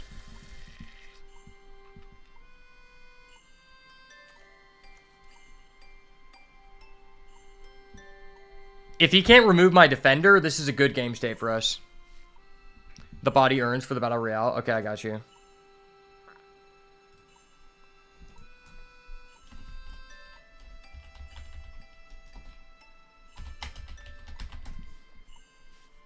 This is actually a really intense game.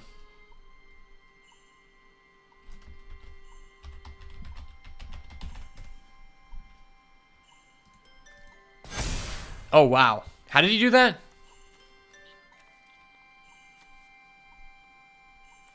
Wait, how did he do that? Oh, it's when he attacks too? I didn't know that. He probably has that death touch bullshit.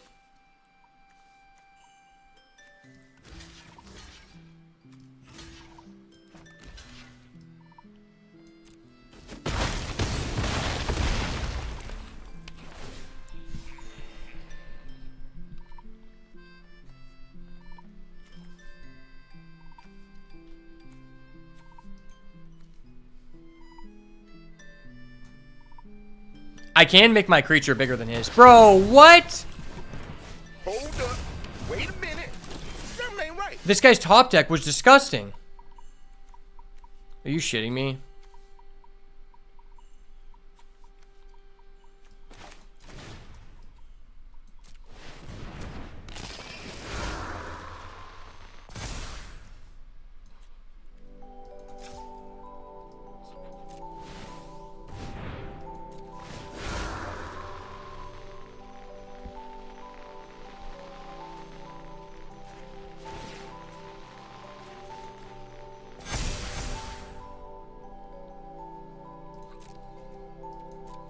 All right. Well, please draw a land, sir. Your board is gross. Please draw a land.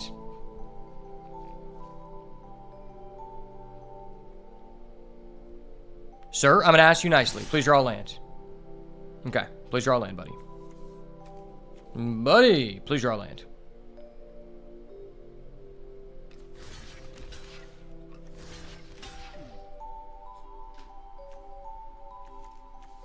This is just so valuable.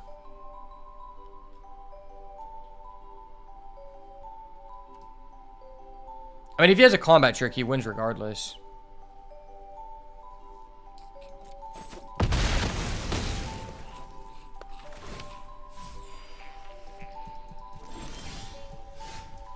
Oh my gosh, that's good, right? I think that's good.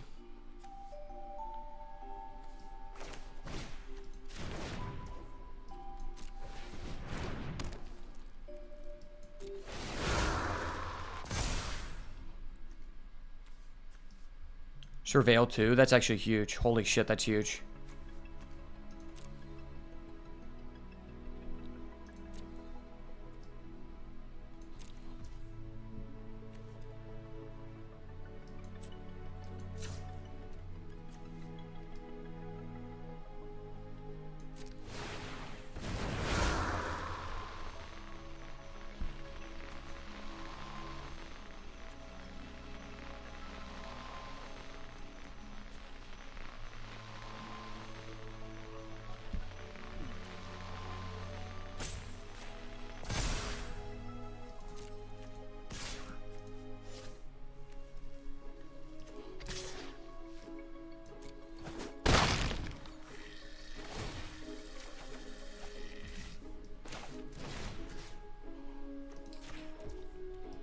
Okay. There we go. Locked in, baby. Don't draw removal. You don't have it. You're not that guy. Please draw another land, sir. I'm trying my best to be fun and fair here. I'm at 1 HP. There's no way you can deal burst damage. Oh, shit. Will actually won the Battle Royale. Let's go. I fucking knew it! Oh! But this is kind of crazy, though.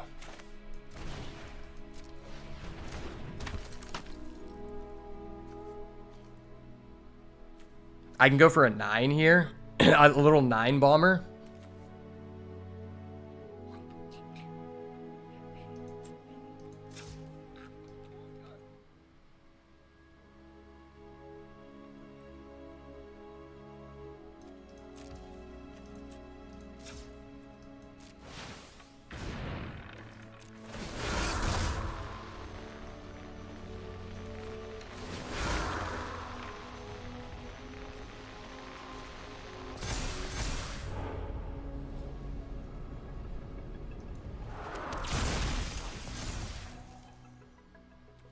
Okay. Get in with the big boy. Draw a card. Play this. Use my room. Please hope my opponent doesn't draw burst damage. Trigger these.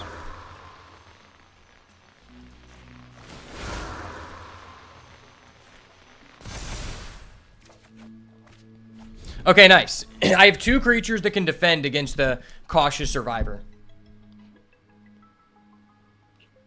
This is crazy. I'm still alive.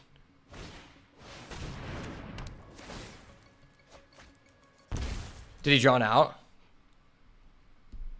You didn't draw an out. You're not that guy. You're not that guy. I have 6 cards in deck. What is my deck? Trapped in the Screen. Wins me the game. Meat Locker and Drown. What does that do?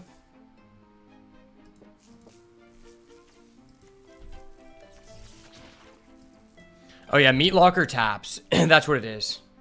I have a Meat Locker, an Unearthing Grasp, which can bounce, and a Trap Screen. So, all 4 of my cards, or 3 out of my 4 playable cards that I draw instead of a land, are an enchantment. Which automatically wins me the game, because I just double buff up my Fear.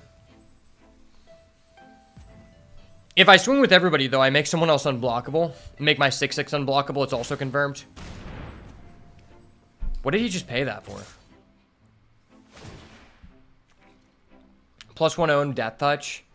I mean, does he have the ability to give it, what's his face? Does he have the ability to give it Trample?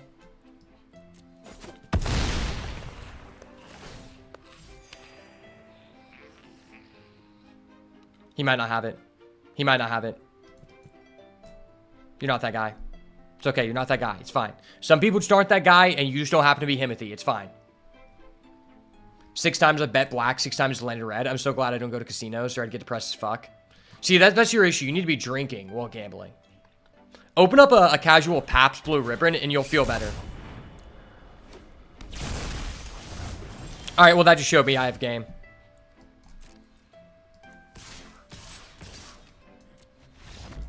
Let's go! The boat does it again, baby. You can't stop Johnny the Room's Jit. I've been here before. I've done this. I've seen it all.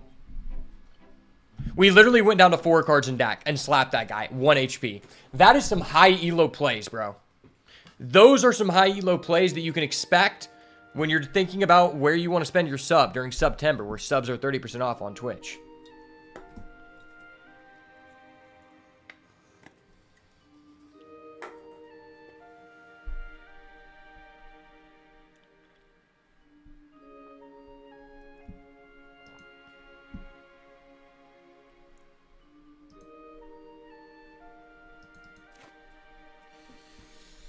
This is a 2-lander, but it has a land cycler.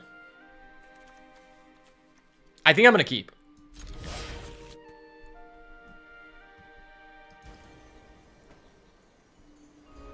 The only alcohol you drink is Seagrams and Mike's Lemonade.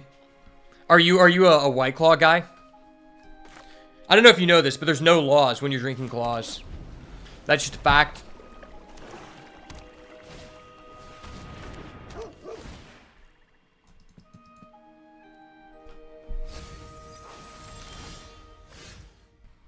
White Claws for sororities only. My brother buys White Claws. See, now that my brother has kids, he buys White Claws when he wants to spice up his relationship with his wife. Which I think is funny, because I've never been a White Claw guy.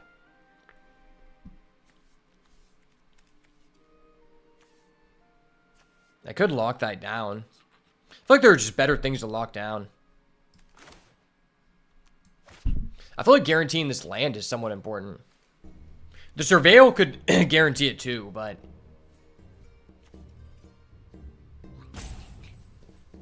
I guess I have this trapped in a screen, which makes this not terrible.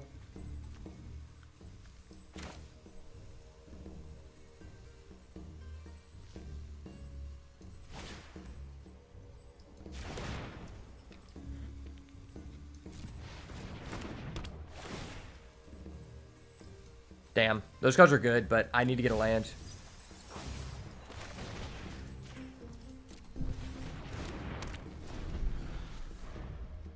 I guess you can argue that, like, next turn we can go for the Dagger Maw Medallion anyway.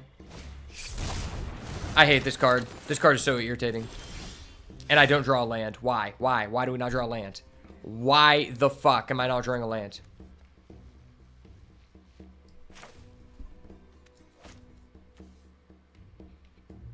I mean... Gosh, I don't want him to manifest Dread. But the land is just so important.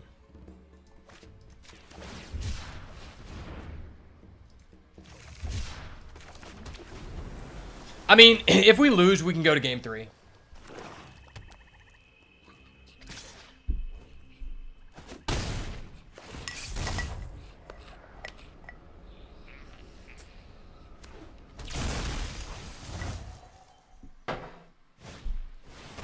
It's funny because, like, the only time 2 toughness matters is literally in this deck. And I don't draw a land again. Awesome. Awesome. I love that, man. I love that, man.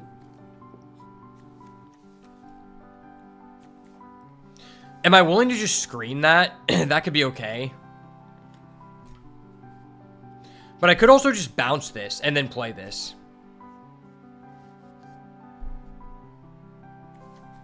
That stops him from attacking with that.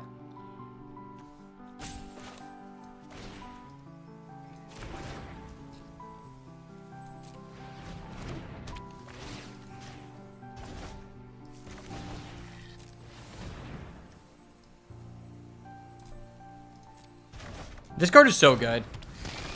I think this is the best Fear of card in the cycle. It just does so much. Like, if you have a room deck, it's insane. And it's also just treated as an enchantment. Like, that's everything you want. Works with room cards, is an enchantment itself. Like, that's literally the only 2 things you care about in this deck. Man, I think I want to try, like, a 5-color room soup deck. That could be very fun. Oh, he's... What the fuck? What the fuck does that do? Hold up. Wait a minute. Something ain't right. What? That's broken. You can just reveal from your hand? That's stupid. I guess this is online now. That's like a real thing. Well, I wish I still had my bird. Should I just do this? I think this could be okay. I don't want him to continue doing that.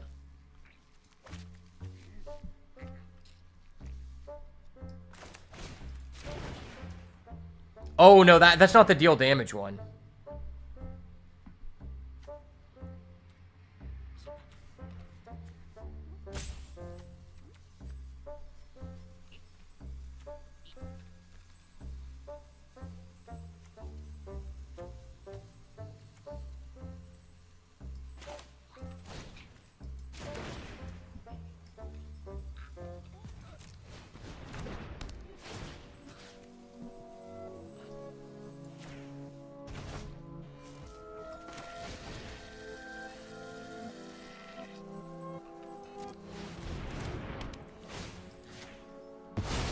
That could just be really bad, but we'll see.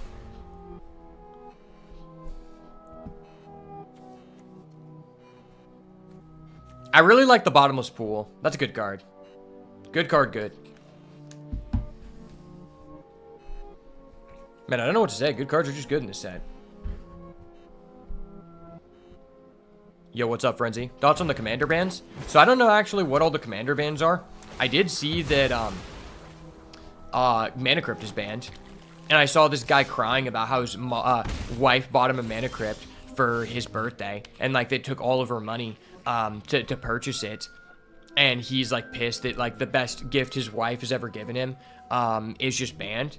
And to that I say, dude, why the fuck is your wife buying you a flattened papyrus square when it's using up all of you guys' disposable income? Like, if you never heard of an emergency, like, that's the thing about Mana Crypt. If you can't afford it, don't buy it. Like, I don't know what the point of that is. Like, I always felt like Mana Crypt, like, cards like that are just stupid being in Commander. Number one, it just allows one person to randomly win the game for no reason. Number two, if they're not going to reprint it and make it, like, fair for everyone to get, Commander's supposed to be the casual format. So why are there all these cards that the format is hinged upon that if you don't have them, you're just at a strict disadvantage? I think that's just stupid.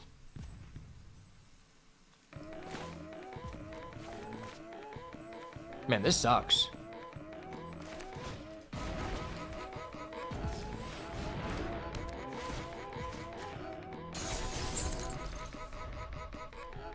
I might just have to go to game 3.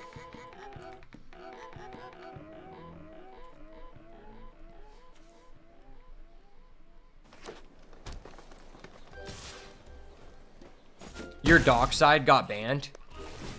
What is a dockside?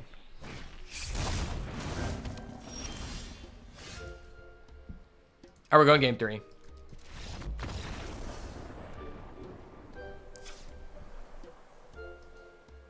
Vanderville Wright, thank you for getting banned. Suspicious user, ban evasion monitoring. Bro, just ban the guy, Twitch. Why? If someone is flagged for being ban evasion, why are they not just banned? Like, I don't know how, like, you shouldn't be able to post unsolicited links. Anyone who types a phrase that says best viewers should be automatically banned by Twitch. Like, the person who is, like, the owner of the stream can just unban them if it was actually, like, a misstep. But, like, why? This is why people don't like Twitch, because there's so many bots.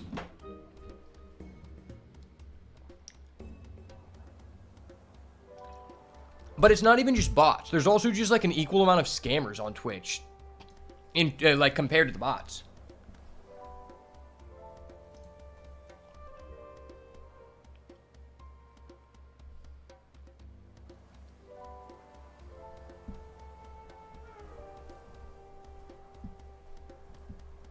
It's kind of crazy because I feel like I never get any scammers or bots on YouTube.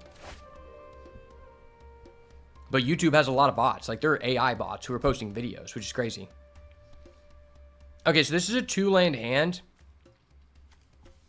But it has a bottomless pool. I'm keeping. I'm risking it for the biscuit. I believe. I believe. If we actually hit a 3rd land, we win the game. That is not a 3rd land. I would like a redraw. I would like a redraw, sir. Please. Please. Don't do this to me. I will turn the TV back on. I've been a good boy. Please. I need the ring to come out. No, no, no. Dude. Come on. Oh my gosh. Please stop pussyfooting around. Give me a land. I'm playing room control. I need lands.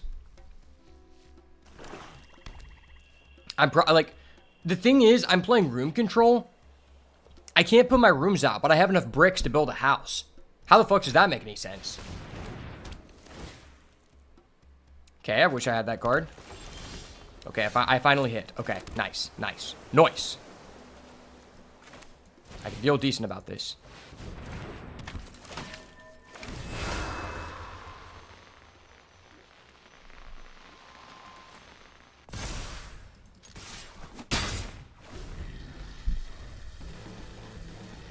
Getting a unit to 3/3 is actually, like, hella relevant in this matchup.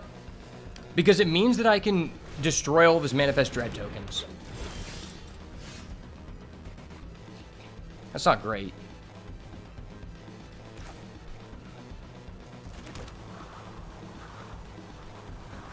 I also don't hate doing this. think we just want to use all of our mana.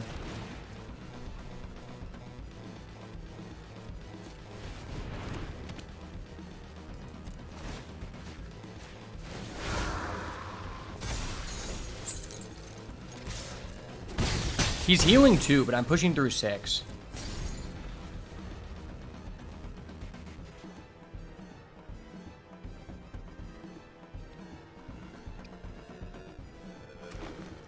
Would you like to play another one? I'll lock it up. It's fine. I will lock it up for you, sir. Creatures you control have add any of mana. Bro, what? That's broke. And it's 3 mana, 3/3 vigilance? How is this fair? Why is this in the set? Bro, stop hovering my scavenger. Bro, stop. Please stop. Dude, please fucking stop. Hold up. Wait a minute. Something ain't right. This guy needs to calm his tits. Calm your tits. You're acting like you work at Cox Cable and you're trying to sell me a bundle.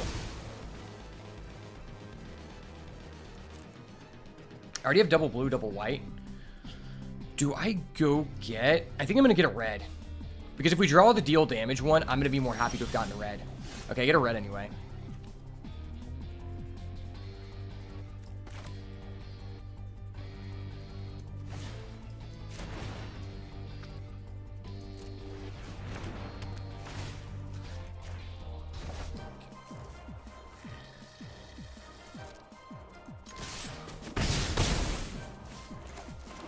That's actually kind of big.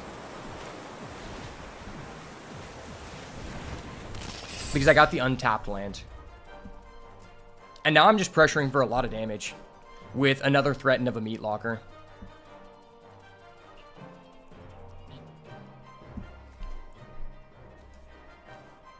And the Cursed Windbreaker could be good too. I might as well play all the cards from my hand though first.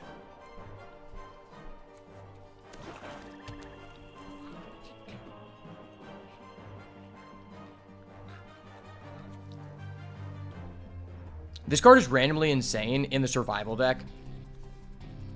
Because it's like you get to trigger your survival and gain mana. That's gross. Sir, please manifest Dread. I would love for you to go manifest Dread my weight room. Like, you need to hit the weights, bro. Trust me, you're feeling it. Are you feeling it now, Mr. Krabs? No, dude, fuck this card. I hate this card so much. This card needs to be banned. It literally needs to be banned.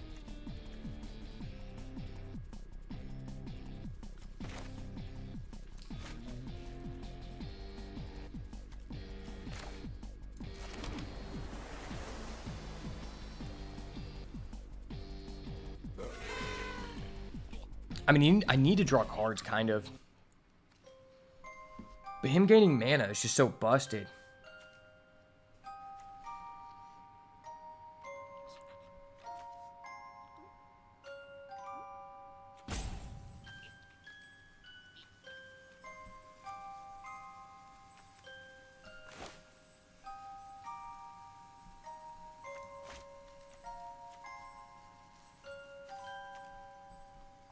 Yeah, he's gonna have infinite mana.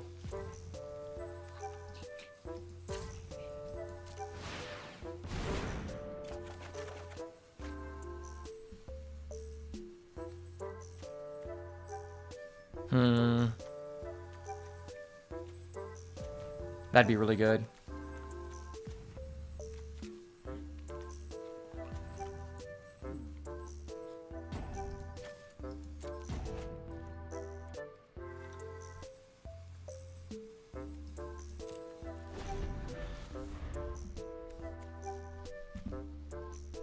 Yeah, I think this guy's creatures are just bigger than ours. Like, this card's just unfair. It's so unfair. The fact this ability triggers when you attack is stupid.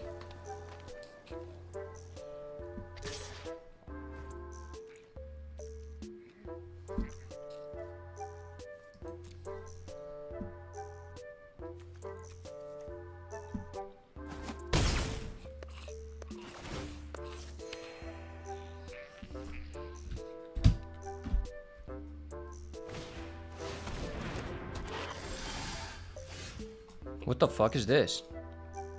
Slavering Branch Snapper? Okay.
All right.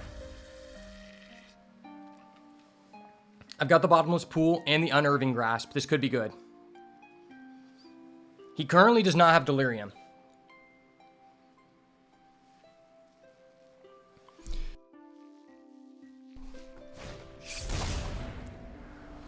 Okay. Aw, that put 2 in his grave. That's sus.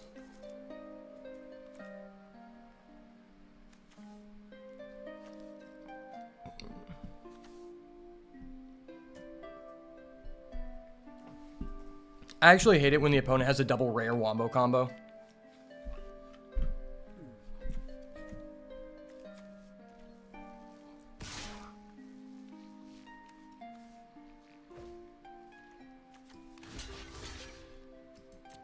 Eat a dick. Eat a dick, bro. It's fine. Just eat a dick. It's fine. It's not gay. As long as you say no homo. Just eat a dick and lose the game, please. That was not great. Not great indeed.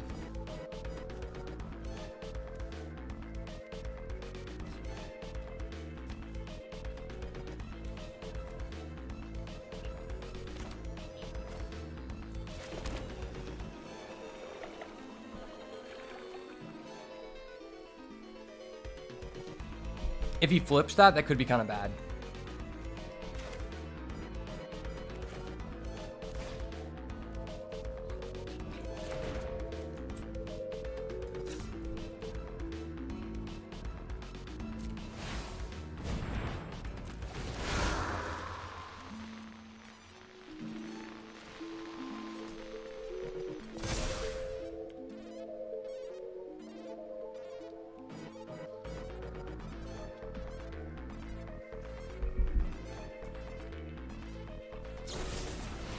Of course. Of course. Miss me with that bullshit, man. Miss me with that fucking bullshit. Gosh, why is it Smoky Room? Why is it not the other one?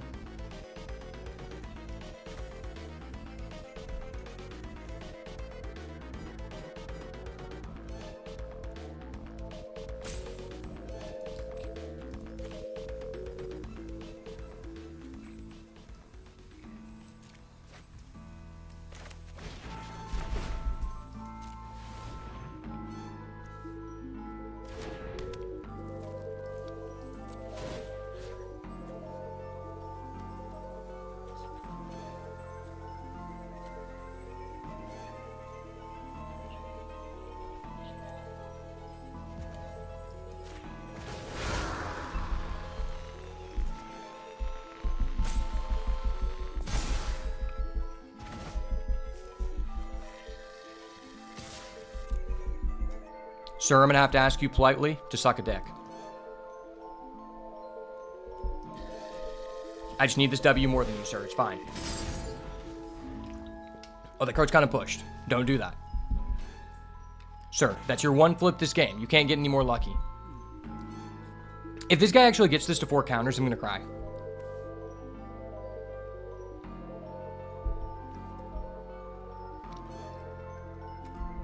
If I play this, it's a 6-6 with flying.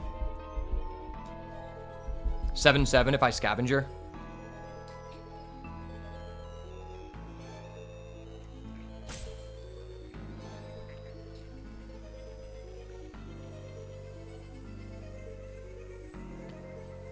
And it's also possible that he triggers Manifest Dread. Aw, bro, come on.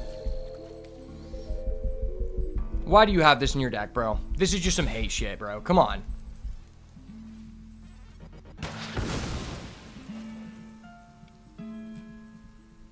That was so disgusting. Actually disgusting. I hate it when the opponent just double rare combos. Like, why do you just have 2 rares that perfectly work together?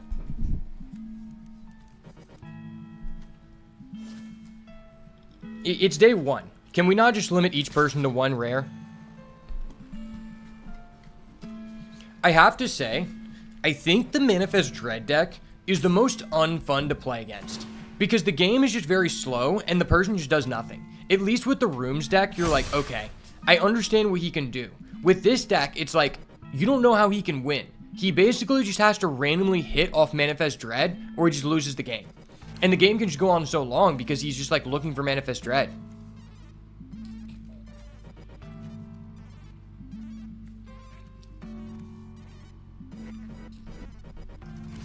Am I willing to just do this?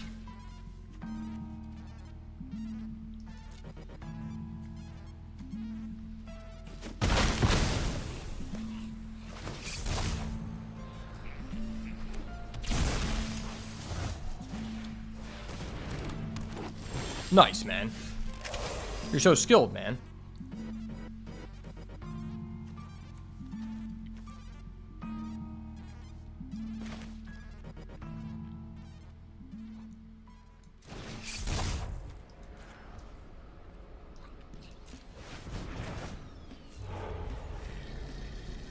I have to say, I know everyone was thinking this, but this guy's just such a highly skilled individual. I mean, he just has, you know, like a main deck Hayboard card against me. I respect that. It's obviously not variance. I can make a 5/5 flyer.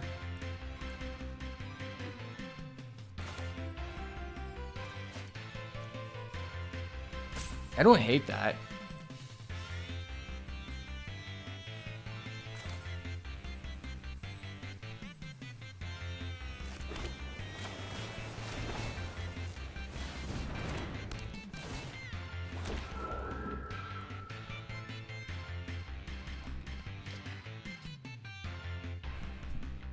Well, that was pretty legit.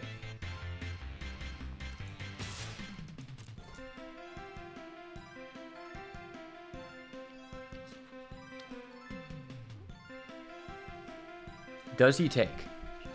If he takes and I top deck a bounce spell, I could lethal him next turn.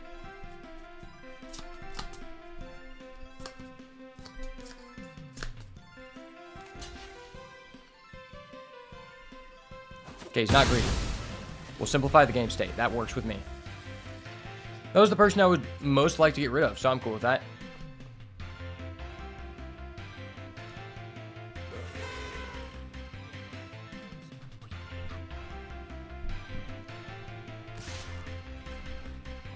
That tells me that card's busted.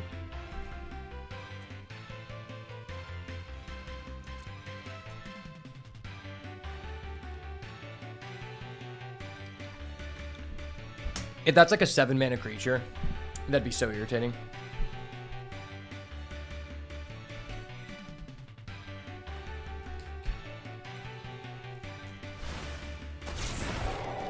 It is. Wow. Okay.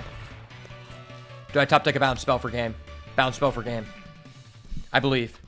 Jesus Christ, take the wheel. Let's get this guy. Let's get this foo. Trapped in the screen. Trapped in the screen up the top. The hard rip. Unable to scream or trapped in the screen. I'm fine with either. Either will do.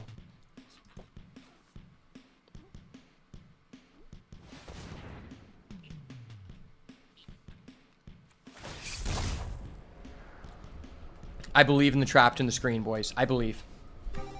I believe, boys.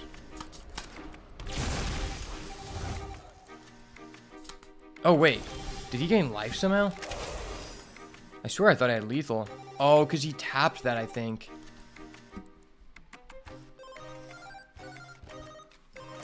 I think we just die in that case. That's unfortunate.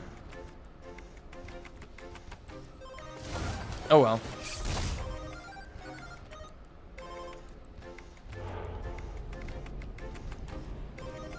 Well, there was the unable to scream.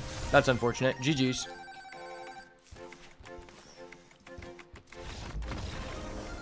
We were so close.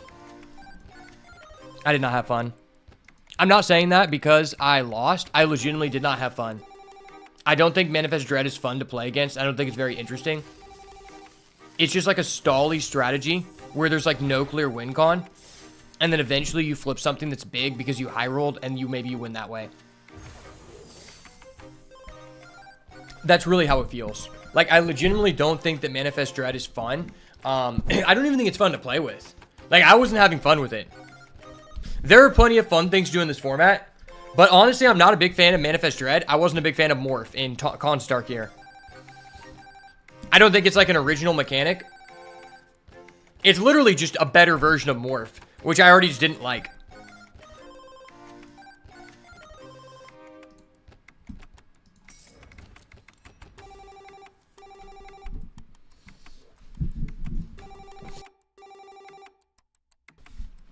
Alright, we might try to do something different this time. Maybe we'll start with an interesting rare. Maybe, baby. Maybe, baby. Yeah, can we just start, like, with the bomb? When you think about it, it's like... Our opponent's entire deck was centered around Manifest Dread. And they did not win by any way because of Manifest Dread. They literally won because they had 2 rares that comboed off with each other. So that kind of shows you where Manifest Dread stands.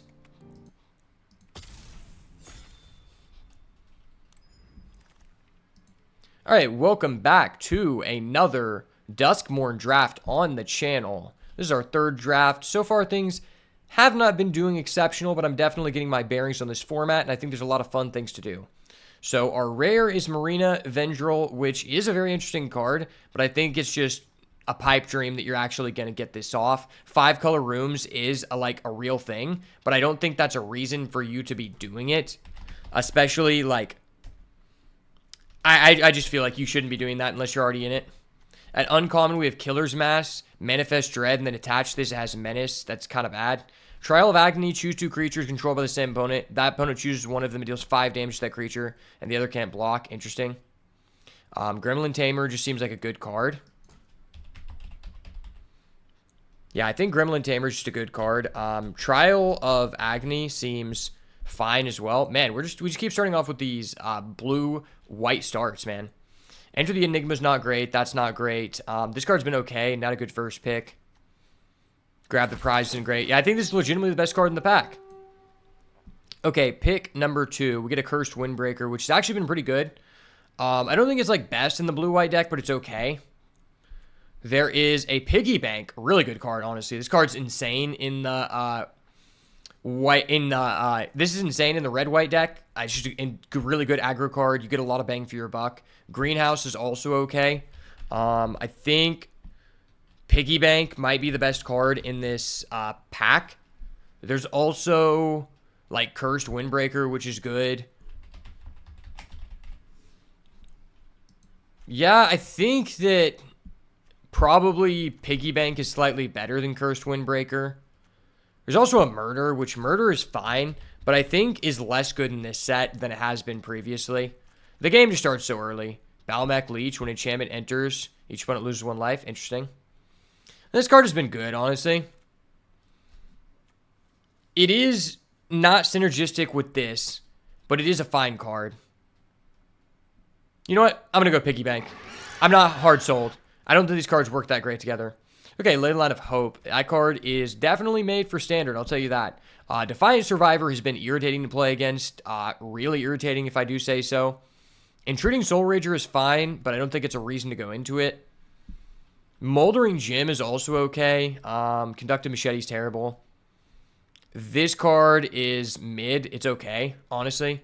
It might be the best card in this pack, just because we already have a Gremlin Tamer, and this card does work with that. You know, it creates a token, which is, like, fine. I think Moldering Gym is decent, too. Defiant Survivor is pretty okay. I mean, they're all kind of, like, on the same power level, but none of these cards are really, like, exceptional. I think I'm just going to take the Fear of Surveillance. Like, it's fine in a red-white deck, fine in a blue-white deck as well. Okay, this pack actually has quite a bit better cards. What does this do? Popular Egotist. 2 and a black, sack it, or sack a creature or enchantment. It gains indestructible until end of turn. Tap it. Whenever you sacrifice a permanent, target opponent loses 1 life. That's a cool card. Split Skin Doll is a really good card, specifically in the red-white deck, and I do have a decent start for the red-white deck. Painter Studio is okay. I haven't gotten to use it yet, but it seems fine. And then Grand Entryway is a really good card.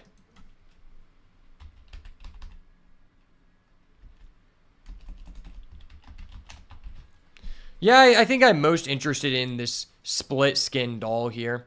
You know, it does work well in pretty much any deck, but considering we already have a piggy bank, I'm kind of more interested in that. Okay, we got a rare here. Razorkin Needlehead.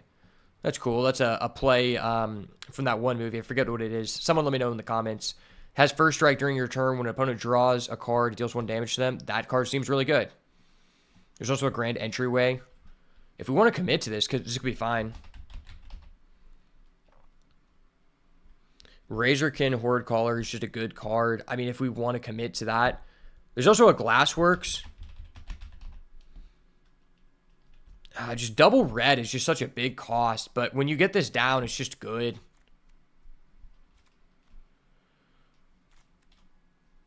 Yeah, you know what? Let's try the rare. Let's try going red-white.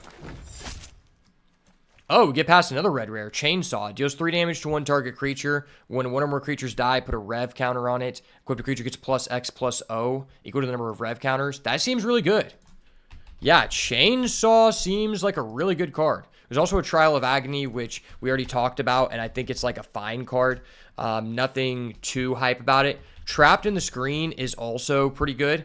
I think you could make a convincing argument for both. But let's go Chainsaw. It's a rare. Haven't played with it before. Seems kind of interesting. Ticket Booth. Not a big fan of that card. There is Acrobatic Cheerleader, which is fine. I mean, it seems good in red-white, right? Yeah, Acrobatic Cheerleader seems like a good component to this deck. I don't think Ticket Booth is really that good. I feel like it really only fits in the... It probably only fits in the red-green deck, in my opinion. But Acrobatic Cheerleader is good. It's a 2-drop. We already have 1, 2, 3, 4, 5, 6 2-drops, which is great. Irreverent Gremlin. When another creature with 2 or power less enters, discard a card, draw a card. Okay, seems good. This card, Possessed Goat, not a big fan of. I do think this is fine. Yeah, let's just take the Irreverent Gremlin. Okay, not a lot left in the pack. There is a Vicious Clown. When another creature 2 or power less enters, gets +2/0 until the end of turn. So a conditional 4/3, that seems fine, right? Yeah, I think that's just like decent. Specifically only good in our deck. And if we're getting past that, that means that we are in a good position here by being in this lane.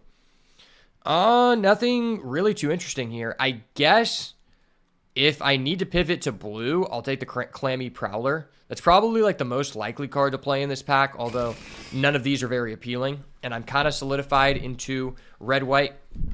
Red-white might just be the best deck in the format because it seems like it's the best deck to counter rooms. And we'll just take a Creeping Peeper here too. Well, I'm actually really glad that we decided to commit to red because it seems like we got a lot of goodies from doing that. And Piggy Bank just seems disgusting, dude. This card is gross looking and it's probably just as good. That is the kind of content we're looking at. This card looks like a mishap from Toy Story. Mr. Ham. I remember Mr. Ham. All the old heads remember Mr. Ham. We're not playing Possessed Goat. Don't worry. I'm leaving that shit in the side deck where it belongs. Wow, we have a lot of 2-drops in a format where it feels like 2-drops are extremely premium.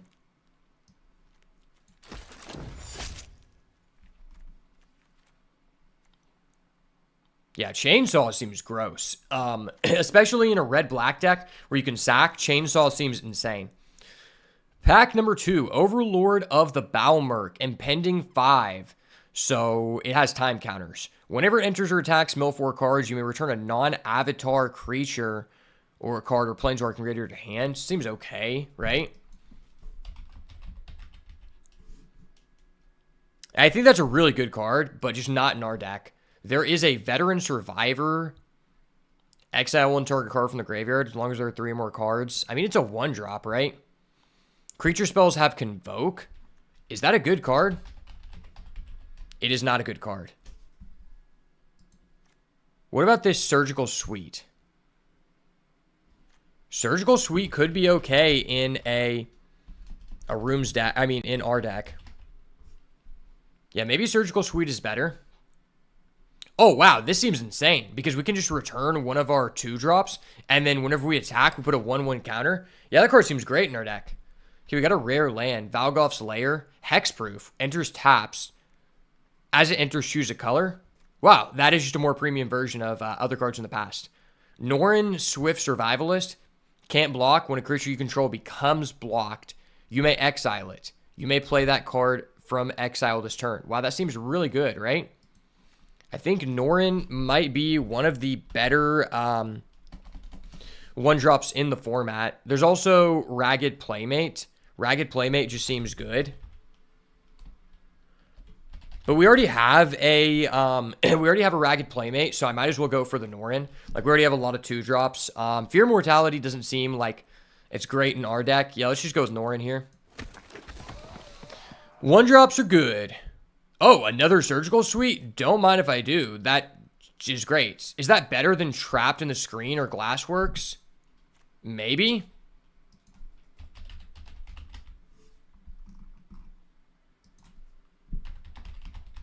Trapped in the Screen is pretty good.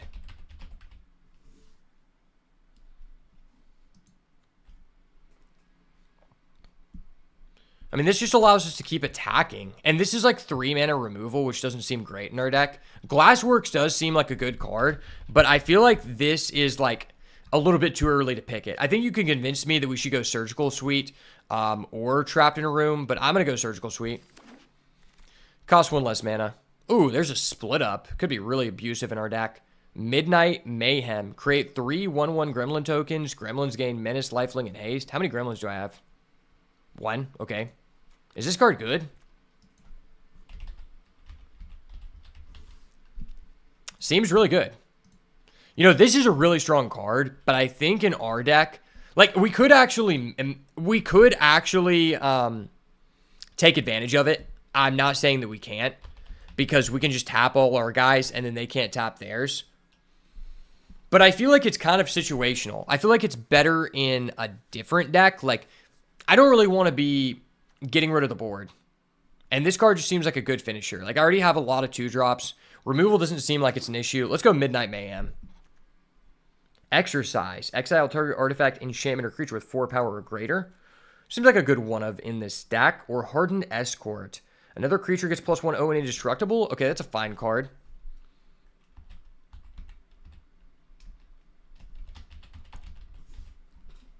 Yeah, I already have a lot of creatures. Let's just go Exercise. How many creatures are we at? We're at 8. I guess I don't have that many. Destroy target creature, controller, Manifest Dread. Interesting. Or I can go Acrobatic Cheerleader or Trapped in the Screen. Ah, and there's also a duel. Damn, I mean, I don't think duels are that important. This card's only really good in Delirium. Unwanted Remake seems like it's, like, really bad. I feel like it's good against people who don't have Manifest Dread, but if they do, you're just kind of screwed. Yeah, I do like Acrobatic Cheerleader, but I think, like, we don't have that much removal, and we have a lot of 2s. This is probably just higher priority just to have one of. Okay, there's an Ethereal Armor. How many enchantments are in this deck? 4. Not great, but it doesn't have to be that great. Target creature gets +1/0 in first strike. I think the card's just good in our deck in general. Ethereal Armor is good, don't get me wrong. But our deck isn't really enchantment focused. We have some enchantments, but we aren't trying to, like, do enchantment things, right? It's a lot better in others. Like, 1/1 and first strike is great. Maybe Violent Urge is just better in this deck because it is it's instant speed. Living Phone is terrible. I don't recommend it. Rampaging Soul Rager, as long as there are 2 or more unlocked rooms. It's an okay card in the blue-red deck, not for us. Friendly Ghost could be a decent finisher in a deck like this. We have a pretty low curve. Yeah, this deck looks great so far. Dazzling Theater, once again, wheels. Untap each creature you control during each other player's untap step. That's a funny card. Interesting to see if this may see some fringe play in Standard, but I doubt. Just the cost is just too high in any format. But we'll take another Trapped in the Screen. 2 Trapped in the Screen is great. We play first because we're aggro. We get to do that. And then turn 3, we just remove their guy, and then they just never get it back. Cool. This is a really interesting card. I'd really like to play around with this because you get to Manifest Dread, and then whenever a face-down permanent enters, you get a basic land, which is huge because it, like, pays for your ability to flip things up. But it doesn't look like we're going to do that today. Oh, we get a Glassworks this late? That is ridiculous. Yeah, I think you want one of these in pretty much any red deck. It's just a good, like, alternative win condition and a fair, like, price of removal. Man, this deck looks nice. Oh, yeah, we're not playing any of these.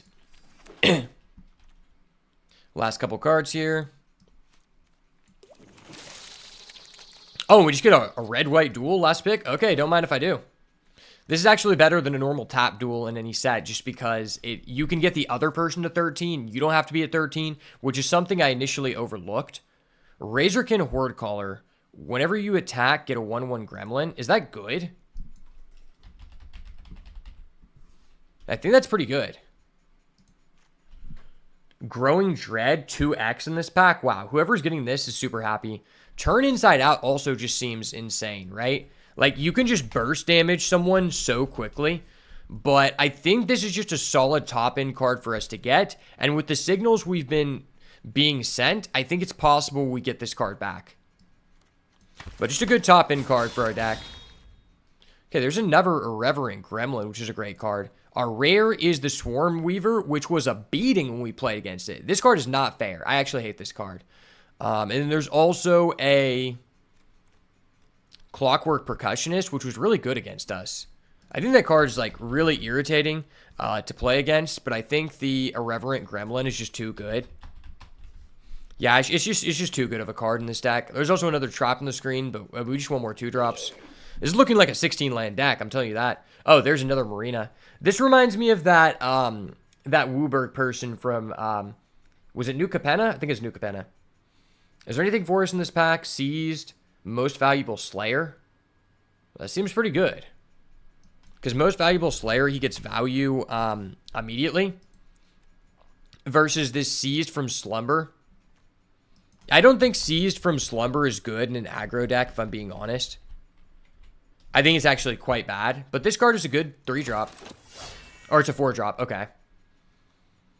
Savior of the Small. At the beginning of your second main phase, you can return a creature with 3 or less from your graveyard to your hand. This is okay.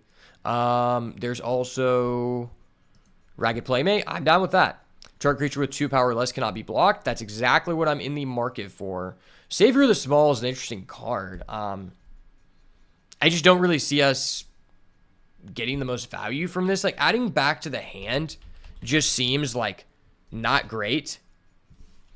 Like, it just seems overcosted for the deck it's supposed to go into. Was that our first Ragged Playmate? I thought we already had one. Peer Past the Veil. Discard your hand, draw X, where X is the number of card types. Interesting card. Fear of Mortality. Glimmerlight is okay. Then we got this guy, this Hardened Escort guy. I might be interested in that. Glimmerlight, I think, is just more for... I feel like it's more for a enchantment-based deck. And this guy is good, but, like, we don't want that much top end. Well, there's a Veteran Savior. Or an Acrobatic Cheerleader. I feel like Veteran Savior is not that great, right? I guess he is. Just being able to attack with this is pretty crazy. You know what? He's a 1-drop. I feel like starting with a 1-drop in an aggro deck is powerful. We already have an Acrobatic Savior, Cheerleader. Well, this deck looks really good. Smoky Lounge. Love us some Smoky Lounge. Return target creature from the graveyard to the battlefield. Unfortunately, we can't play that. I'll take another Ragged Playmate. Okay. I feel less worse about not picking up that 2-drop last pick. 2 of those seems like a very important card. Oh my gosh. And a Split Skin Doll this late? That is crazy. Pick 8 Split Skin Doll. This card is probably an MVP in, like, almost every white deck. Because a lot of the creatures in this format, no matter what deck they go in, there's either tokens that are created by rooms, or the cards just have low power, high toughness. Yeah, this deck looks insane. Ooh, Turn Inside Out comes back. That's nice. Yeah, turns to Inside Out versus Grab the Gift. Grab the Prize. Grab the Prize just seems terrible. I don't think you want to play it in any deck. Even in a Delirium deck, it just seems terrible. There's a Land Cycler. Not too interested in him. Yeah, if this said it could be rooms the opponent control, I would play it. But it seems only good in blue-red. Probably not ever playing the Land Cycler. This deck looks insane. Hey, it's a Wooburg rare for the collection. You get to put all enchantment cards from your hand, reveal the top 7 and put all enchantment cards, and then you can tap to lock or unlock a room. Interesting card. I don't know how you'd ever make it work, though. Look at a Mountain Cycler. Never playing that. And that's the draft. Wow. Seems like a very premium red-white deck wins. I think I'm definitely playing 16 lands. Like, why would I not play 16 lands?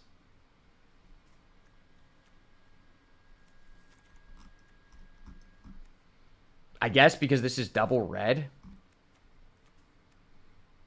This is a thing to be doing with our mana, I guess. Like, what is the worst card in this deck? How many creatures do I have? 17? Okay, yeah. Gonna be cutting some creatures here.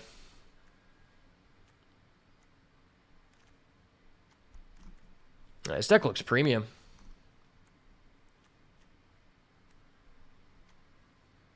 I don't really like this guy.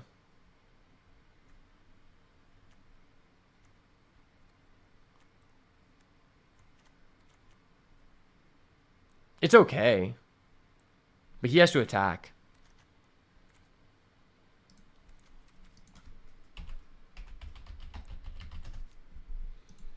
Our CMC is 2.8. And, like, I don't know if it's counting these as 3 or 5. I do have things to do with my mana. How many 2-drops do we have? 1, 2, 3, 4, 5, 6, 7, 8, 9, 10. That's pretty nice. Is Violent Urge or Turn Inside Out better? I feel like Violent Urge is just better. Like, the first strike allows us to win a combat. This is burst damage, though.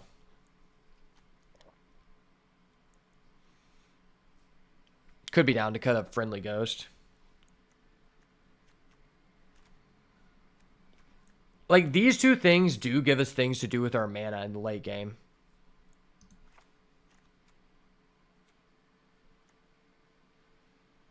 This has Vigilance, which is kind of good. I have 2 trapped in the screen.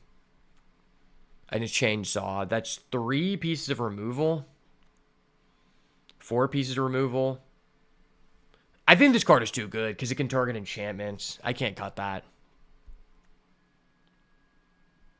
Manifest Dread might be worth it as well. I'm thinking about just cutting this.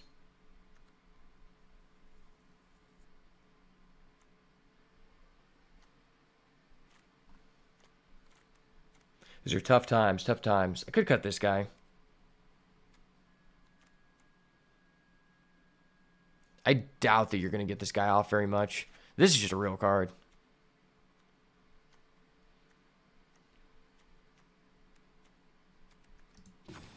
"14 creatures in an aggro deck. That feels weird.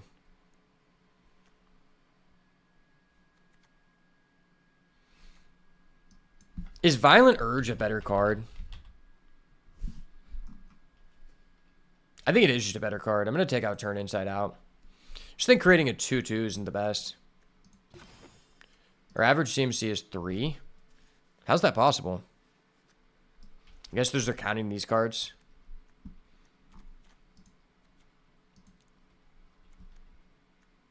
Oh, yeah, I can just cut. Our deck's predominantly red. I do kind of want to have 10 red sources for this, this guy.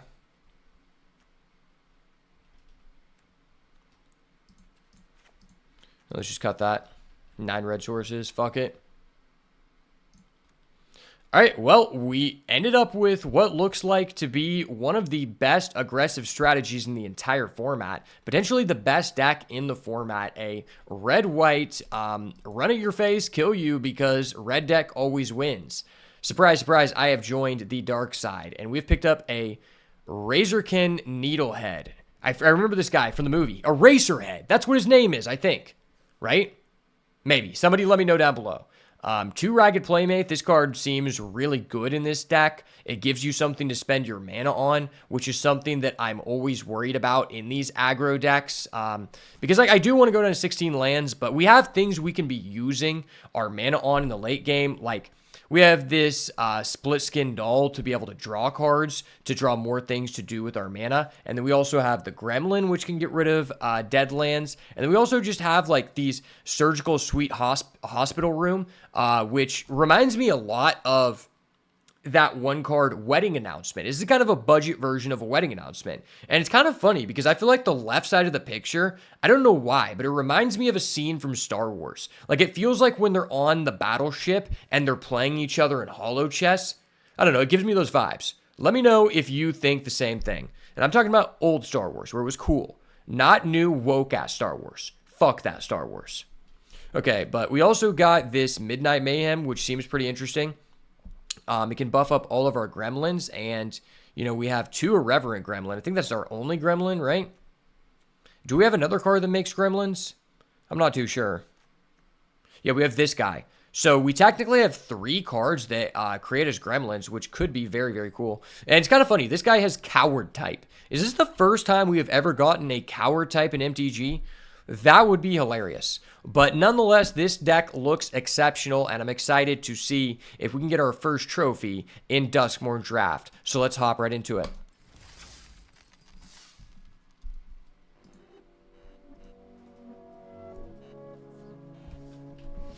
All right, be right back. Got to feed my dog before we run this.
All right.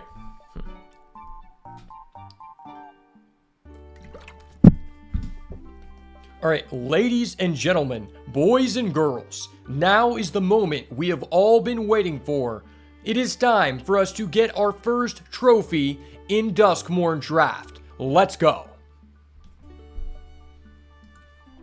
Hopping into game number 1, we're going to start off on the play. It's a guaranteed on the play because if you think it, it will become reality. This is the definition of manifesting. And although I'm not playing the manifesting deck, I am a dirty red deck wins player.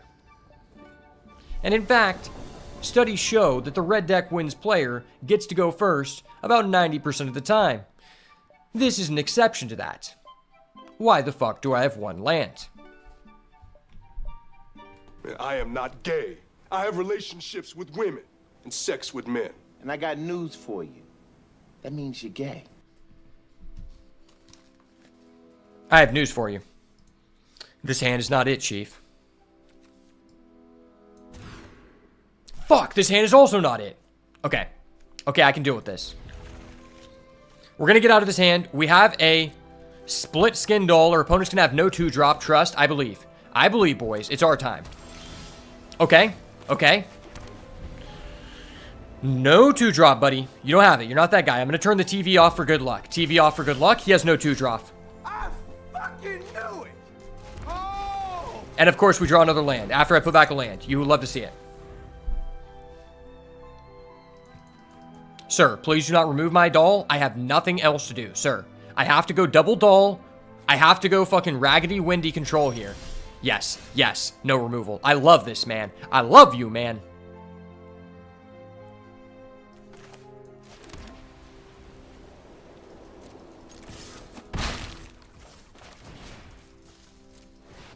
I'm curving out.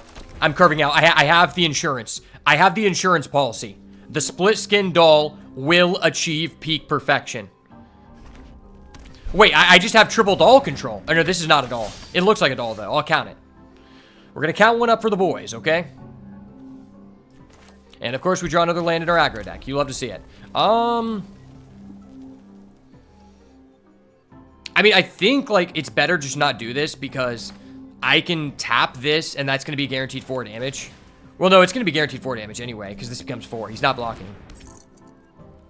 Draw a card. Fuck, dude. Come on, man. Come on, man. Let me have this, please. Please. Well, this is incredibly frustrating. I feel like MVS is just a good card in any deck. Like, this card's just nice. 4 mana, essentially 3/4 first strike, and give other people first strike? Bro, no, don't do me like that, son. Son. Hold up. Wait a minute. Why do you have this garbage? Something ain't right. Why do you have this garbage? Buddy, that is bonkers as fuck. Buddy. Buddy, don't do me like that, son. We have a bottom feeder. Someone alert the masses. We need to get a judge involved. This card could be kind of good. Okay, like, do I want to play this card?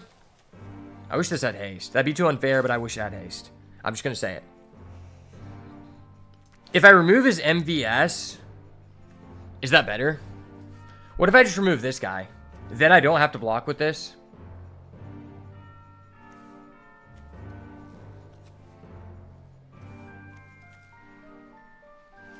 I think removing his MVS is just better.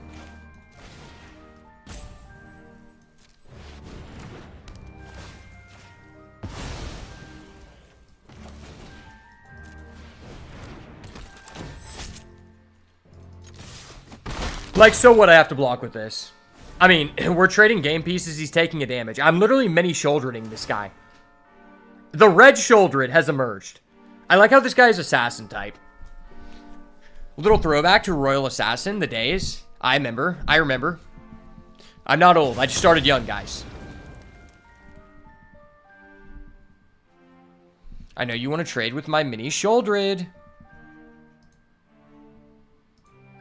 Dude, mini shoulder is a whopper. Wait, he has 2 of these? Brother, what the fuck?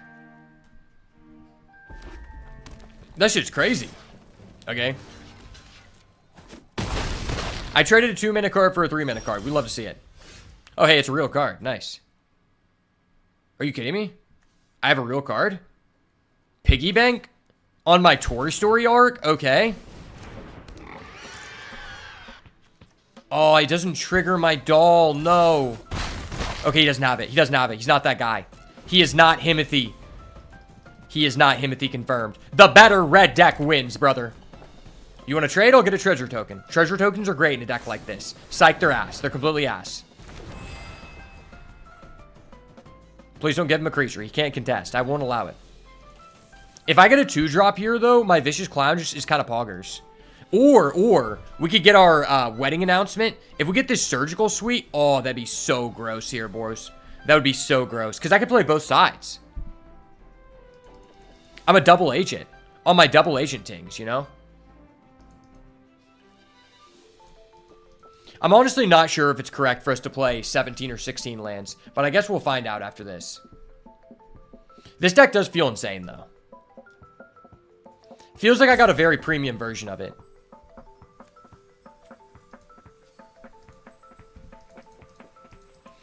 And, like, Hospital Bed seems really good in this deck. Like, it's just wedding announcement for draft. You fucking bitch. Okay. Can I draw a real creature?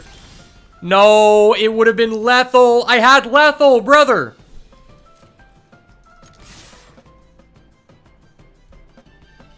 There's no way he has that. Okay, he doesn't have it. Nice. Nice. I'm going to hold full control so he thinks I actually have a real card. I have a secret for you guys. I don't actually have a real card. I'm just bluffing. That's what good players do. Fuck. He has a real card. No. Ah! Ding, ding, ding, ding. That was broken. Sir. Sir, do not do me like this. Sir. Intruding Soul Rager. Wait, that's a good card. You can't play good cards. I'm supposed to have good cards. Wait, let us top deck our Shattered Yard. I want to do the 1 damage with the Shattered Yard. I believe, boys. I believe. No, stop. Don't do me like this, son. Don't do me like this. Don't do me like this, son. Please. Why am I bricked up?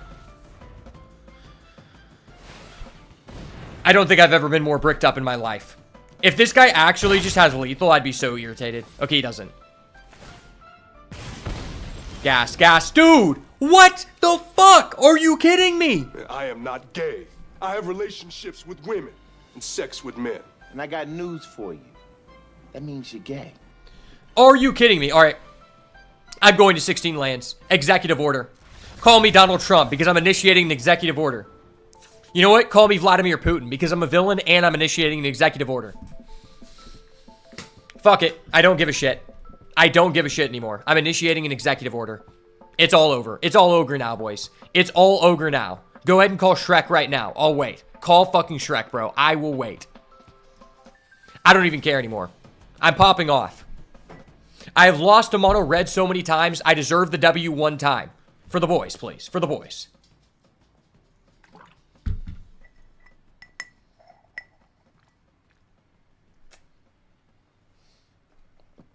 All right. I took out a land. I put in a 1-drop. It means we're going to draw a good card. We're going to draw a 1-drop into a 2-drop into a 3-drop into an opponent concede button, please.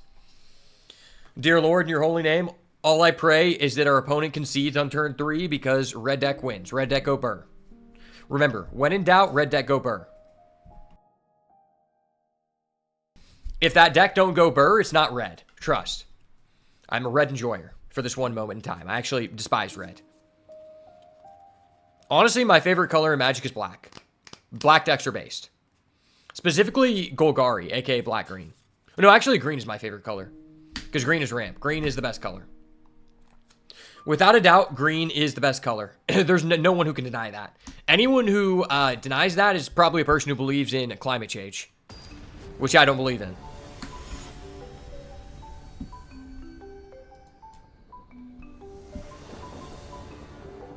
Okay, I believe. Okay. All right, we have the most valuable Slayer, and we have the Doll. This hand is jitted. This hand is jitted indeed. Is it just me, or is this card just, like, broke? Seems really broke. I feel like as long as we only draw our red half of our deck, we're going to win, because red is busted.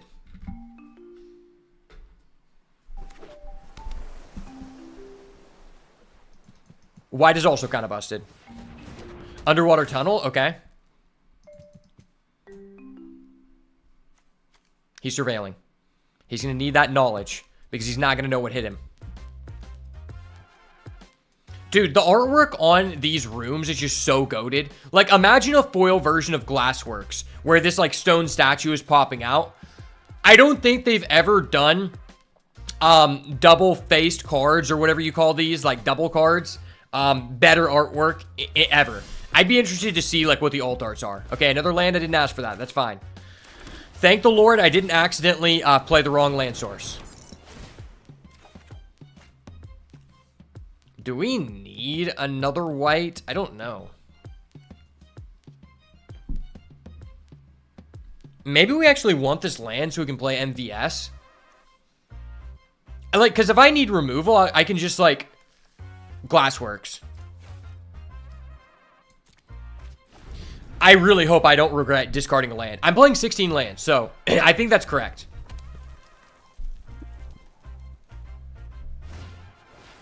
Creeping Peeper. We have a Creeping Tom. Red alert. Creeping Tom. Someone get the camera equipment. We're about to catch this guy with a 13-year-old creeping peeper.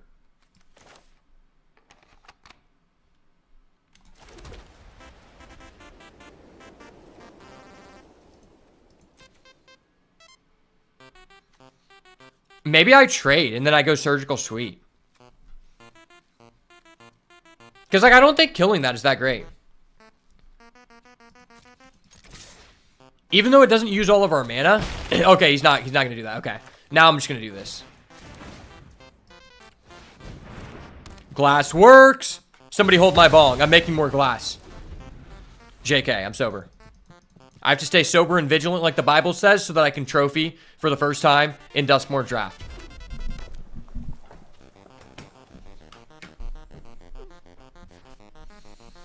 You know what? I'm kind of superstitious. I'm turning the TV on for good luck.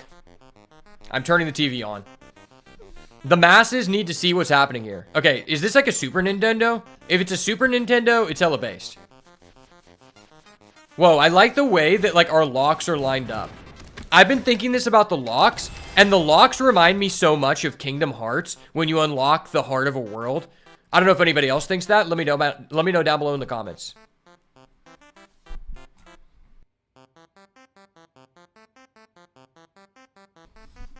Him getting a 1-1 is somewhat irritating, right?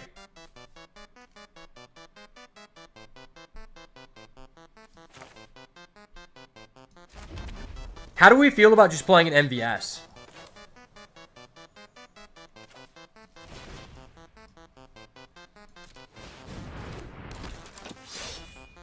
I think I like this. Like, it makes our board better.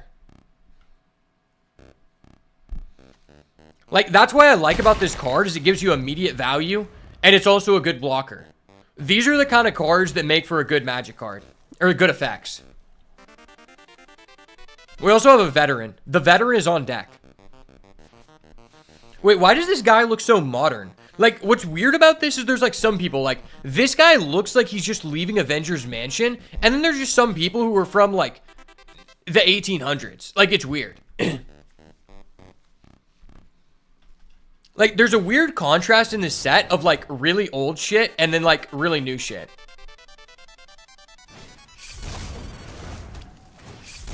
Bro, come on, man. Come on, man. I might actually just remove his unable to scream so I can attack with MVS. Like, that's actually kind of huge.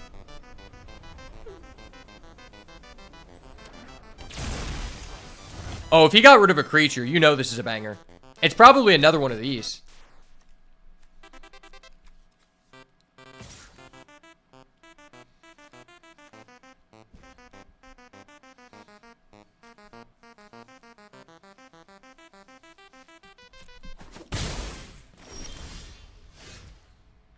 Okay, we have 5 mana.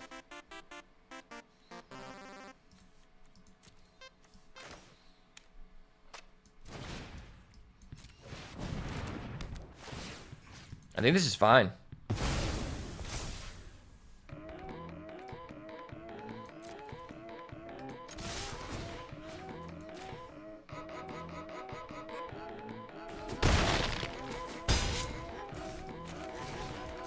Like, that just feels good.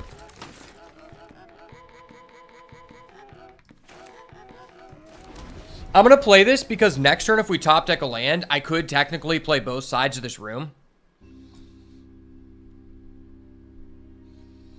Man, rooms are so cool. I think that's my #1 favorite mechanic from this year. I think it's legitimately just the best mechanic this year.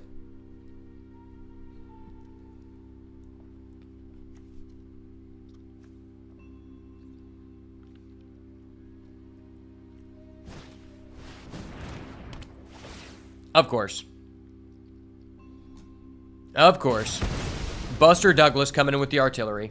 You dirty fuck.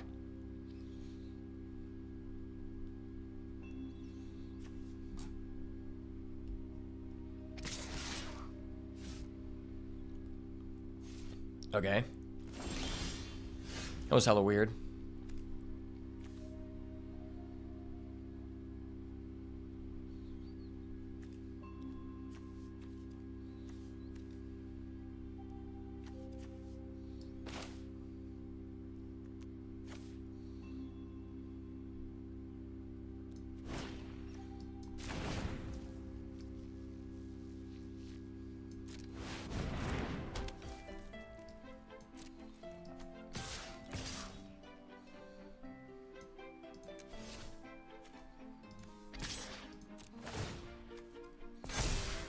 Let's just do that. See if he wants to trade. Good trade, good trade.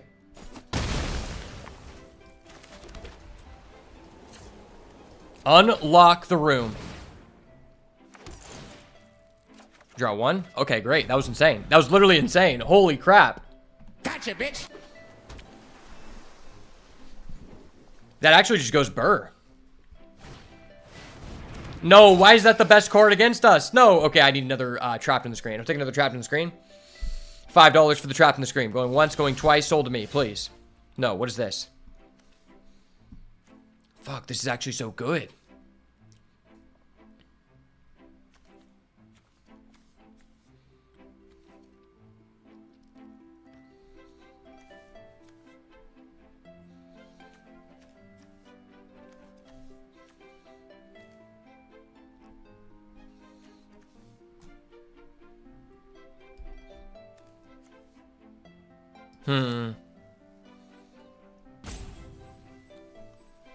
I mean, just getting these with Menace might be worth.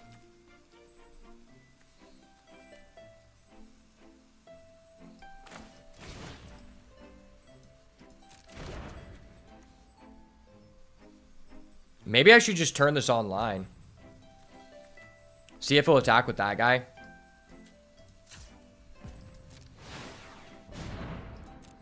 I'm just going to see if he's willing to do it. I probably don't kill him from that, but there's a way that it does enough chip damage with the Midnight Mayhem that maybe it just works. Hopefully his face down card isn't real. If it's like a real card, we might lose. He just turned the ping damage on too.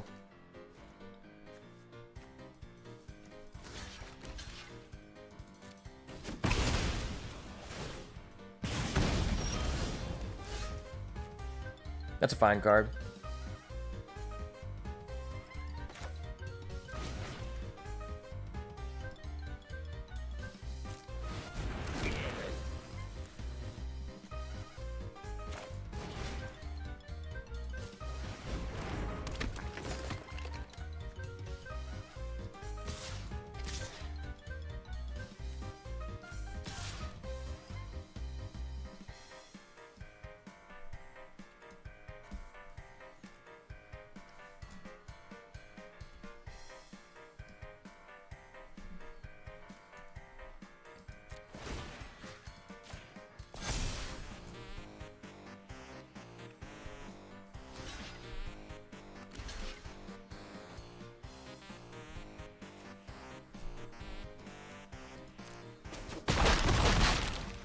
Okay. Wait, you had a real card? Why? Why would you make that trade? That made no sense. Dude had a real card and decided not to flip? You flip that every day. That card's insane. If I had that card, you would have been dead 3 turns ago. Of course, this bullshit again.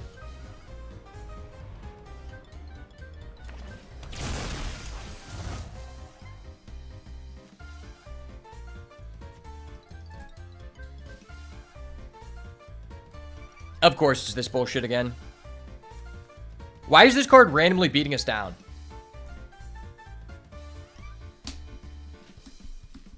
This guy kind of has a checkmate on us with this card for no reason. That's gross. That's so gross. Oh my gosh, that's so amazing. That's huge.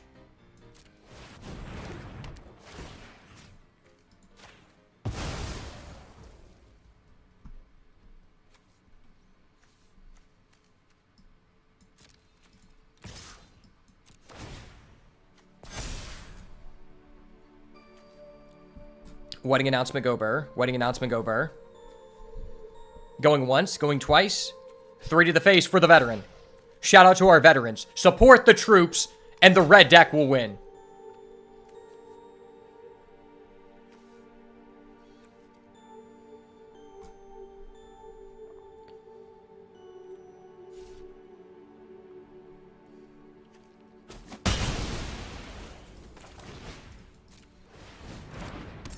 I have no idea why he thought it would be a good idea to double block for a half second.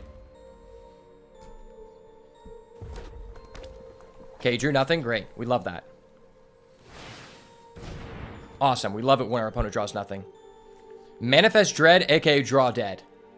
Manifest Dread stands secretly for Draw Dead. Let's go. All right, we got to pull one out of the hat here because we are going to be on the back burner here. We're going second. I don't like going second with an aggro deck just as much as you guys don't like it, but I'm going to have to pull one out of the hat. Dear Lord Jesus Christ, please, please allow us to play against an opponent who has no 2-drop on turn 2. In your holy name, Father, thank you for everything you've done since the last time I prayed. May the Manifest Dread player draw dead. Amen.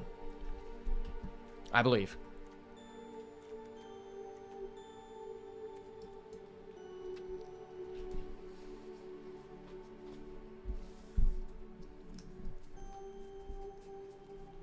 Yeah, we should be able to destroy this guy. I believe. We have a total of 2 1-drops. Of course, we're going to draw them. There's a reason that we are the better player, and we're about to showcase why. You can't control the cards you draw, but you can control how you react to them. Stay cool and have fun. Ha ha ha. Especially if your opponent has a 1-drop, 2-drop, 3-drop. That's always fun. It's just how you react to it. No, it's not. That fucking sucks.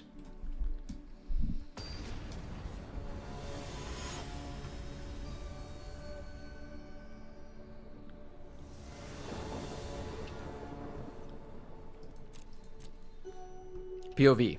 Your opponent misclicks and makes you go first. He did not. Unfortunate. Okay, well. It's a 2-lander, but we're on the draw, and we have a 1-drop into a 2-drop. That's great. The Lord has blessed us, brother. Christ is real. God is real. God is with us, brother. And the veterans. Of course, the veterans.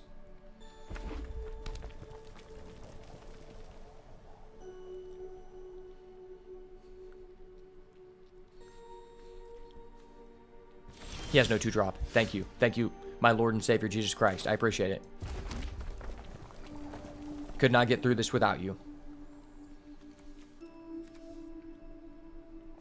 I might as well throw this down so I can get my surveils going.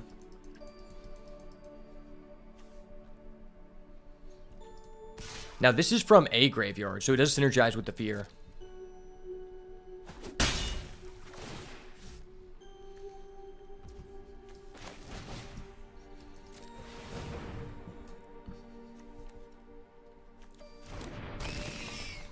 It could have been potentially better to use the Ragged Playmate, but I'm not sure. Of course, he actually had a 2-drop. That baiter, man. We got a big baiter in the chat, boys. Go ahead and press the report button for me.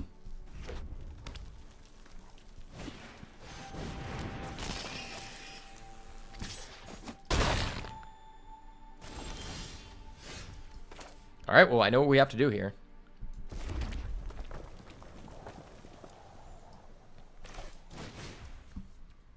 We're putting the rev counter on this.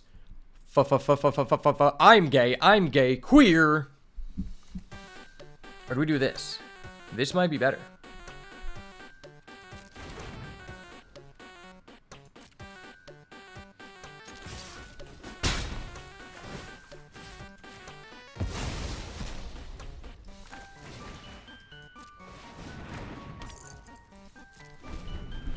Holy crap, there's a non-zero chance we actually get to exile with this. That's crazy.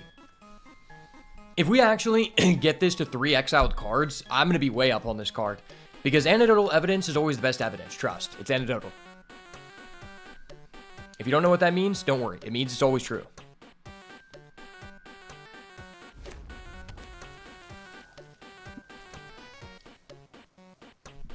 Remember, there are no conspiracy theories. There are only theories that have yet to become true.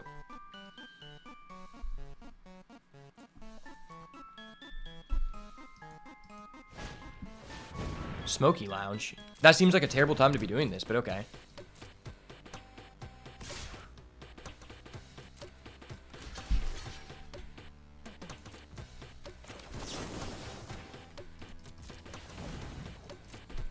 Believe in the urge. Succumb to the urges.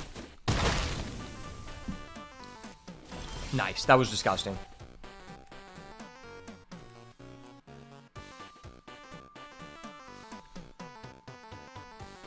Damn, there's actually nothing for us to do here. That really sucks. Not drawing a land was terrible.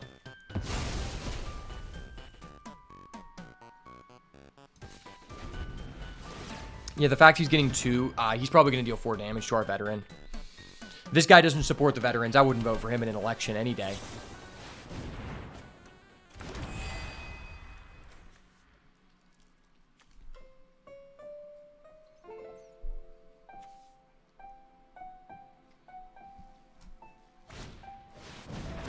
Of course. Of course. I smelled that BS coming from a mile away. Of course I don't draw anything worthwhile. Of course. I'll take a land here. Okay.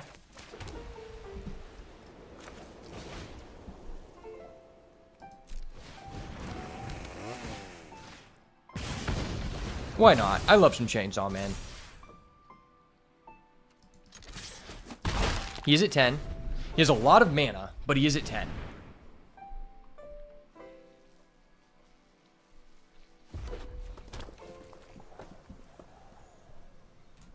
Unless he plays that 2/7, I should be able to push through anything.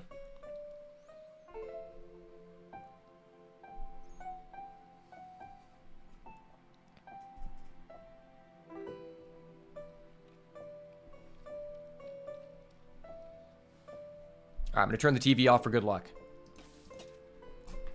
There's no way he has anything.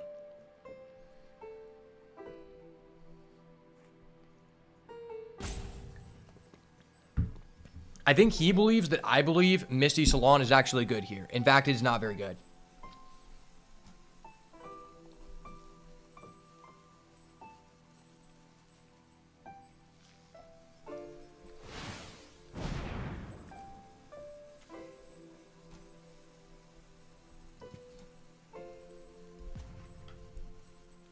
Damn, he's being really greedy with his Misty Salon. I feel like he should have just done that if he's, like, gonna up this room. Like, this room is doing nothing for him. Okay. Okay, buddy.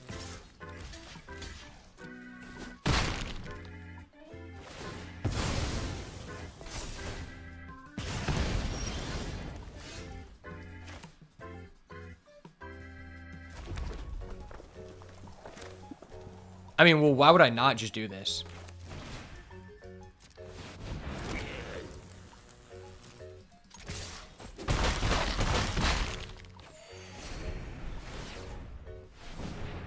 That just puts him at 5.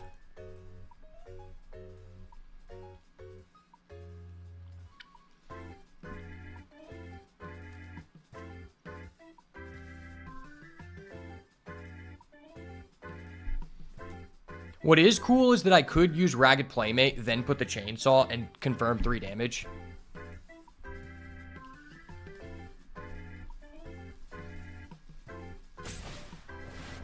No, no, don't do that. That card's too good, bro. Stop, please. He's not even going Misty Salon. This guy's so greedy. Wow, he is so greedy, bro.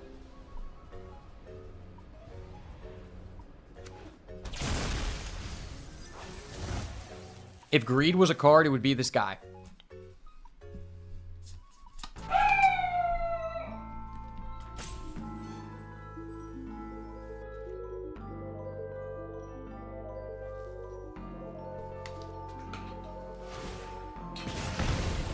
Okay, he just pinged us for 1. Wow, okay, that was really good for us. He just pinged us for 1. He's not a good player. It is what it is.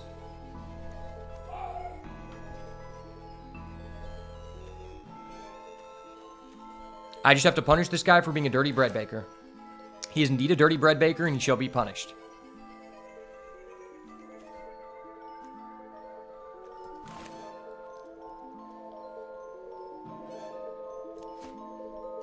I mean, this uses more of our mana.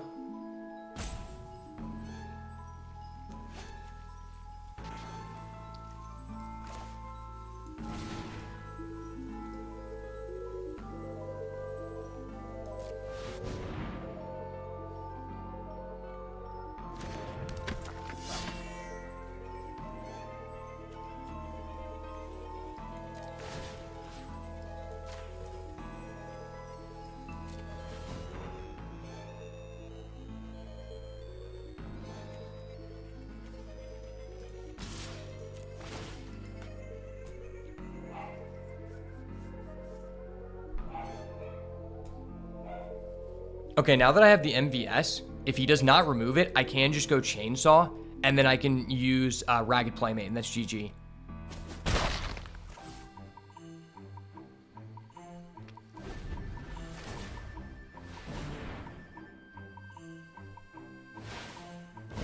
Okay.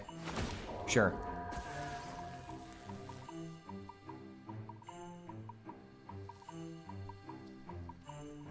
No removal. No obelisk removal, sir. I do not speak removal. You don't have it. I'm speaking it into existence. Jesus Christ, take the wheel. We got to get the W here for the people. For all the people who have been smashed by mono red in the past, do not allow me to do disjustice to this broken archetype.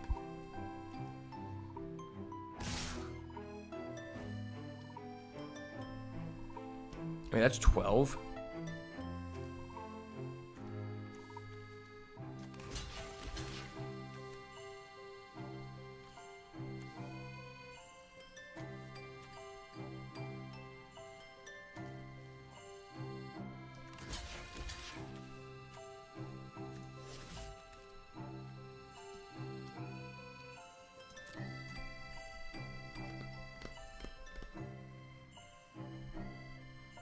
I don't believe he has this much burn. He would have to have 7 burn.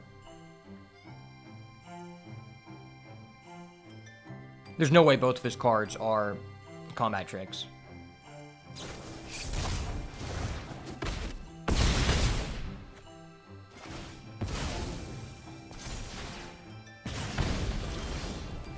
He doesn't have it. Let's go. Let's go. The boat does it again, baby. Not in my house. Red deck always wins, baby.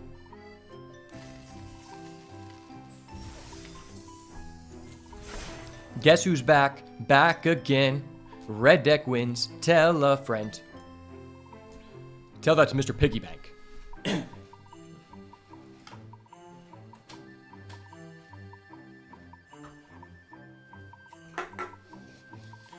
I want you guys to all tell your friends that Mr. Piggybank does not fuck around. And so next time you come in my house with some anti-mono red deck wins shenanigans, you're gonna go down. I mean, that was just dirty.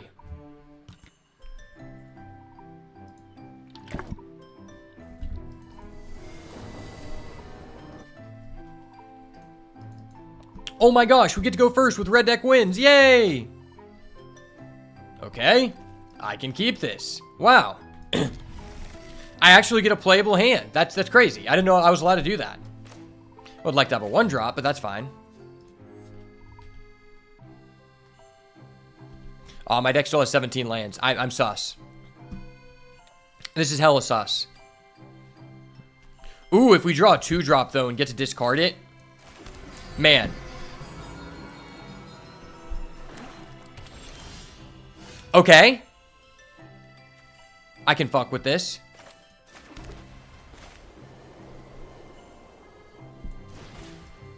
Well, no, we just do this. Because that gives us the draw for free. I was thinking maybe we do this, discard this, and then that way we play this and just bring it back. But I think this is just better. He's playing red-black. I haven't played against a red-black player yet, so this will be interesting. Okay, we get a land. We're not mana screwed. Thank you, my Lord and Savior, Jesus Christ. Thank you, thank you, thank you.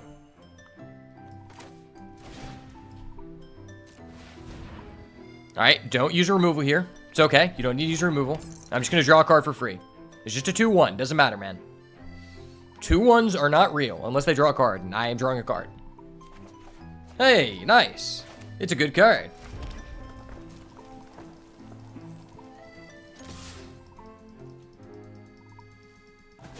Yes, he doesn't have a 2-drop. Let's go. No 2-drop necessary, sir. You just didn't need it. Don't worry about it. I can play at 3 lands. They don't call me 3-land Johnny for no reason. I've been playing I've been playing with 3 lands since I was just a jit. Technically, I still am a jit. Okay, what does this do? Sack another creature or enchantment, put a 1/1 counter. At the beginning of your end step, if you sacrifice one or more permanents, this deals that much damage to any target. That is really good. That sounds really good. That does sound really good, but this just seems better.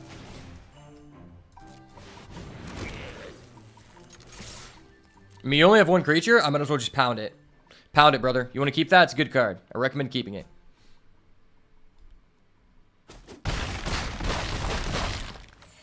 Nice. You just took 7 damage. That was cool. And next turn, if we get a land, we can actually do multiple things, which would be insane.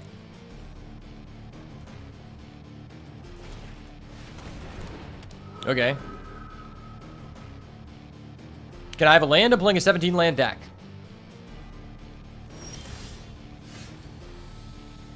Not a land. That is not a land indeed.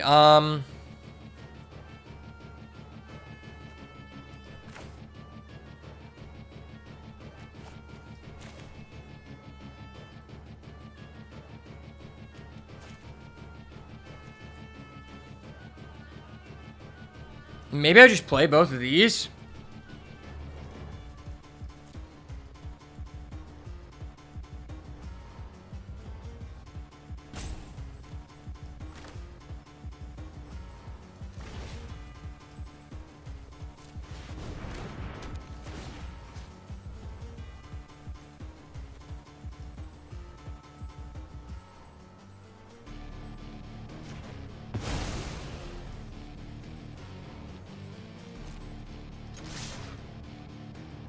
I mean, that's 6 damage. He is now down to 5. And, like, if he kills one of our units, we can just buy it back. I'm actually surprised he's not trading with the Ragged Playmate. Because I feel like in this position, you're at 5 life. You can't really afford to use this ability.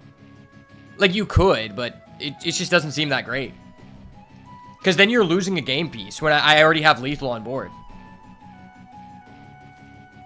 Imagine we put him at 1 and the Needlehead is actually just lethal. That'd be hilarious. And he kills it and we just bring it back. Be like, haha, I win, you lose.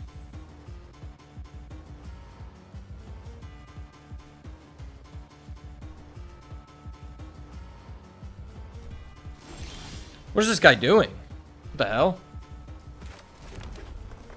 Could just play this guy.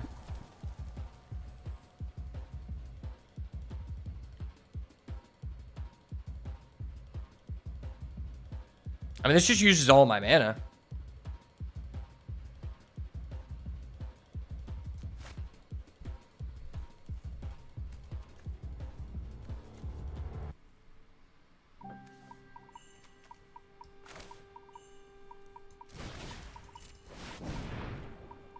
This feels too good.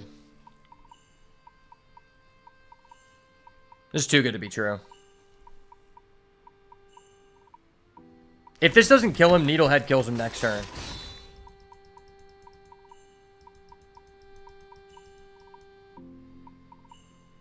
So you kill my Horde Caller. I put you at 1. Okay.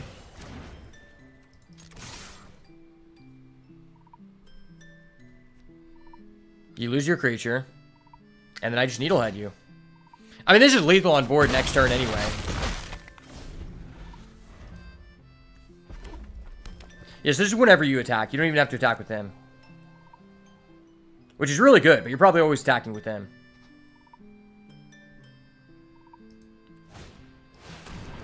GG, brother. GG.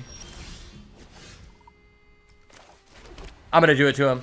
I'm going to do it to him. I didn't mean to do it to him. It is what it is. I got to do it to him.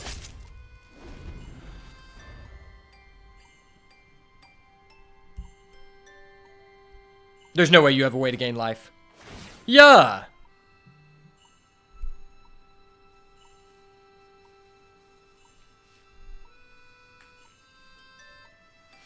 Will my BM be the envy of my demise? There's no way. There's no heal. I don't think there's any heal in this entire format. Okay. Yeah, we got him. Gotcha, bitch. We got him, boys. That guy's probably so tilted. I would be tilted. Damn, 17 lands was kind of good for us. We were low-key kind of hurting because we didn't get lands. It's tough. I think 16 lands on the draw makes sense, though.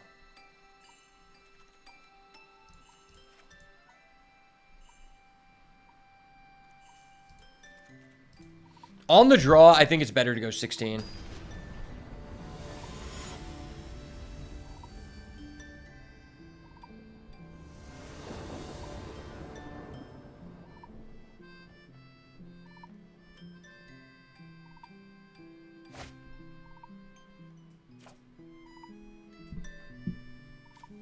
Well, I drew one land and it's not able to play this. That really sucks. This hand would be insane if I actually had 2 lands. Okay, this hand is okay.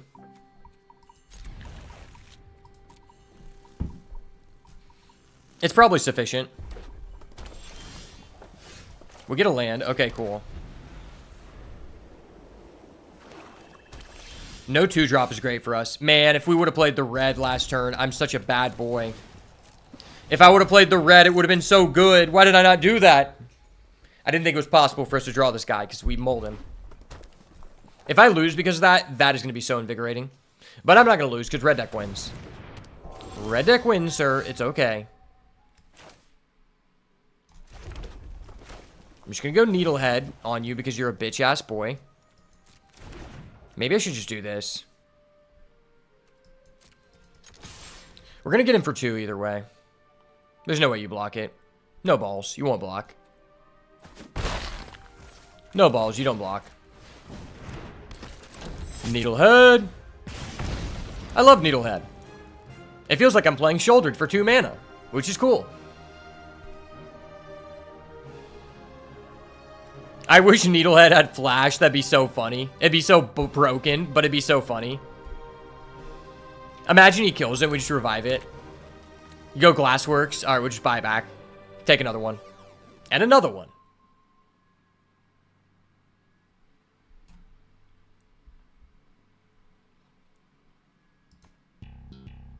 It's okay, sir. Needlehead just deserves to live. He's a Needlehead boy.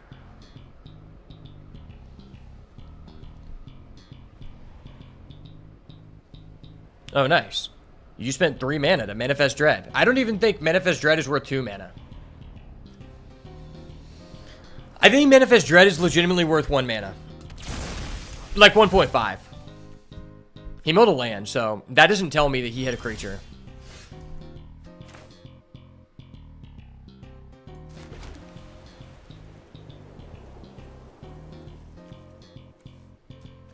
I think I'm down to just swing both, right?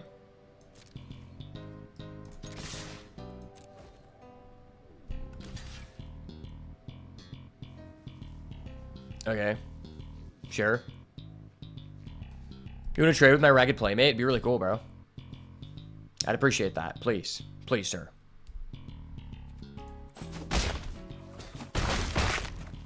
Nice.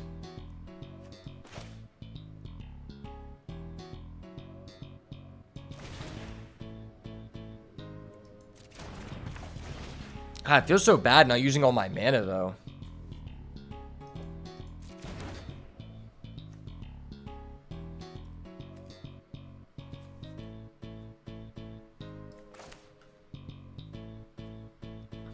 Maybe I just do this.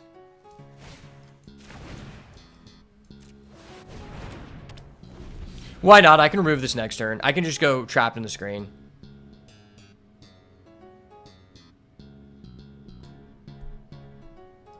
Alright, bro. You're going to instant speed kill my Needlehead? I'll buy it back. I'll buy it back, sir. It's only a price of 2 mana.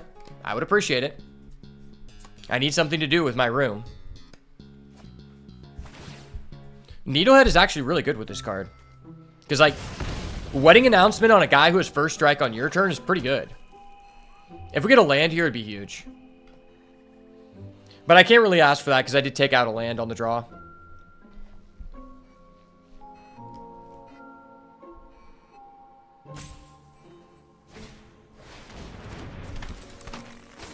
Well, now I have to Trapped in the Screen that, I guess.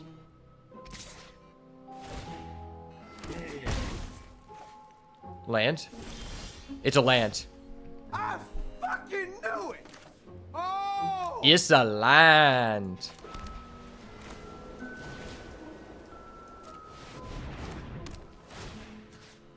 Trapped in the screen. Trapped in the screen. Make your opponent scream. Trapped in the screen.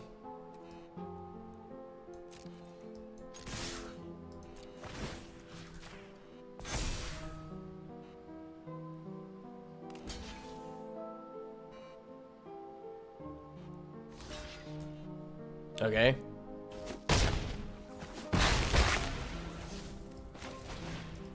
Kind of cringe, but okay. I'm gay, queer. Dude, I'm revving up the gay chainsaw. Like, there's nothing that can stop a gay chainsaw. The only thing that can, like, combat a gay chainsaw is a gay biker gang. That's just the facts. Honestly, just the way that Razorkin Needlehead looks, he would be in a gay biker gang. Oh shit, that was busted. Hold up. Wait a minute. Something ain't right. Something ain't right about that, brother.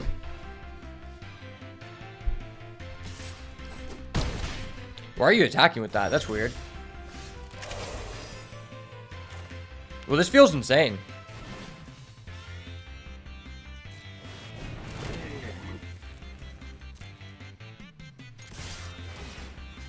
I might as well just diversify, I guess.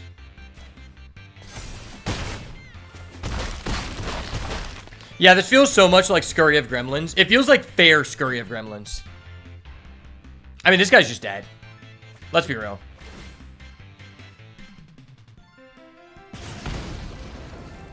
Well played, sir. Well played.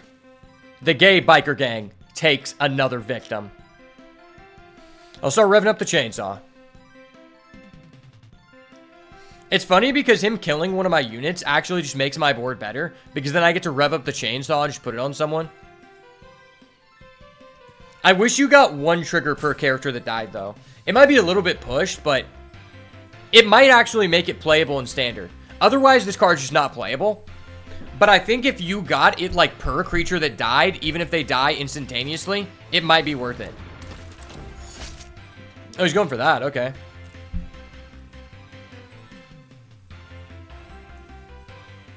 I mean, I just equip my chainsaw. Okay. You deal 1 damage. So you just revved up my chainsaw for me. Thank you. Thank you very much.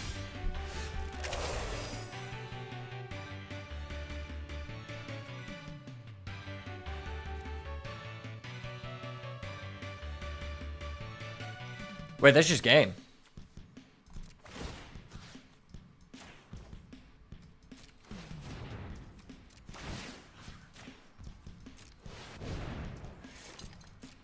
GG's, brother. GG's.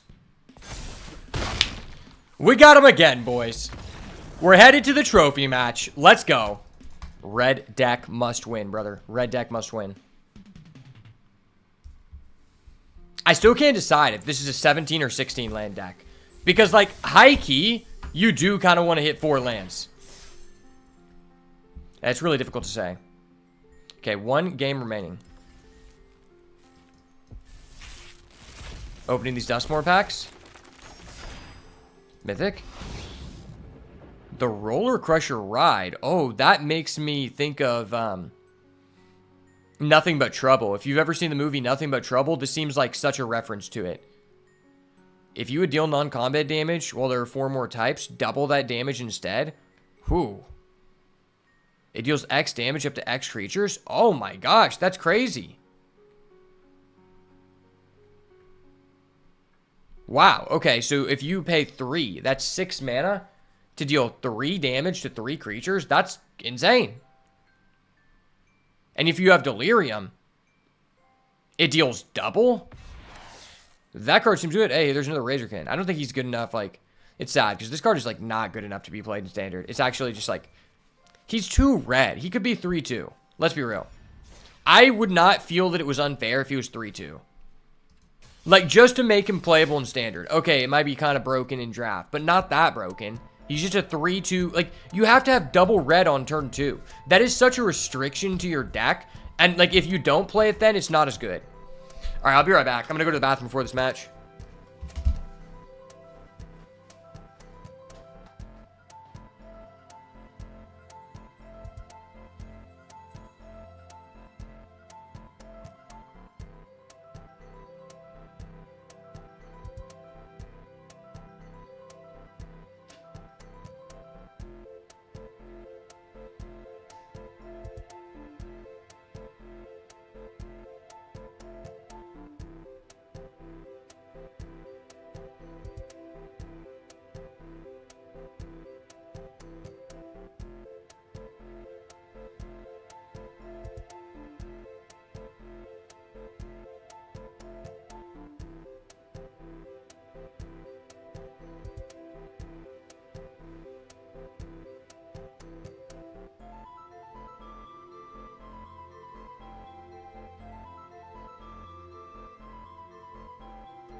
All right, the final match of the day is upon us. Will we exceed in getting our very first Duskmourn draft trophy?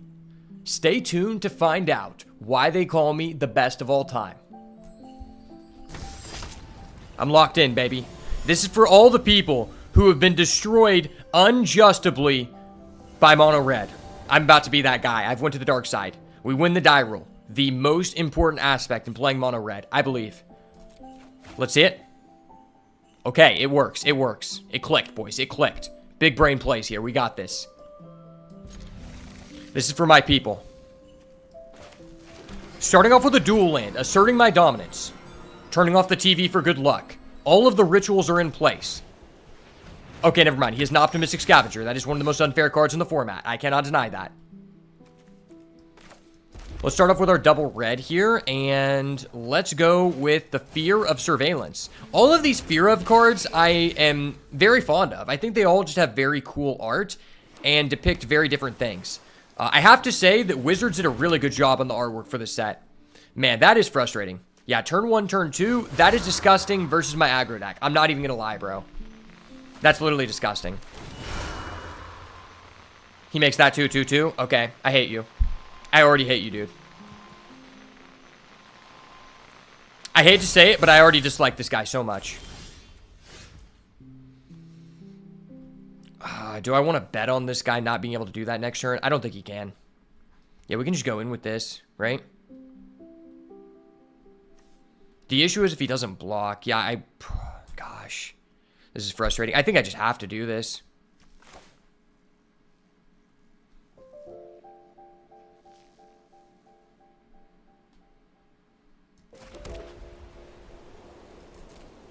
We're going to go in with the surveillance team.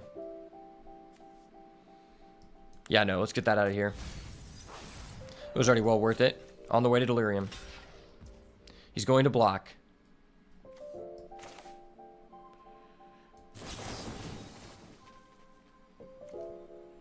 Do I just allow the trade? Maybe.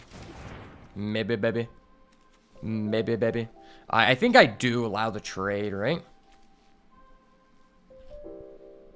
If I do this, it's highly unlikely he's going to use his effect this turn. I think I'm going to do it. Yo, what's up, Owl? We're just slamming some cards in Duskmourn draft day number 1, chasing our first trophy here. Okay, well, that's not a huge downside. I was thinking about, like, how I wanted to do that because I could have just removed his game piece, but I think it's unlikely he levels up his room. But because we did that, we ended up having a 3-power creature instead of 2, so we had to discard. But considering we were going to brick on a land, it didn't affect the game in any way. I think here, I'm just going to go for this trapped in the screen.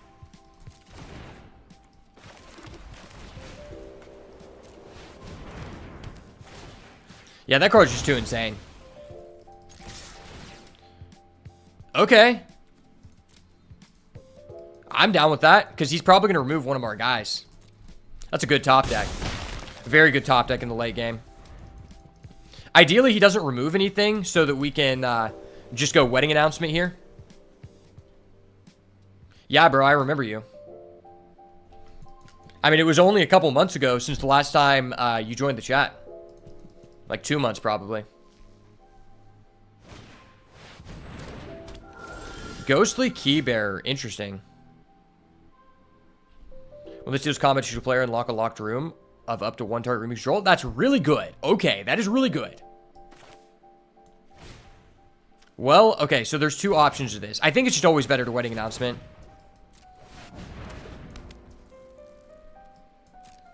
Go to combat. Get in with this dude because he has vigilance. Get rid of that. Cool. I was going to say, like, if I attacked with this first, there was a potential chance that I ended up getting to surveil something into the grave to revive with this, but that didn't happen. It is possible that I need this mana. I'm going to play a red because there is a 1-mana red combat trick. A 2, in fact, I think.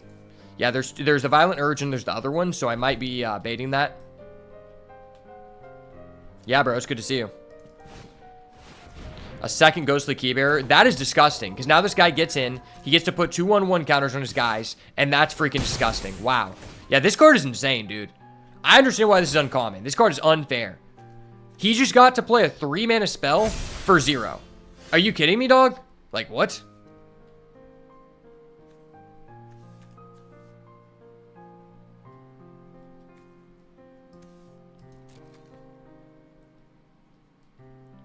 So I think I just have to attack with my vigilance.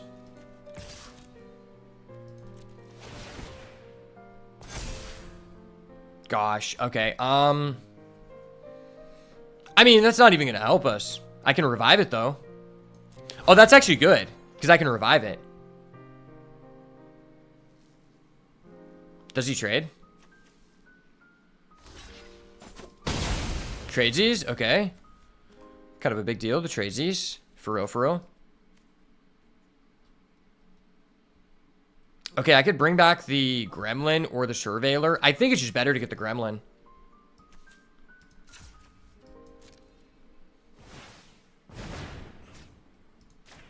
Because the Gremlin could actually allow us to, like, draw a real piece of action here. We currently have no action, but the Gremlin could allow us to find action. We could get to another trapped in the screen here. I'll pull up the deck real quick. Another surgical suite hospital room. Did I get the job? No, I didn't. They actually just screwed me over. Because the guy, like I told the guy, I need to know back on this job immediately whether I'm going to get it or not. Because if I don't get the job, I'm going to enroll in school. And the guy was like, no worries. We're doing all the interviews today, so you should know the first day next week. And then 4 weeks passed, and I never heard anything back. And so he stopped me from being able to enter school to go back for accounting this semester, which really just, like, screws me over because I'm running really low on money to live on. And so this was going to be, like, probably the last semester that it's probable for me to go back to school. And I didn't get the job, which really freaking sucks. Like, I'm not that mad that I didn't get the job. I'm mad that the guy didn't have the respect to tell me that I didn't get it immediately because he knew what was happening in my life. And this guy used to work at my dad's shop. When my dad was alive, he had a police equipment store, and this guy would be working for the police captain. He used to work at my dad's store, like, over 10 years ago. My dad really helped him out. So the fact that he wouldn't, like, show that respect to me is really fucked. Like, I just felt like that was really mean. Okay, so I'm just gonna go in here.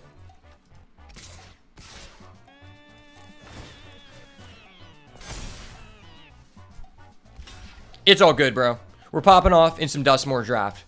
There are happy things to find in life. One of them being Duskmourn draft, because it's really fun. Today's the first day, and we're opening rooms.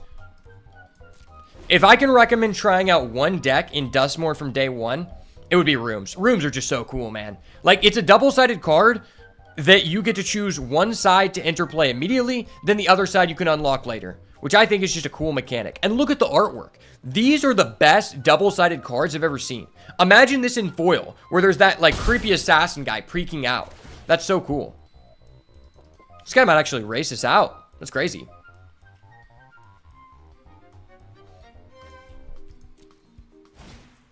Oh, that's gross. That card's crazy. Okay, we get the chainsaw. That's actually a big deal. Wow. Okay. That might actually put us back in this game. Revving up the chainsaw. Let's go. Yes, sir. Yes, sir, ski brother. You know how I be.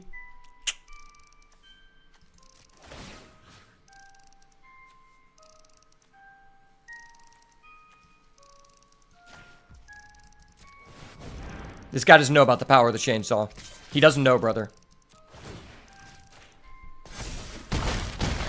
Put him down to 3. This guy's ass is grass, and I'm ready to mow with the chainsaw. He doesn't know. Believe in the saw.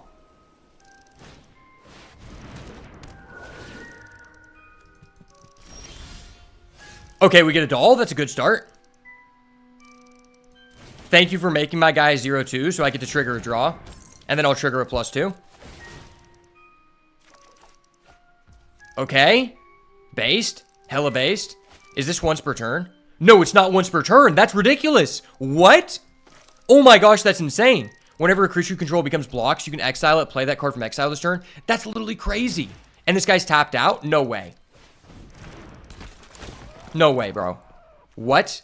That's literally ridiculous.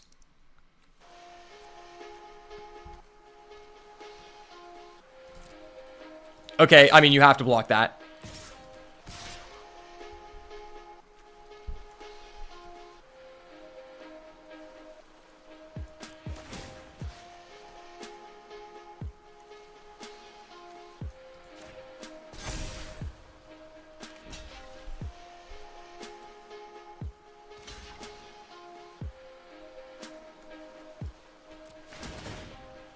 Do I want to exile either of these? Probably not.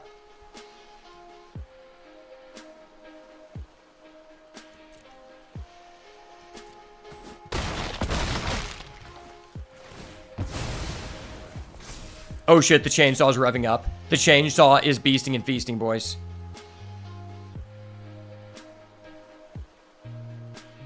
I could just redistribute the chainsaw.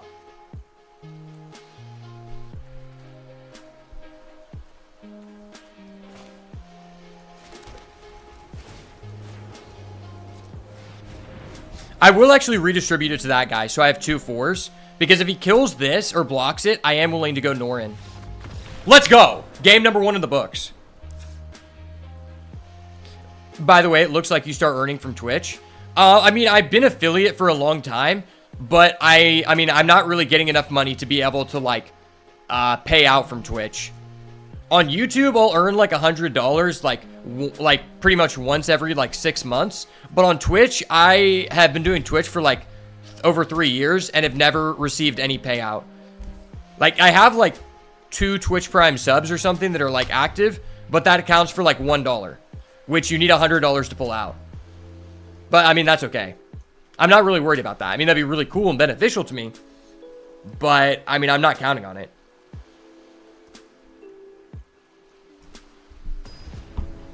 Oh, I should have taken out my 17th land since we're on the draw.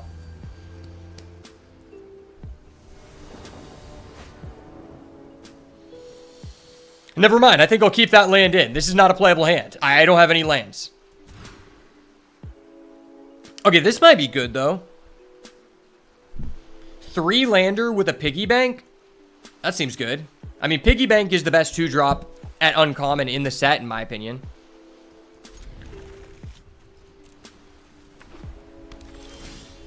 Okay, and we get the Ragged Playmate. Nice. Turn 2 piggy bank. If he kills it, I could double 2-drop. That trades with the piggy bank. Nice. Looking good. Looking premium. I'll trade your uncommon with my uncommon. I would like that a lot, sir. Would like that a lot.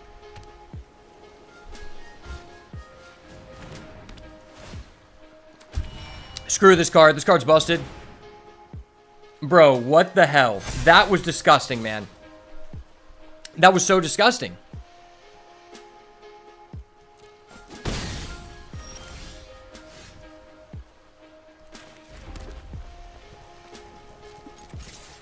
I mean, why not?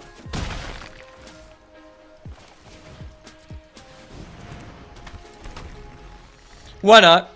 Yeah, that was so disgusting. This card is so broken. Like, white-blue is definitely a tier 1 deck.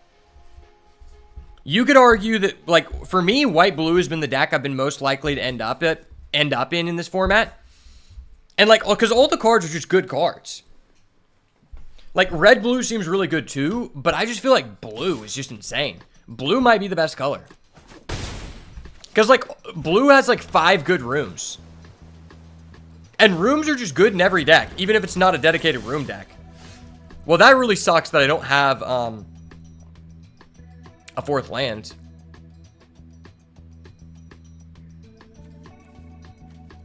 If I attack with my piggy bank, he probably just doesn't block. Like, I doubt it. Maybe.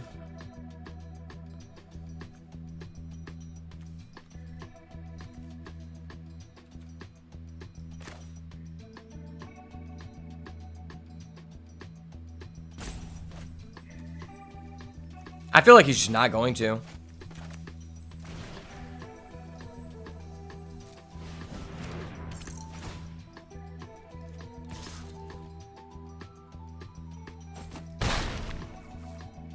Yeah, he didn't block. That sucks. His start was just so insane versus aggro. Like, this card is just disgusting, bro. Why is this 2-3? It should be 2-2. It already does so much. And then he bounces my piggy bank. Okay, just screw me. This guy just said, screw the rules, I have money. Gotcha. Screw the rules, you have money. I get it, buddy. I get it. How is he out-aggroing the aggro player? That is ridiculous, bro. Actually ridiculous. I thought my hand was good. Into an Bro, what is this deck? What the heck is this deck, man?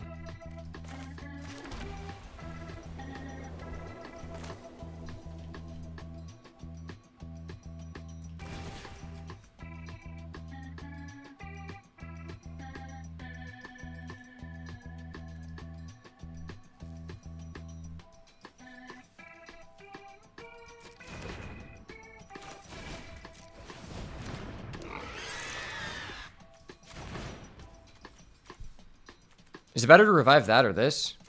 Probably just this.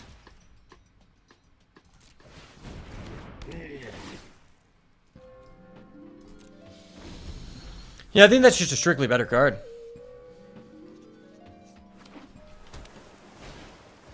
Oh my gosh, brother. This is so broken.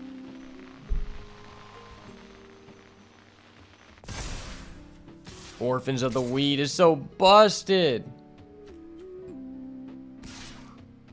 I'm just going to game 3. Unfortunate. Yeah, his hand was just insane. That was actually vile. Actually vile.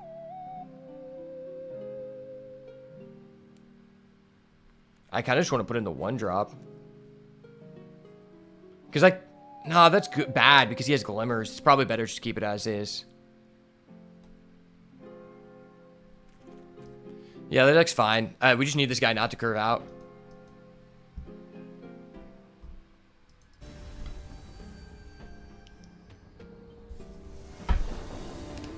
I believe, baby. This is our time. Jesus Christ, my Lord and Savior, take the wheel. Let's show him what it means to be a mono-red abuser. Okay, well, this would be really good if I was mono-red. I'm indeed not mono-red. Gosh darn it, I think I have to mull. I don't have a white. Into another, and my opponent keeps 7? That's so bad. I'm going to risk it. I think I have to. I'm playing 17 lands, and I have a duel. How am I opening like this? If I get to 2 lands and play Piggy Bank, it's huge. Dude, are you kidding me? Like, there's no way I could beat this guy with a 5-card hand. His deck is too good. I am not gay. I have relationships with women and sex with men. And I got news for you. That means you're gay. Well, this was very anticlimactic.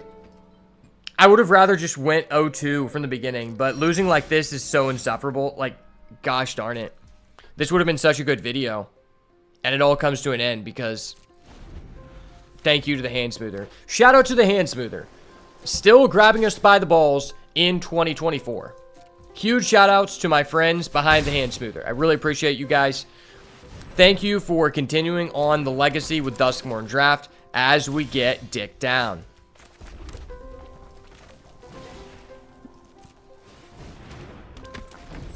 Oh, nice. I get my second land in an aggro deck on turn 4. That's awesome.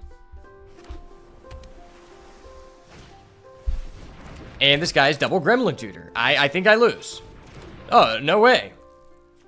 I think I lose. Well, that was unfortunate. I don't think things could have gone worse for us. I mean, I don't know what to say. That was just unfortunate. We had a really great deck, but sometimes the hand smoother just decides who wins and loses, and they decided for me to lose that game. Right on the bubble, as always.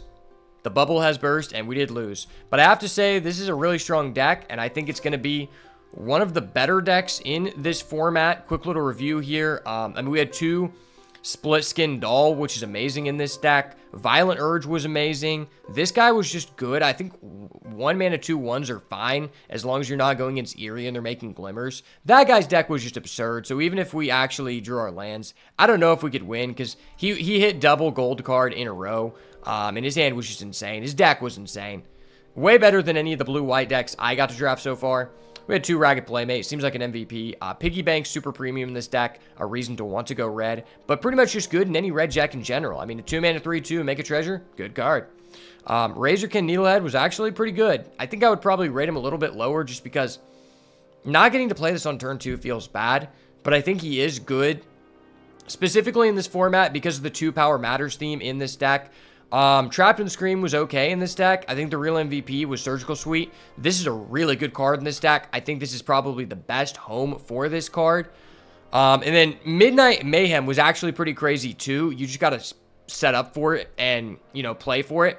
The fact it can trigger all your 2 Power Matter stuff is really, really good, especially because that stuff is not once per turn. Pretty much nothing in this set is once per turn in terms of the mechanic. This card really reminds me of Scurry of Gremlins from Modern Horizons 3. Although not as pushed, it is still a really good card. Vicious Clown was great as well. And Irreverent Gremlin seems to be a good card, but I just didn't really get to see him. Still not sure whether I should have went 16 or 17 lands, but either way, we got mana screwed, so I don't think it really even mattered. I do think I had a very, very good deck. Just a little unlucky variance, and that happens from time to time.